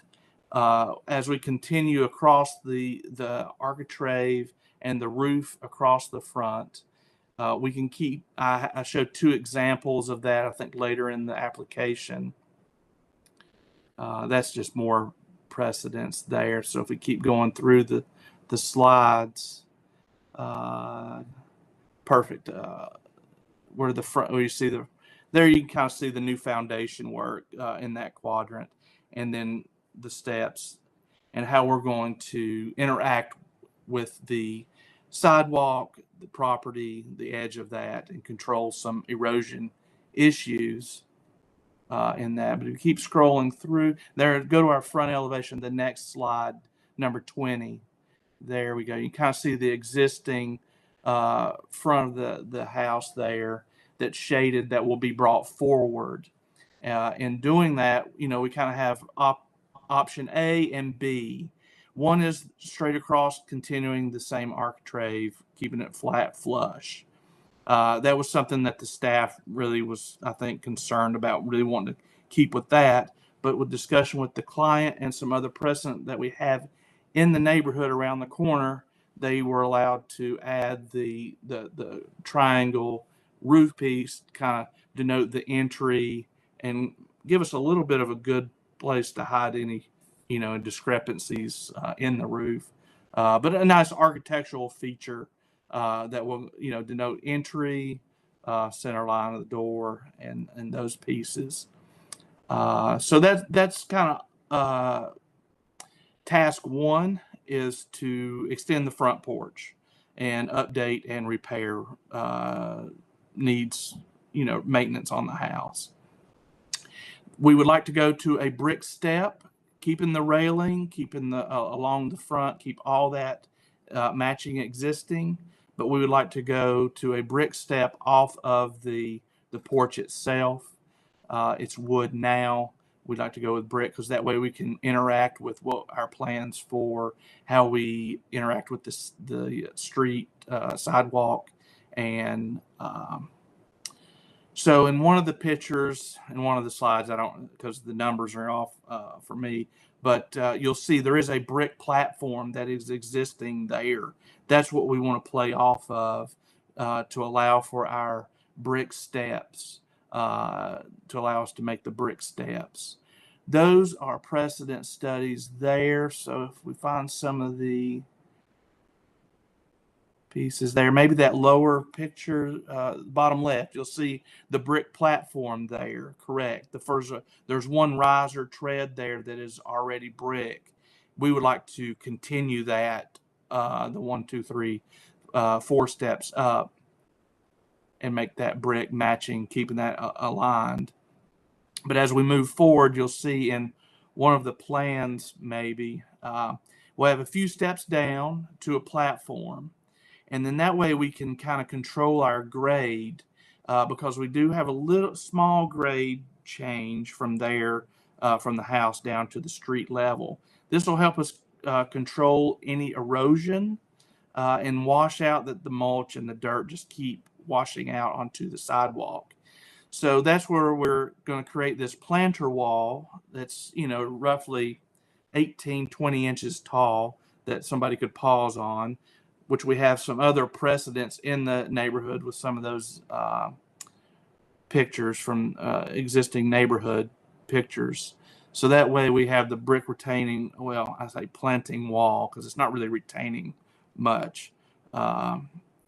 And then that way allows the client to go back in, actually do some new planting turf and, really focus on giving some nice landscaping around approach to their house and the rest of their site. So you'll see some of those pictures from around the neighborhood where they had used brick planter wall with the piers, interaction with the sidewalk, and the brick steps up. There's 2 steps up. Here's kind of a section that you're on there. We're just showing we're going to extend the existing architrave, keep it the best we can. There is a step in that architrave currently. We were going to clean that up, but we're also, if we need to honor that, we're fine with that. But this kind of gives you an idea of sections through the steps and how the street would be interaction with our new steps. So it's 1, 2, 3 steps up, platform, and then the brick walk up to our new brick steps that interact with the house. That's kind of, that controls, site issues. The third aspect of this is there is a current 2-car parking area to the right of the home there. The shaded area is kind of what's there now. And they have had discussion with the city. So it's kind of like once we have approval from you guys, the HDC, we can fill in the kind of like that quadrant, that lower triangle there to the bottom left triangle there. We kind of leave that as a little bit of a planter buffer, hopefully, where we turn our retaining wall back toward the house. But the triangle to square up further down where the section cut is If you come straight down, perfect. Now that triangle, that's where we want to fill in the triangle in that area with like pavers. And then the city will cut us a new curb to allow better access from street on there. So because currently they have to angle that car and then kind of slide it in next to the left of their car. So if you approve this, the city will put in a new curb cut for them. They've had verbal confirmation with that. But this plan that you're on kind of gives you a good sense of the planter wall with the piers, the steps up from the sidewalk to our brick steps, extending the porch to the left, keeping the existing middle column there, and then the paver pad. So there's really 3 little points to the house. So really the house will stay as is. We're just interacting with, the front face. So like I said, there's a good picture of a few steps up. So some precedence through the neighborhood there. And there is another, click that slide there. So there at the bottom left kind of gives you the idea of the piers with the steps up to the level, then the brick steps. That would be very similar to our situation that we would be having there. And then that way we can, do new planting, landscaping around the front of the house. This particular house has the barreled concrete. We would like to do the brick like in one of the other pictures. And then the bottom right of that kind of shows the precedent of adding the gable roof over the entry that we kind of wanted to achieve, rather than continuing the flat roof straight across. So giving some nice interest there. Thank you, Christopher. Thank you. Thank you. It looks like we have some unknown callers. Callers, if you're calling about 610 North Pine Street, can you state your name and your comments?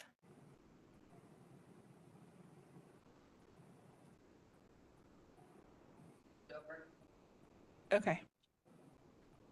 Okay. I guess no other callers? No. Okay. Chair Hawkins. All right. Commissioners, questions for the applicant? I have a couple of questions. Okay. So just starting with some clarification questions. You said the foundation is painted CMU. It's actually CMU with a parge coat and then painted, correct? It's not straight up CMU without a parge coat. It's kind of hard to tell. Yeah, I think it's kind of hit and miss. It probably was CMU with a parging and then painted. So you kind of get a sense of the CMU, I think, of over time. But yes, it's probably intended to have Do we know CMU what with that picture the is right parging. there? I mean, that kind of looks like a parge coat. 70s. If you're looking Yeah, I at mean, Ms. Shellman's clothes. Yeah. Yeah. Okay. And that's what we would maintain. We would just, continue that same look when we close in that corner. The parking area, just for clarification, there is an existing little triangle that's roughly, 2 by 3 or something like that at the front left of the parking pad. Your plans show filling that in and extending the pad over another 2 or like all of that white there, not the shaded area. You're proposing all of that becomes parking pad or some of that's landscape, or what do you? Yeah, we would hope that, we would leave some landscaping there. I don't think we would pave all or, do the paving all the way over. But it's really, the main goal is to kind of square up that parking pad and get that new curb cut over, allowing that way there's not such that hard curb for them to get their car in and out. our standards specifically say not to have parking in the front yard. Why would we allow that here? It's existing, and we saw the adjacent neighbor just to the right there has parking, in a double parking place, and we had some other precedent. I think also in one of our images that had a double parking place. Yeah, it might be in one of those.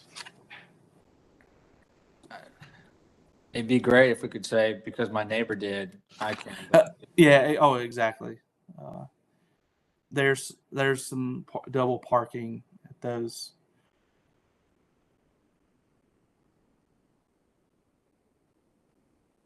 I think that's all my questions. Yeah, the 524 and 320. Those were 320, 525 had the front parking areas. So it's already existing there. It's just we'd like to square that piece up, eliminating that awkward triangle piece there. Yeah, I get it. Yeah. Thank you, Commissioner Wojcik. Can you give me a little bit more clarification on the planting wall? Our guidelines say that we should not have retaining walls unless they are actually retaining something. And you had mentioned erosion control. What is happening? The with mulch landscape? and currently there is just, I think, a small little brick curb, but the dirt and the mulch just continually to wash out onto the sidewalk, and it's and this is a way that we can control it, bring our grade up. We're talking just a few inches there. There's a good picture showing the completing that triangle to the existing, and then just out of the picture you kind of see where the curb cut kind of stops. We'd be adding a new curb portion there. But you can see there's just a small brick turn up row lock that kind of keeps us from property there to the sidewalk, and that's where we'd like to just bring that up. And when we do that, I'd like to just fill in some new soil to the back. And one of the sections kind of shows it's more of a planter wall. It's we're not really retaining is really the wrong word, but the elevation of the grade is going to be changed and increased based on that section. Just every so slightly, yes. And then over by the parking pad, is there an actual wall?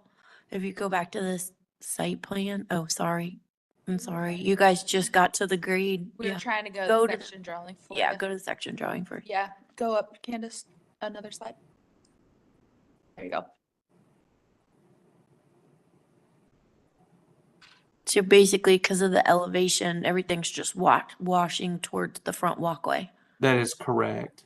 So it knolls down, but like I said, once we put that in, we'll fill in with some soil, and that way we can get our new planter and new planting there.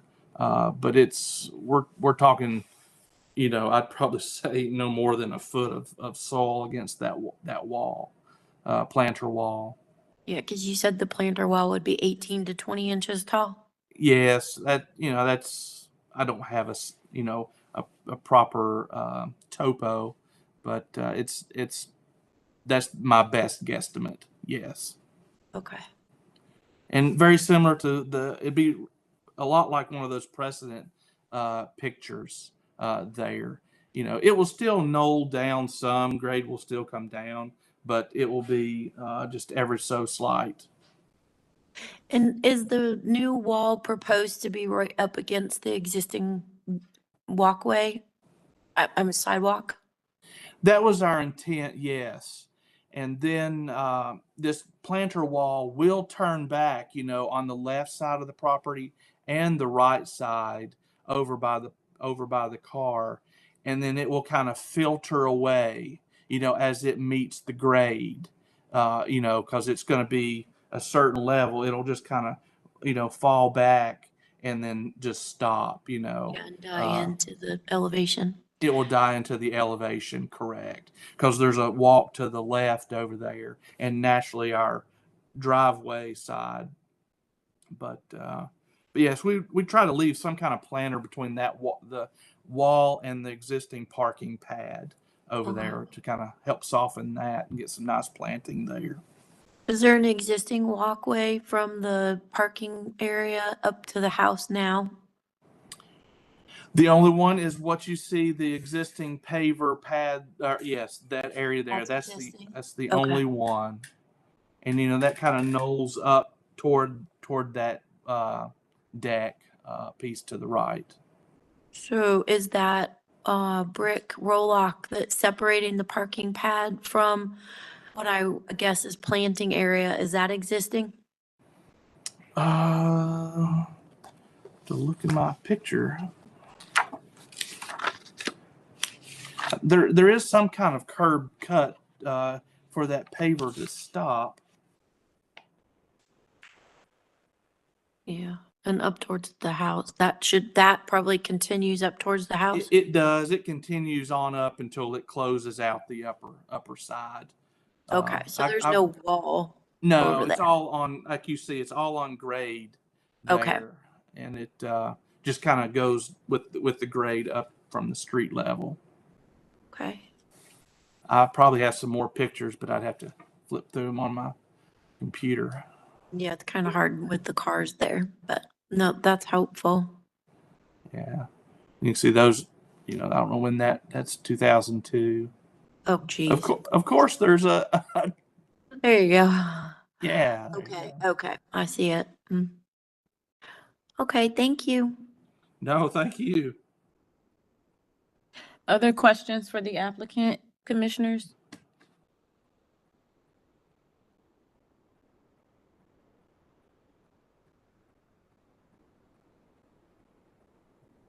All right, let's close for deliberation. Commissioner Wojcik, I'm curious, and Commissioner Taylor, when I initially saw this, I thought the retaining wall, even though he's calling it a planter, but the retaining wall, I thought it was more cosmetic. But it sounds like it does have a grade change, or you shaking your head? Yeah. I think it's mostly cosmetic. Okay. I mean, it's overgrown. I mean, not overgrown, but it's planted heavily right now. So it's hard to distinguish, but going by there, it looks like the majority of it's cosmetic. Okay. Particularly on the driveway side. I mean, you could maybe argue that it could be, something could retain more than that brick edge, but it doesn't take much more than that brick edge right now to retain, from what you can tell from the plantings. I feel like it would have been helpful to see an example of it, the sidewalk washed out, like that that is happening, but I can't. I don't think tell there's that- any true erosion. I think it's mulch that gets washed out or something like Okay. that. No, just turn it on. Excited. Here, but the tree is also, it looks like they're missing also some bricks. Well, and that's my other question. That's a maple tree. Is that maple tree there? This was 2022. I think. It looks like it is I being remember seeing that. removed.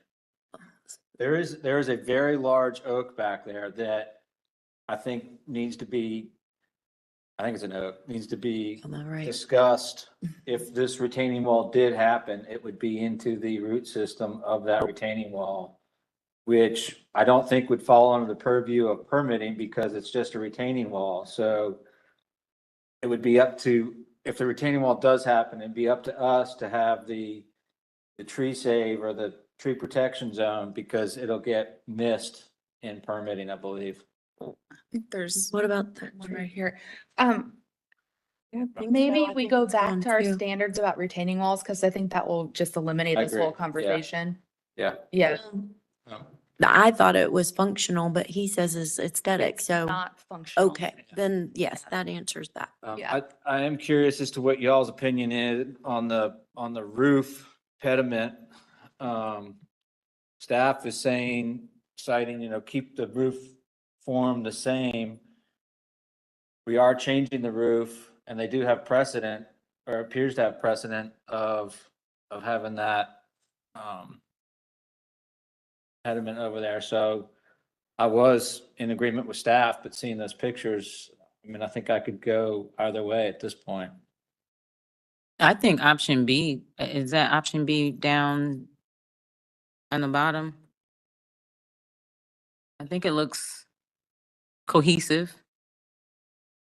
That's the preferred option A. Oh, option A, I'm Option sorry. B is staff's preferred for the reason of not creating false history.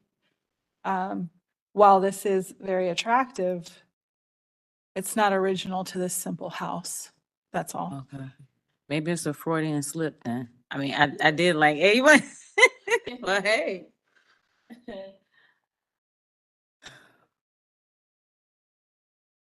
Yeah, I could go either way, honestly. I mean, that's, it looks nice, but But don't forget, it's not, how it looks aesthetically, it's how it reads historically. yep. So how would you determine the difference between the new and the old then? Those columns. Okay. Yeah, I believe the applicant said that they're keeping this one column, which on the one side, and then just pulling the porch forward. So you'll end up having like a column in the middle where you necessarily wouldn't normally, and that would be your delineation of the new from the old. So my answer to you is that we should go with what would be more historically correct and easier to identify. All right. All right. Other thoughts? I completely agree with Commissioner Taylor. We could always point to what our neighbors have done, but if it states in the standards that we don't do double wide parking in the front, then, I'm in complete agreement that that's not what we do.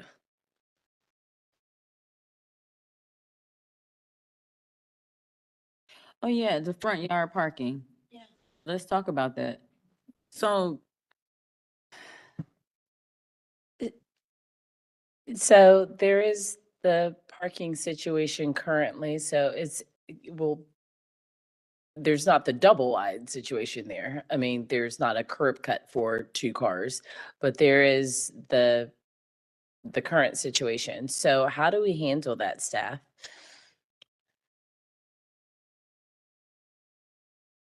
if it's a non-conformity, we wouldn't want to. Like, if we touched it, then it would have to come into compliance, but if we don't, could they keep it as is? If they don't touch it, that's the rule of thumb with anything is to leave it. I think they're not, it's just this one little corner that they're trying to square off. They're not like adding a whole nother. Sure, but even in squaring off that corner, it's touching it, yes? Correct. And they There want is- to ask the city. There's the consideration too of the tree that they can't necessarily extend it back any further. Not that that gives you a reason to, significantly enlarge it, but maybe squaring off a corner. That's not in compliance. That's not in compliance with no front yard parking. Correct, but it has that special circumstance of a tree and you can't extend that to the rear without impacting the tree. Sure, just to throw this out there, not to be the fly in the ointment. However, there's plenty of tandem parking all over the city. So yes, the tree's in the way, so they can't go to the back, but we can say that you don't have double wide parking, no? Yeah, always.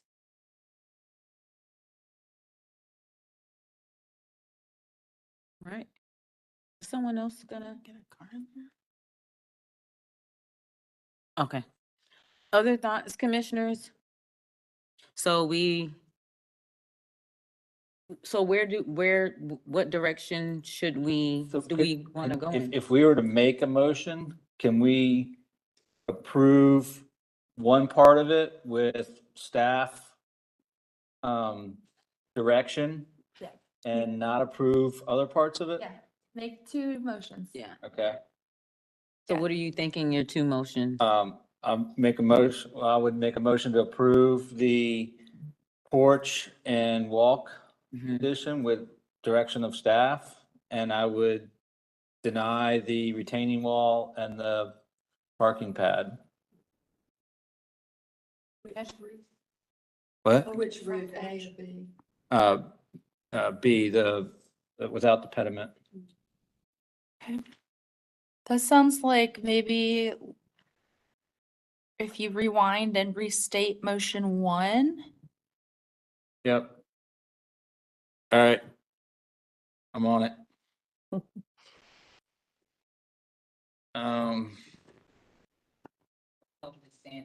We'll help with standards as needed.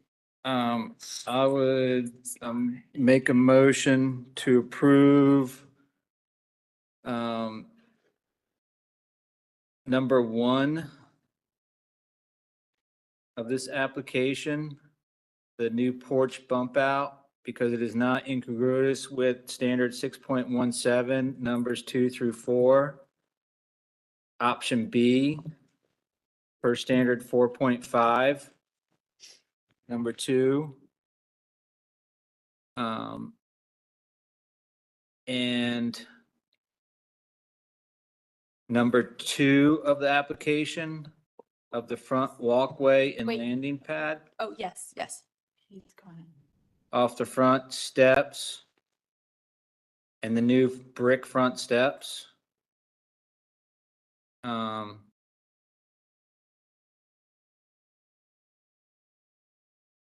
don't know what number that would be. It is 8.2.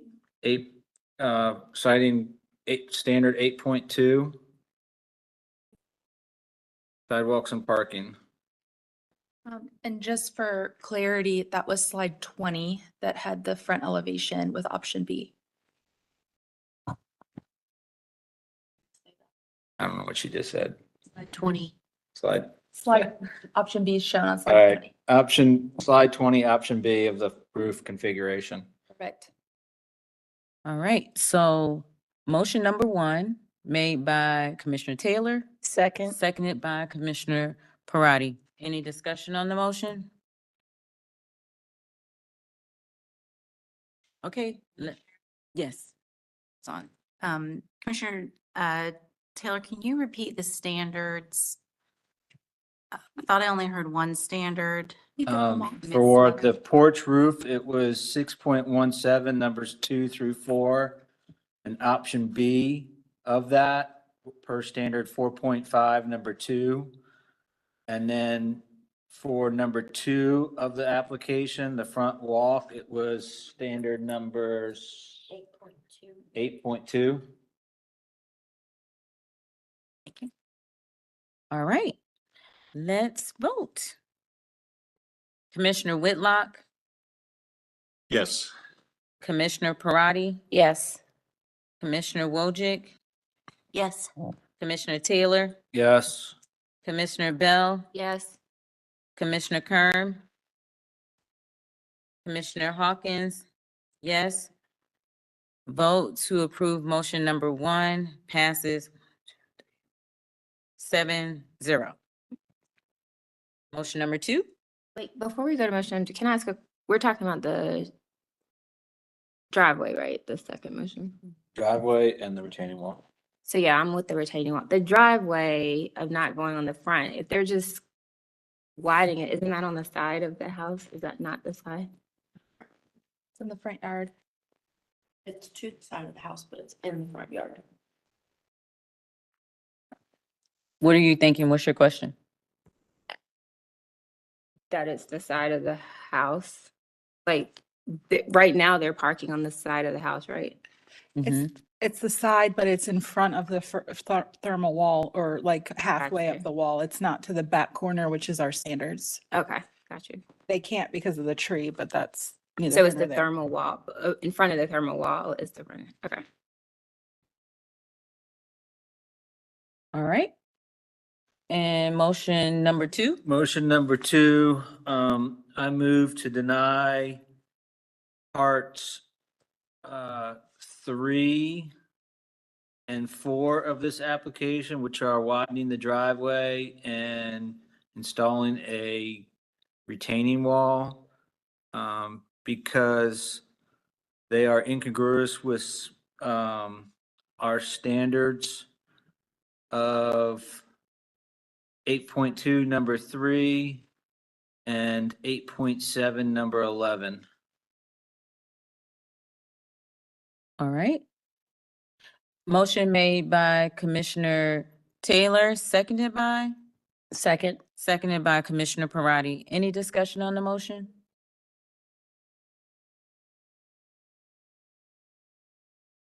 All right, let's vote.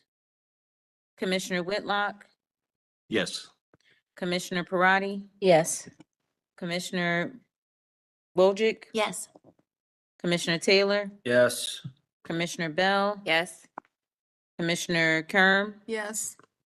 Commissioner Hawkins, yes. Vote to deny motion number 2 passes 7-0. Thank Hey, you. Christopher. Oh, we need a break, another break. Okay. Back at 6? Okay.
Hello and welcome back.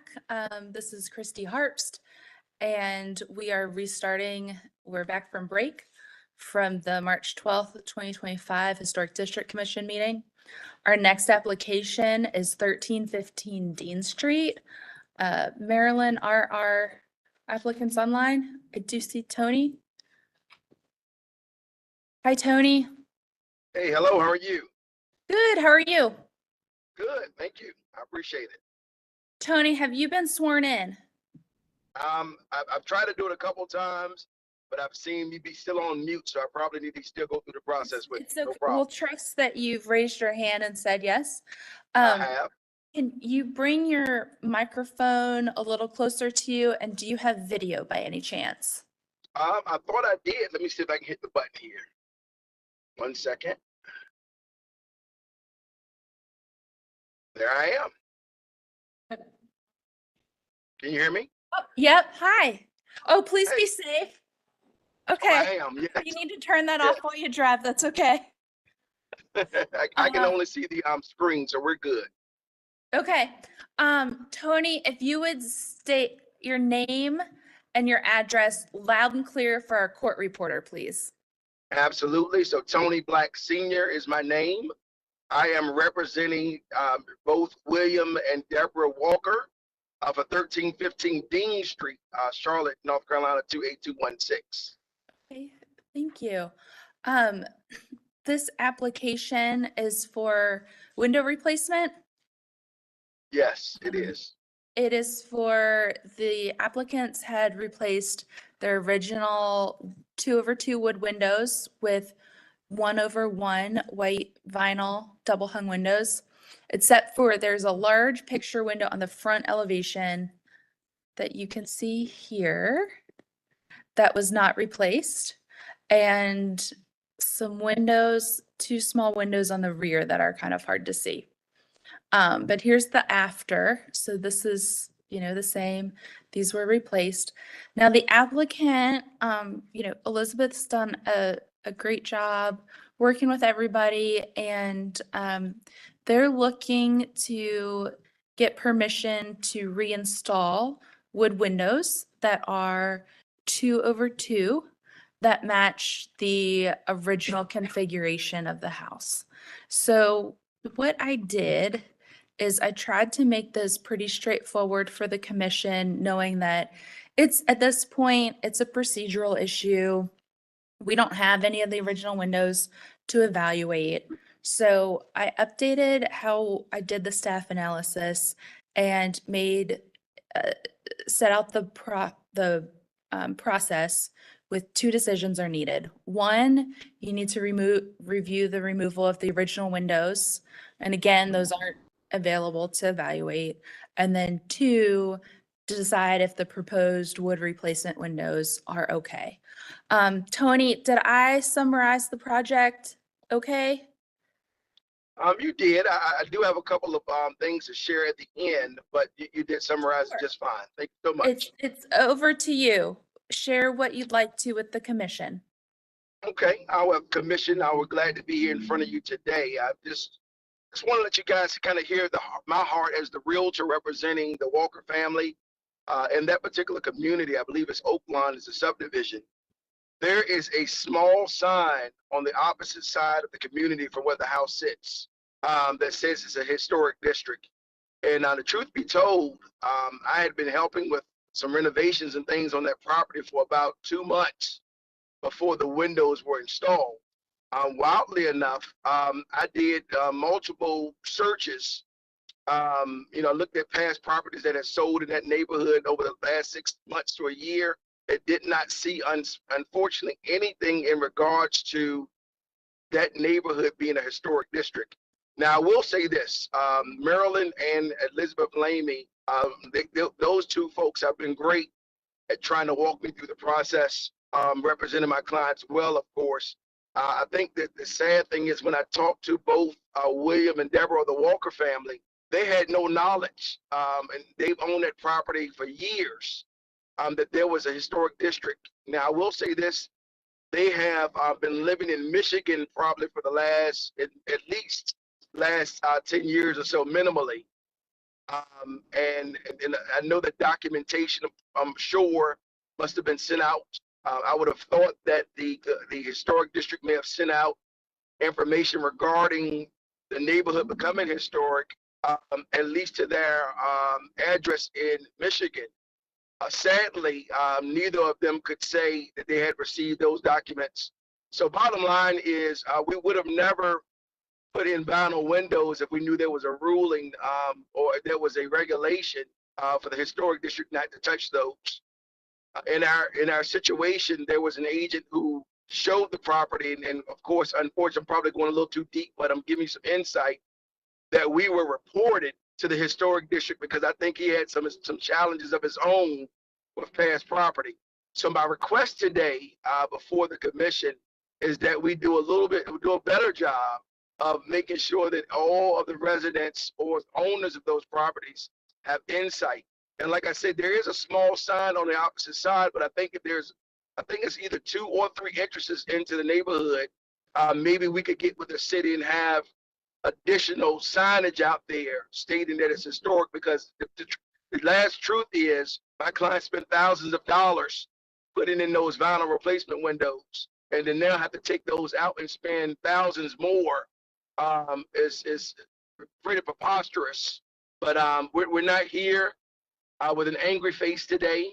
Just wanted to make sure you share where we were, and please assist those for the future with better documentation, a better insight, or even more signage in the community to assist. Because again, especially in this current economy, there's just not extra dollars running around or out there for our clients to be able to afford to do with what's happening with the walkers. So with all that being said, bottom line is we're in a place where my clients have made or have agreed.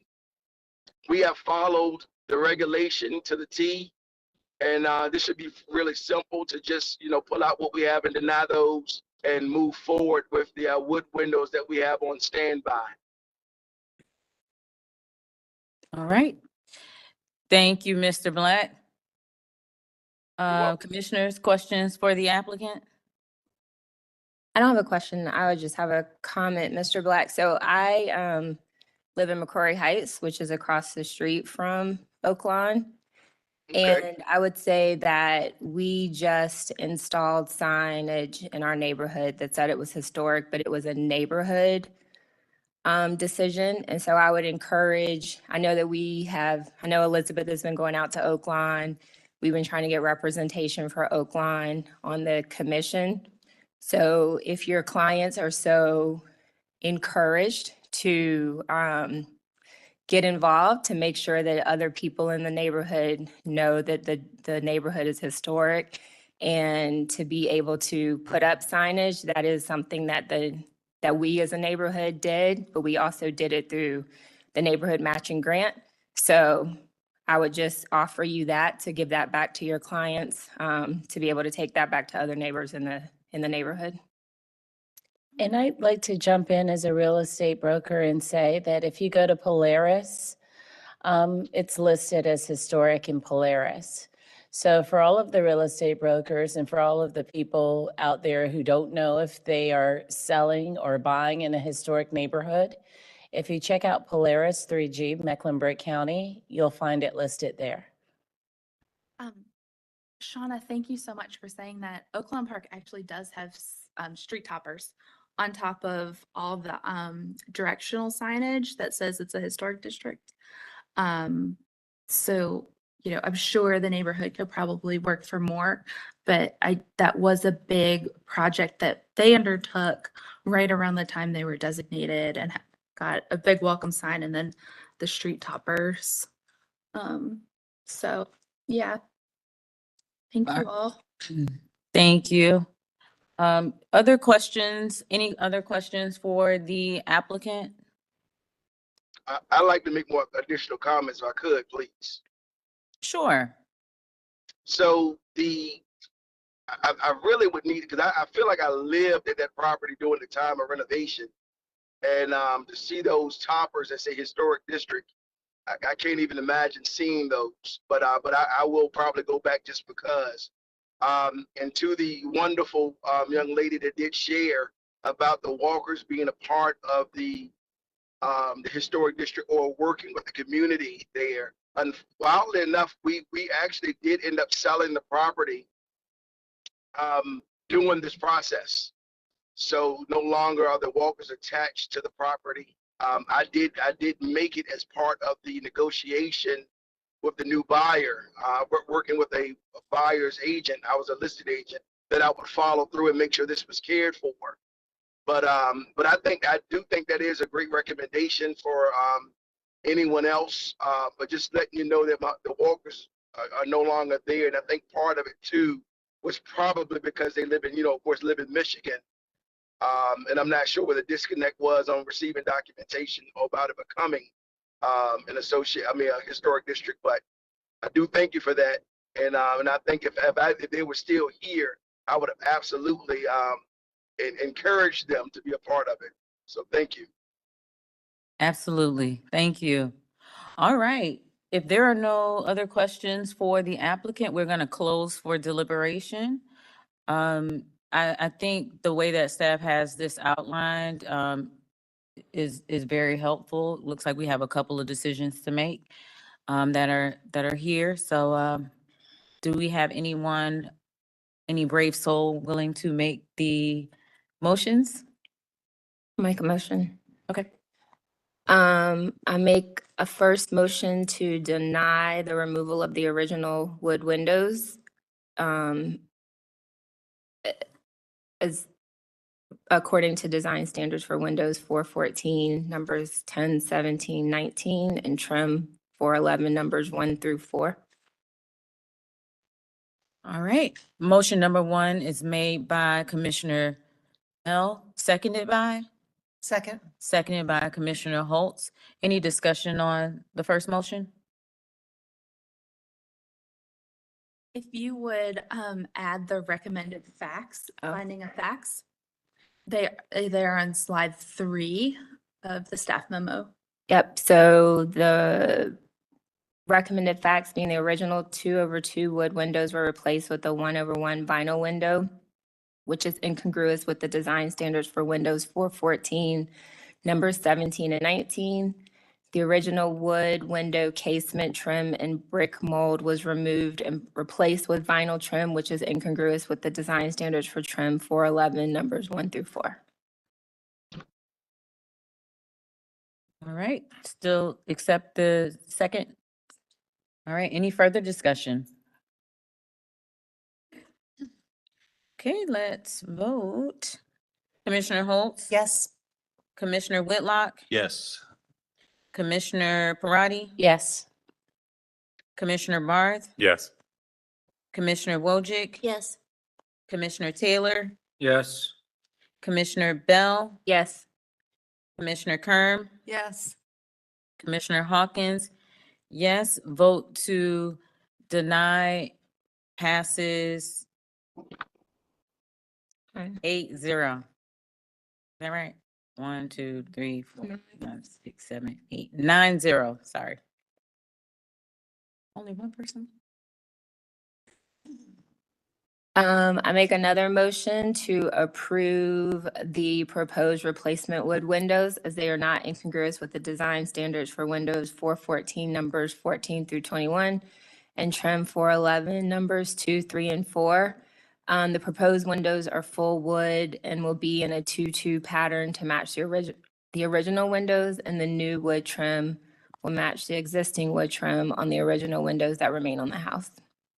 All right, motion made by Commissioner Bell, seconded by? Second. Seconded by Commissioner Holtz. Any discussion on the motion?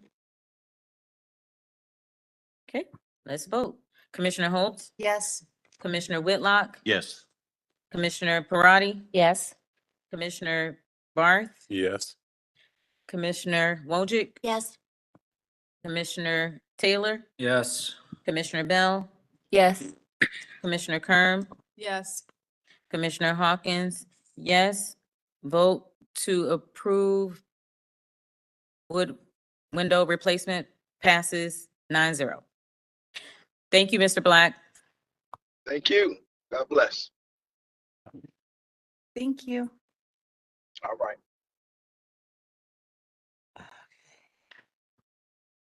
Our next application is 522, 524 North Pine Street. I believe the applicant is in the room. Give us 1 second to adjust.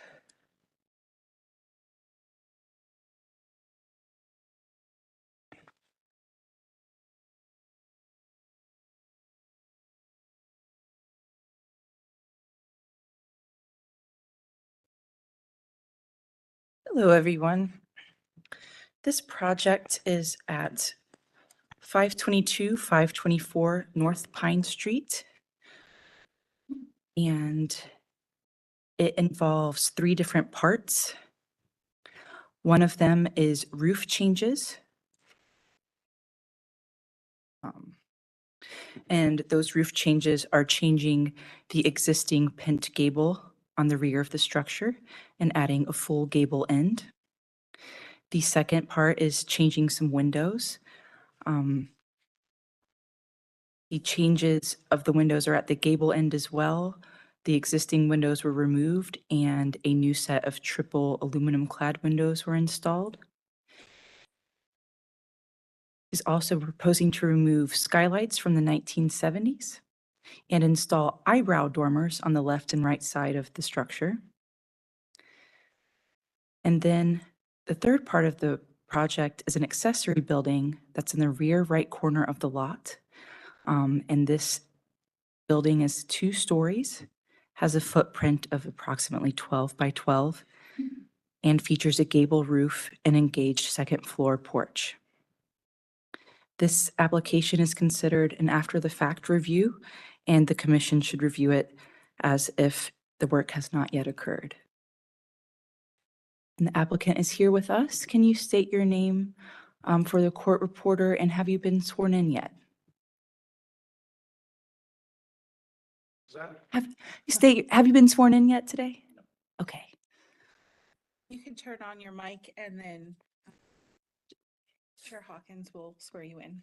All right, please raise your right hand and respond I do to the following question. Do you affirm that the testimony and information that you are about to give is the truth and nothing but the truth? Yes. Thank you. And just state your name and address for the court reporter, please. Brian Phillips. Name and address. 315 West 9th Street, Charlotte, North Carolina, 28202. Ryan, if you would like to talk about your project. Yeah. So do I? Yes, take it with you. You can take Okay, it. got it. These houses were owned by an individual who had been living in Chicago for the last 30 years. He had residents, tenants living in both of these duplexes. There's actually 4 units out of the 2 buildings. This is the one on the right. It has 518 and 520 in it. And then the one on the left has 522 and 524. They were not really maintained. We found lots of black mold. We had major water intrusion problems in the crawl spaces.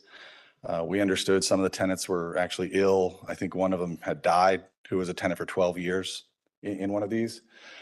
This is the condition of the roof on 524.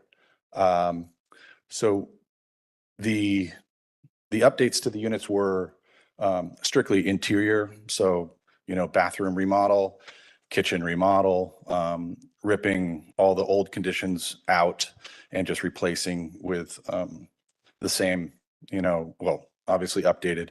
But we had to do a lot of mold remediation. We had to do a lot of general repairs. And we started with 518. And so we got 3 units in process. We finished the first, we finished the second, 518, 520, and then started on 522. And if you go back to the roof picture, obviously this was covered with insulation. But during the heavy rains, all of the water was just coming straight into the to the space. And so we were remodeling. At the time, we had new hardwoods in 520. All the floors were buckled and, had to replace them. So we found the source of the leak. We thought it was over on the walls, but with the insulation, it started up in the ridge and then just flowed down. And then, it was just a really big mess. So I asked for, we went from just older looking shingles, as you can see in the one picture, to the newer shingles. And then rather than replacing these skylights here, rather than replacing these skylights that were installed in the 70s, and the shed dormer was also installed at that same time via an addition to the rear of this house. Rather than replacing these skylights and replacing this window, which was just all rotted out, we opted to, add a more historically accurate dormer, kind of matching the architecture of the other house and the front of the house. It's pretty hard to see from the street. All of these doors, the back doors were replaced. These windows were replaced with the same size windows, no real change. They're just a replacement. The roof was kind of done in a more of an emergency context because we were trying to save the work that we had already done. So at this point, the last unit, 524, which is the unfinished unit, is, it's just sitting. It's been sitting for about a year because there was structural work that we had to do, which requires permitting, and the permitting is on hold, obviously. So, but the only people that this rear elevation is visible from are really my own house, my main house, which is, it backs up to this property, and the neighboring house, which are my in-laws' house. So these are the two properties. This is Pine Street. This is 9th Street. I bought this house in 2004 and did a significant renovation and kind of repair of this historic house. We bought this house in 2000 and I want to say 19 or 20, and did the same here. And so these houses, this was the backyard, which was overgrown, and old flat tires were there. It was just a really a nasty situation just because it was never maintained. But these two houses, backyard, face up to this one. And so the replacement of the rear dormer is really, I felt that it actually created a much nicer rear elevation and context for that unit, given that these are the front elevations. They look really nice. They all have, nice dormers off the side. And, the remodel in the 70s was done out of context and just, So at any rate, they're little houses, and, so far about $750,000 of remodeling has occurred in the first 3 units.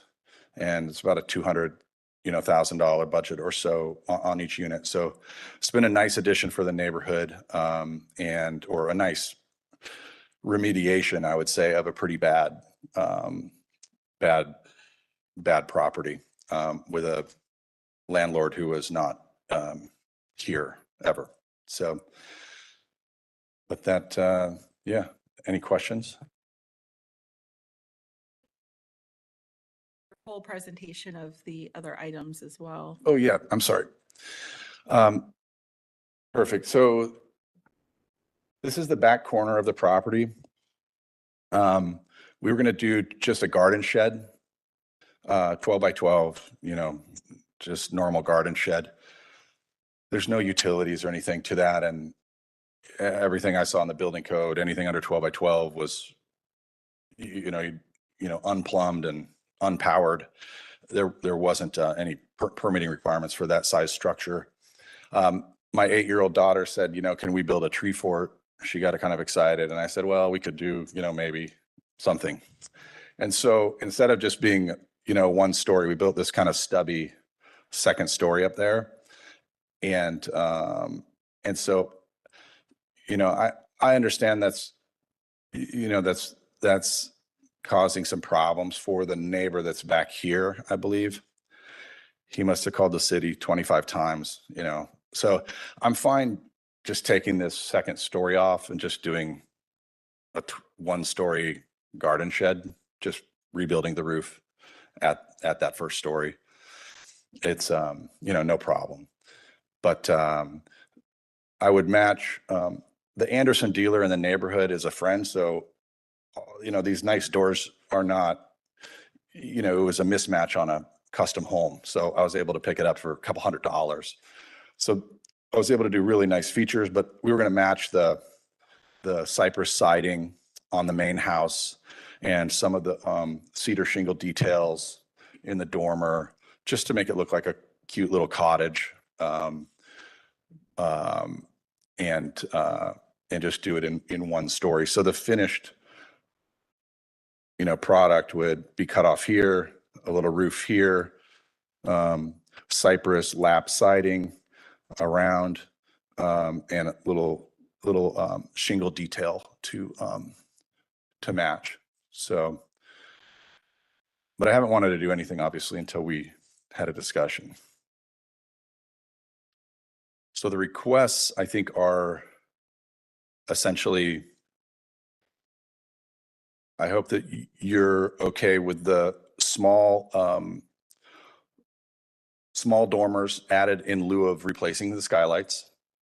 I hope you're okay with the shingle selection on the roof and the rear dormer removal, shed roof removal and replacement with the proper standard roof. And then the adjustment of this garden shed to be 1 story.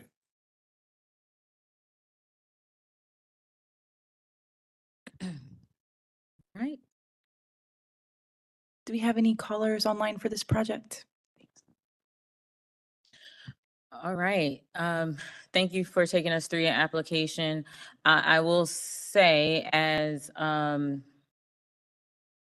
commissioner, in order for us to be able to make decisions, we are accustomed to receiving plans, elevations, surveys, site plans, things of that nature, so that we have all the information necessary in order to render a decision. And so since we had already started the process of hearing the application, I'll let the commissioners ask their questions. But I just wanted to make sure you were aware that we definitely would be expecting a bit more in the way of plans so that we can decide whether or not it meets our standards or not.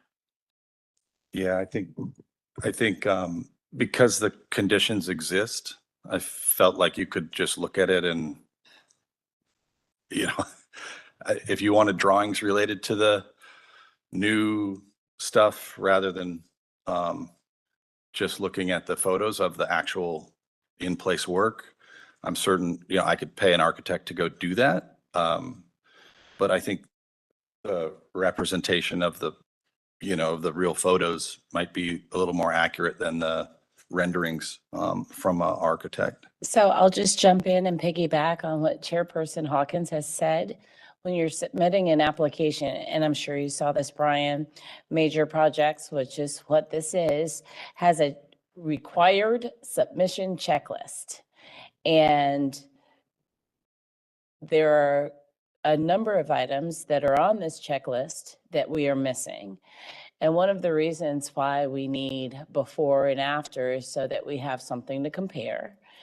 And so it's not something that we would like to have As it says in the application process, these are required submission checklist. I'll also add that when something was built in 1970, once we get to a point of 50 years, it becomes historic. So you might think that the sidelights, because they came later, are not, or insignificant, but we hit a 50-year mark. I know, because I was built in the 70s, so I too am hitting that mark. And so it is considered historic at that point. So we would be looking to preserve those things. And if for some reason we have to look at this application as if you had never done these things. So if you came before us with your required submission checklist, then we would ask for precedent. We'd ask for reasons why you feel like this historic structure, these historic features, these historic materials don't apply to this particular building, why exceptions needed to be made. And that's what many of these items on the checklist would provide us as far as information goes. So it's really hard to review your application without having the information we need. We have pictures of what's happening now, but we don't have drawings, we don't have the things on this checklist that we need to compare then versus now. Well, I think all the before images are in the application, if you want to scroll up.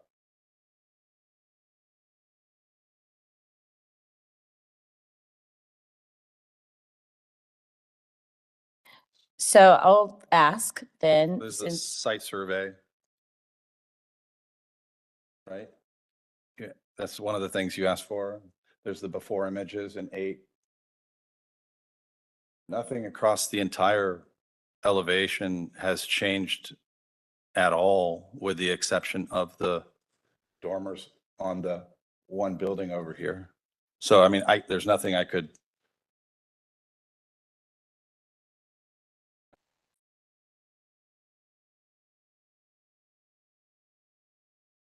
I actually have,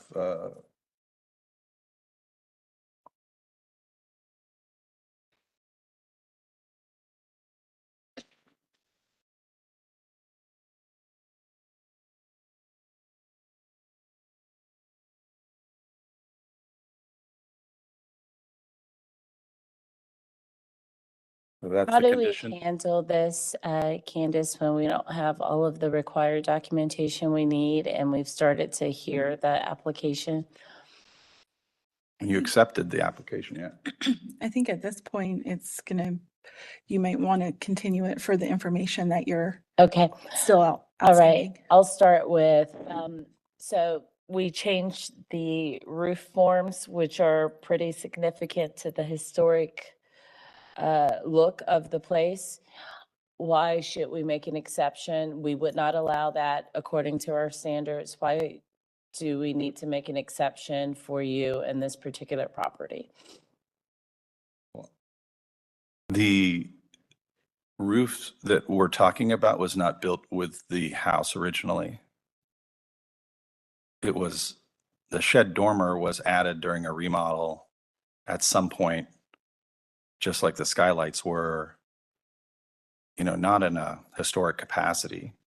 Are they more than 50 years old? And could you point to the picture of what was there before you? So that was there, Yep, correct. right? And can you point to the slide showing how old the Yeah, you guys have actually taken. pent gable is? Yeah. Will you point to the slide showing the age of the pent gable so that we can determine, like the skylights, if they're 70 built, if they were included in 1970 or earlier, because then that helps us determine whether or not it's historic.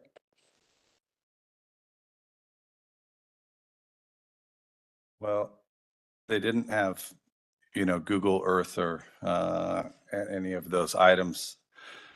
And I didn't move into the neighborhood until 20 years ago. So Sure. the materials that were removed from the house were dated. I mean, you could, meaning like there was dates on the wood manufacturing and stuff. And so I think it was late 70s.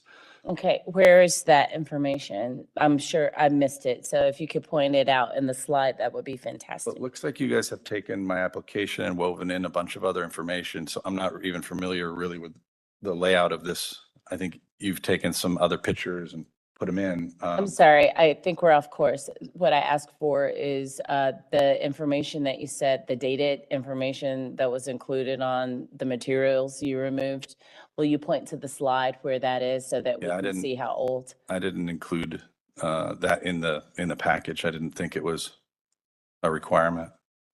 So just to try and explain, if something is 50 years or older, it becomes part of the house, it becomes historic, and those are not items that we can remove without some kind of hearing like we're having right now. Yeah. And because they go against our standards. So if we are to remove those things, if we were to change those things without important information like dates, could you please tell me why that's an exception that should be made for you that we don't make for others? Are there extenuating circumstances outside of the fact that there was water pouring in? Yeah. And we understand that. We have our staff here that makes emergency COAs. So did you reach out to staff when that was happening? Yeah. The staff, the advice from staff was that I needed to put a tarp over it for 9 to 10 months. I'll just add that what was discussed was that there's a difference between replacing a roof in an emergency situation with a like for like situation. If we needed to replace some rotten decking and put some shingles back on it and repair damage in that concern. But that is not the work that went on here. The roof form itself changed. And as you see, an addition was made on the back end of the roof and the dormers were added. And so that scope of work is different than an emergency repair. And we try to explain that to the applicant. Thank you so much. Design standard roofs, page 4.5, number 2, preserve original roof shapes.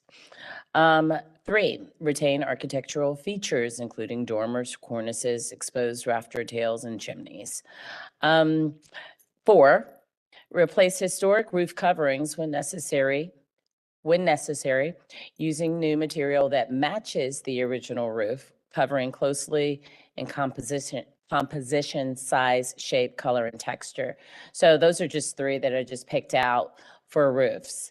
Windows, there are quite a few standards that speak about not replacing windows or doing additional openings and things like that. And I know that you know because you are before us, so having all of this time, I'm sure you read those. So my question to you is, why should we be making an exception? Well, I think that would the committee typically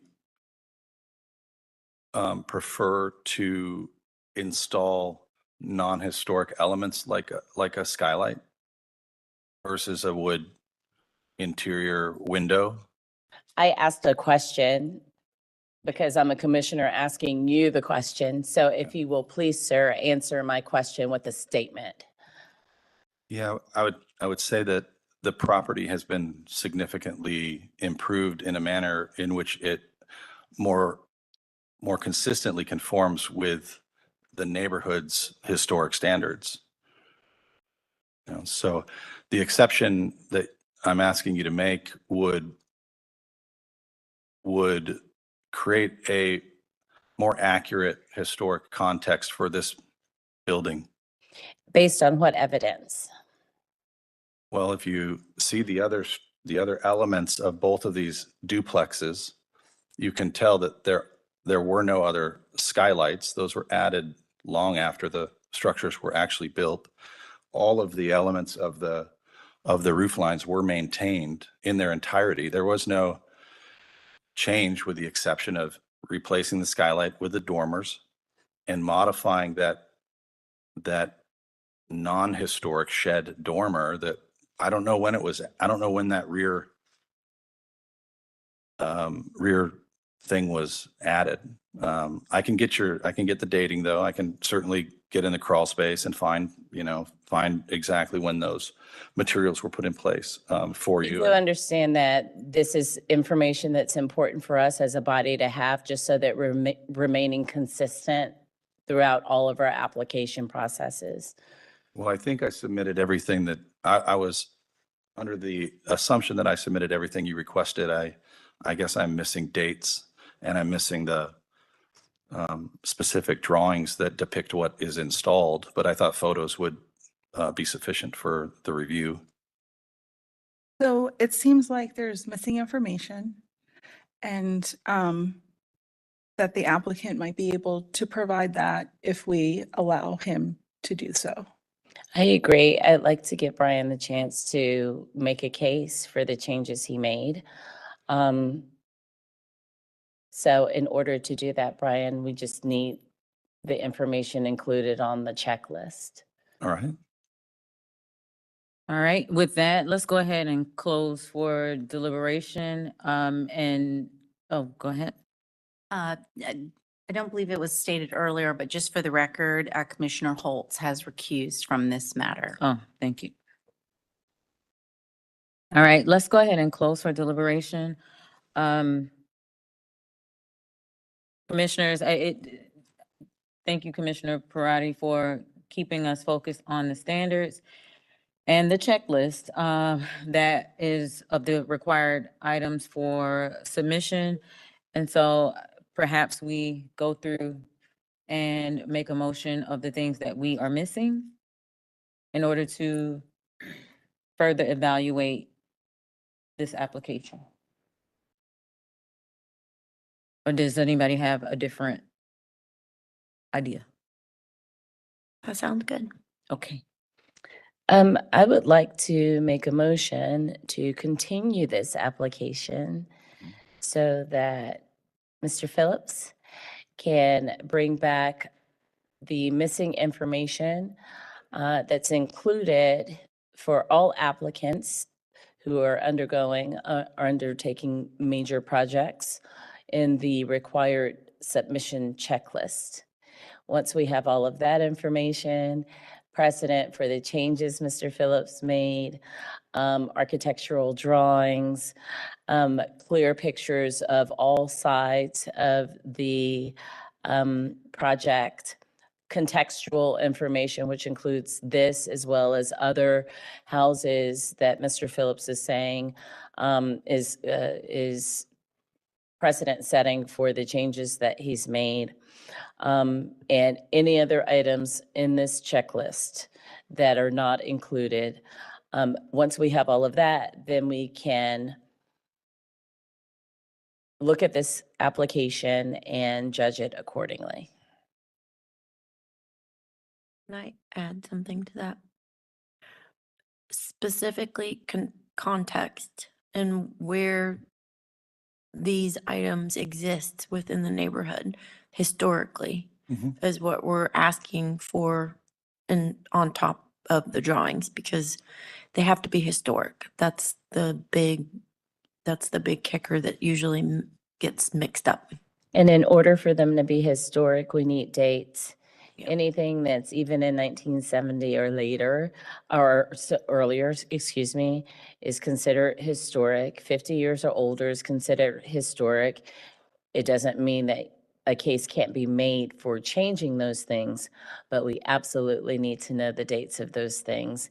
And then, as Commissioner Wojcik said, reasons or precedent for, historic precedent for why we can change them. Okay. Just We're a quick question on how currently, you- we're currently closed. I can reopen if you I just, need that. Okay, we're now reopened. oh, sorry. How, these houses are about 5 feet apart. So how would you like me to get the images of the side of the house? They're professional photographers who do a great job if you feel like somehow you're not able to get good pictures. They're drone shots. I mean, as someone who uses professionals to photograph houses all the time, that's something I would recommend. I mean, we've had pictures that weren't the best, but they made a case. So that's just one of the things that we need. So thank you for asking. Okay. Any other questions before we close? Could you send me this presentation version? Let me say this because it seems like there's something missing here. We are the commission. Staff is your best resource. I would say stay very closely connected with them. They give you guidance. They make sure that you are adhering to the standards. I would say reach out to them and use them as your best resource. We Okay. take the information that staff gives us and use the standards to render decisions, to evaluate applications. So we didn't put this presentation together, but staff has that information and they will be a great resource to you. Okay, understood. Okay? Yep.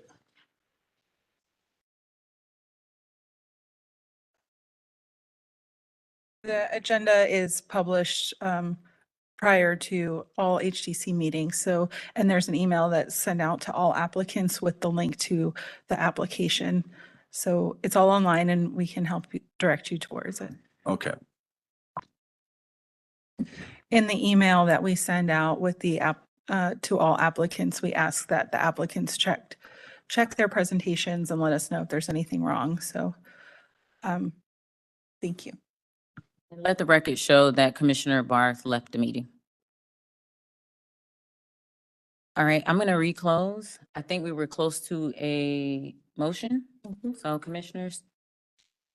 Should I restate it? Yes. Okay, I make a motion to continue so that Mr. Phillips can bring back the necessary information for us to make a judgment on this particular case, including but not limited to architectural drawings, dates of materials that were removed, contextual information and pictures showing precedent for why those changes should be allowed within a 360-degree range of the subject property. All right, motion made by Commissioner Parati, seconded by? Second. Seconded by Commissioner Wojcik. Any discussion on the motion? Okay, let's vote. Commissioner Whitlock, Yes. Commissioner Parati, Yes. Commissioner Wojcik, I thought I said yes, yes. Commissioner Taylor, Yes. Commissioner Bell, Yes. Commissioner Kern. Yes. Commissioner Hawkins, yes. Vote to continue passes 1, 2, 3, 4, 6, 7-0. Thank you. Thank you. Staff will be in touch.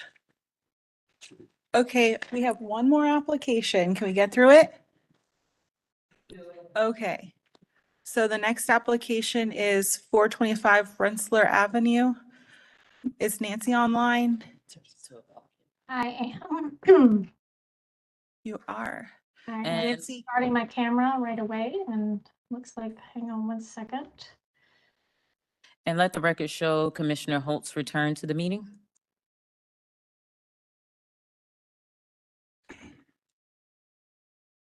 There we go. Okay, sorry. Okay. Again, this is 425 Rensselaer Avenue. The project is a dormer on the right side of the garage.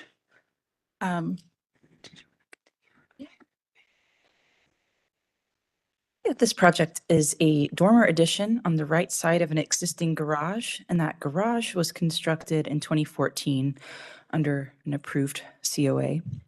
This dormer addition will have a low slope roof and coplanar framing to make the dormer flush with the first floor wall.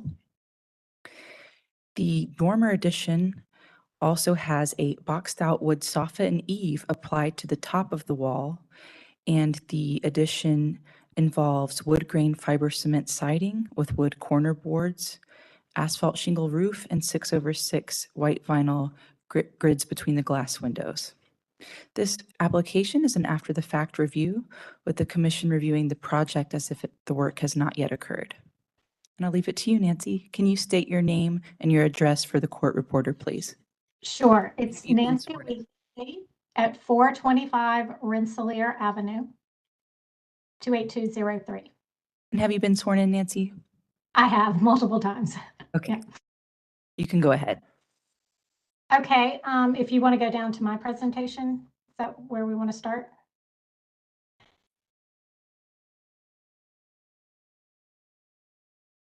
So basically when, if you'll go to the next page, after I'd had the dormer built, the garage built, the storage area was extremely tight. If you look there in the background with that picture, it's only 18 inches right there. So anytime I was moving boxes or hitting stuff, I was literally hitting my head on the wall. And I had some friends that were over 6 feet tall that couldn't help me move stuff up there because they couldn't stand for long. I had lots of trouble with the shingles. They fell off about 3 times. I started to just patch them up and then quickly realized that it was a bigger problem. I guess they were installed incorrectly the first time. And anytime a good gust of wind would come, the shingles were falling off. So I decided it was right around COVID and I was trying to get some projects, just as COVID around 2020, I was trying to get some projects done and the roof shingles kept falling off. So I said, well, if I'm going to go ahead and have to pay to have this roof done, let me go ahead and add a little headroom and get some light in here. And so that was my decision for the solution. And I came out, I don't have the dimensions on here, but I can speak to those. So the wall cutout is about 18 inches below that roof peak, and it's 10 feet wide. It comes out about 10 feet. And then the windows that are installed are 3 feet, and there's 2 feet in between the 2 windows. This is a picture, obviously, from the external area. We can go ahead and go to the street views. So none of this is visible from the street. If you look in the very front, this is standing only in my driveway, and at the street can you actually see any percent of the dormer. And if you look, it's probably not even a 1/12 of the size of that structure that is visible. The only other opportunity to see it is standing, this is in the back. This is probably at about 1/3 of my neighbor's yard. Oh, if you go back to the other picture, I'm sorry, I'm still on that one. This is probably, I don't know, maybe 20 feet from the corner of Euclid and Rensselaer, standing at my neighbor's street. And only in the wintertime when there aren't trees, you can see the tip of the dormer right there in the middle one.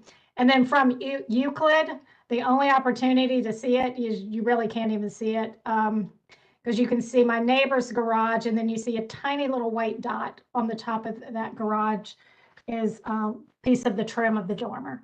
So there is no view unless you are literally standing in mine and my neighbor's garbage area, or from my next door neighbor's 2nd story back window. If you can go into the next picture here, this again is standing on the stair area. You can see just that small portion of the dormer. And just to show you what my struggles were from before, and apologize for all the stuff. We still haven't gotten the storage cleaned out there, but you can see that's where it is, giving me the additional headroom. And I don't have a beautiful view. It is just of a telephone pole and my neighbor's lighting. I mean, the light pole. And that's really all I had presented. I don't know if you had some additional questions or anything that I didn't include. Do we have any callers? Okay. Thank you. Commissioners, questions for the applicant?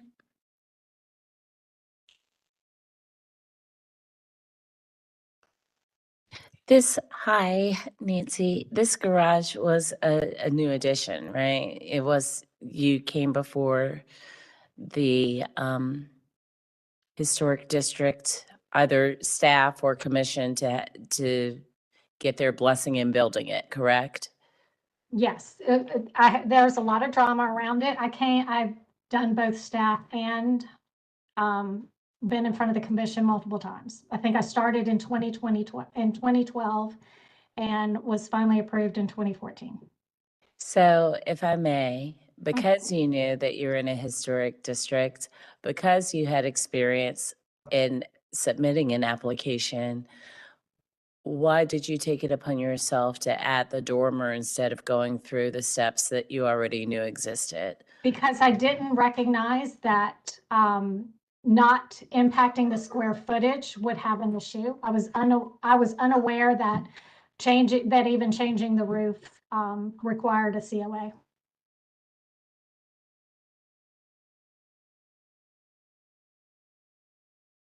Other questions for the applicant, commissioners? What is the roof pitch of the dormer? Did I say that right? Slope, okay, I'm not an architect, so y'all are gonna have to bear with me here. You're talking about, yes, if we go to here. I mean, I drew this myself from the existing picture on here. Some of these are not exactly accurate. If you can look, that window is really a 2.9. This is a 3-foot window and not what is in this particular drawing.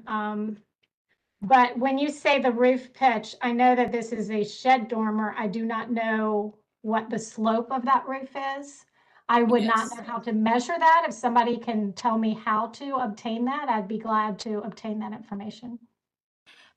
I too am not an architect. However, we do have builders and architects that are part of this commission. And part of what we're charged to do is preserve the historic character of properties in historic districts. And part of preservation is ensuring that buildings are constructed properly and following appropriate building standards. And one of the things that I see on all drawings that we receive are the roof pitches. And part of that is to understand whether or not water intrusion would be an issue. And so the reason I'm asking that is because the dormer looks to be flat. It is not exactly flat. I do understand that perception. There is water that does run off of that, but I do not know how to obtain what that number is. If there's somebody that could tell me how to determine that number, I would be happy to. May I suggest? Yep. As with the advice that you just gave a previous applicant, consulting a professional on this matter, I think would be wise to get accurate drawings and to confirm those angles. I also think that the submission is missing many of the pieces we do traditionally see and simply doesn't meet the qualifications that we would expect for this type of project. The standards are very clear on this. Is this considered a major project because it's not changing the square footage? It is. Okay, so I thought this was not a major project. And there is a checklist, as we told the previous applicant, online. Staff is also, as we told the previous applicant, quite helpful. Yes. And they would have told you that vinyl windows are not acceptable. Textured hardboard siding, not acceptable. Those kinds of things can save you a lot of headache and drama. Coplanar dormers are not acceptable, So I know that we need more information because much like the other application, this one is not complete. And just so that you know, just as a reminder, we are looking at this application as if the work has not been done. And the things that I mentioned earlier, the materials, the pitch, the co-planar walls, those are not things that would have been approved if we were looking at an application before the fact. And even though this is after the fact, we have to look at it as if it were before the fact. Could you explain what a coplanar wall is? It's where the dormer and the thermal wall of the dormer and the thermal wall of the body of the structure are aligned. It should be pushed back. It's not in plain. And it will help us to have, our designer is saying it's not coplanar. It will help us to have an accurate architectural drawing. So that we can see exactly what we're working with. You're a great drawer, by the way, and great illustrator. So there's that silver lining. However, we need something that reflects accurate measurements and numbers. Yes, I understand that. Okay. Can you maybe be a little more direct? I know you've explained that a number of the elements on this do not meet the standards. And maybe what you're asking is the applicant to come back with maybe perhaps revisions and proposed alterations to this that would bring this into compliance. Thank you. Yes. So it's late in the day, and I guess I'm not so direct. We would need to see drawings of what you have. And based on what we've shared with you and just your access to the standards, drawings of what we could approve.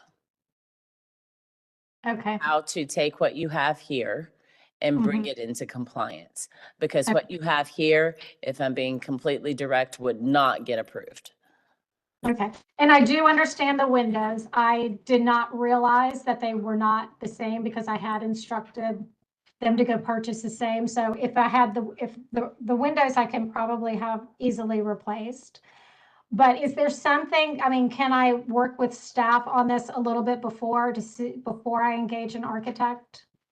I think that staff is always there to help, but you'll have to come back before us because that train has left the station now.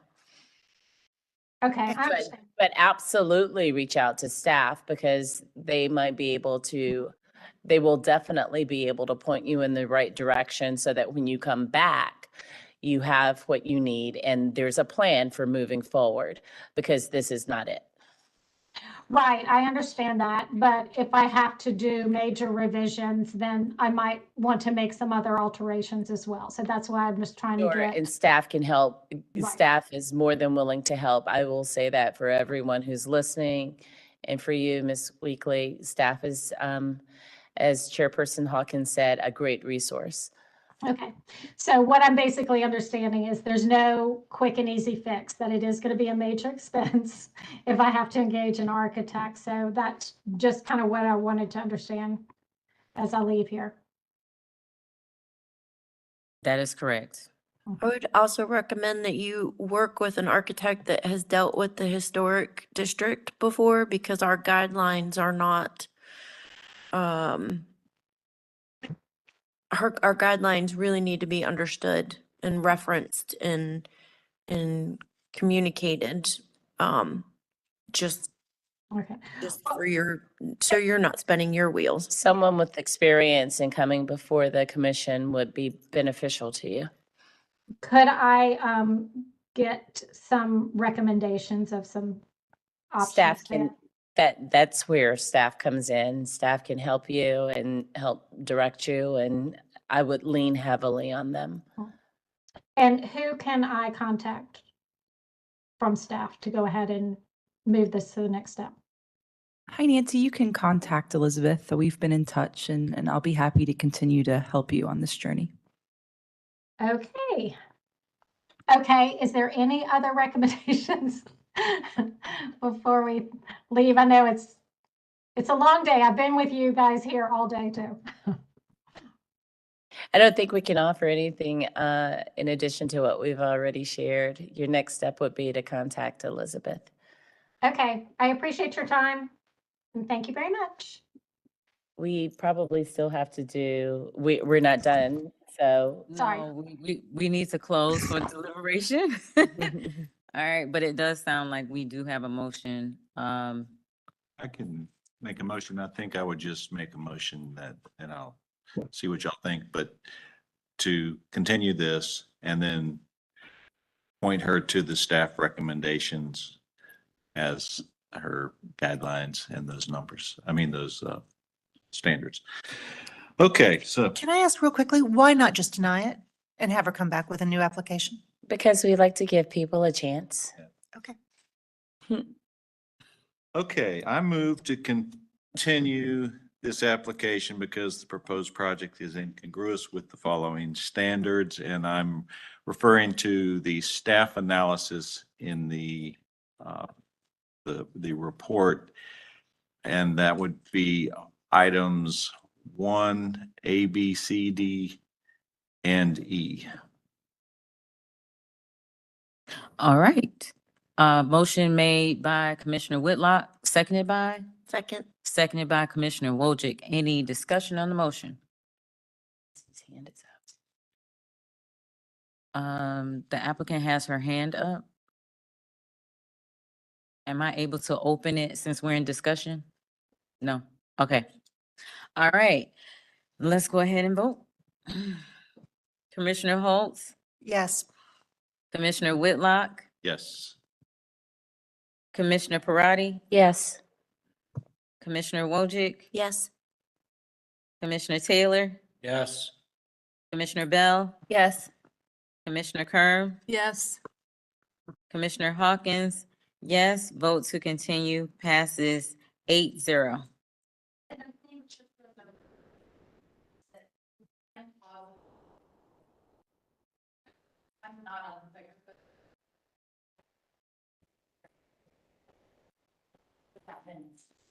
All right, just a just a reminder that we cannot pause during a motion, you all. So just, that's why we did not reopen. And we are directing the applicant to work with Elizabeth and the rest of staff to address her questions. Okay? Thank you. Oh, hold. Did anybody review the minutes? Sean did, but he left. Oh.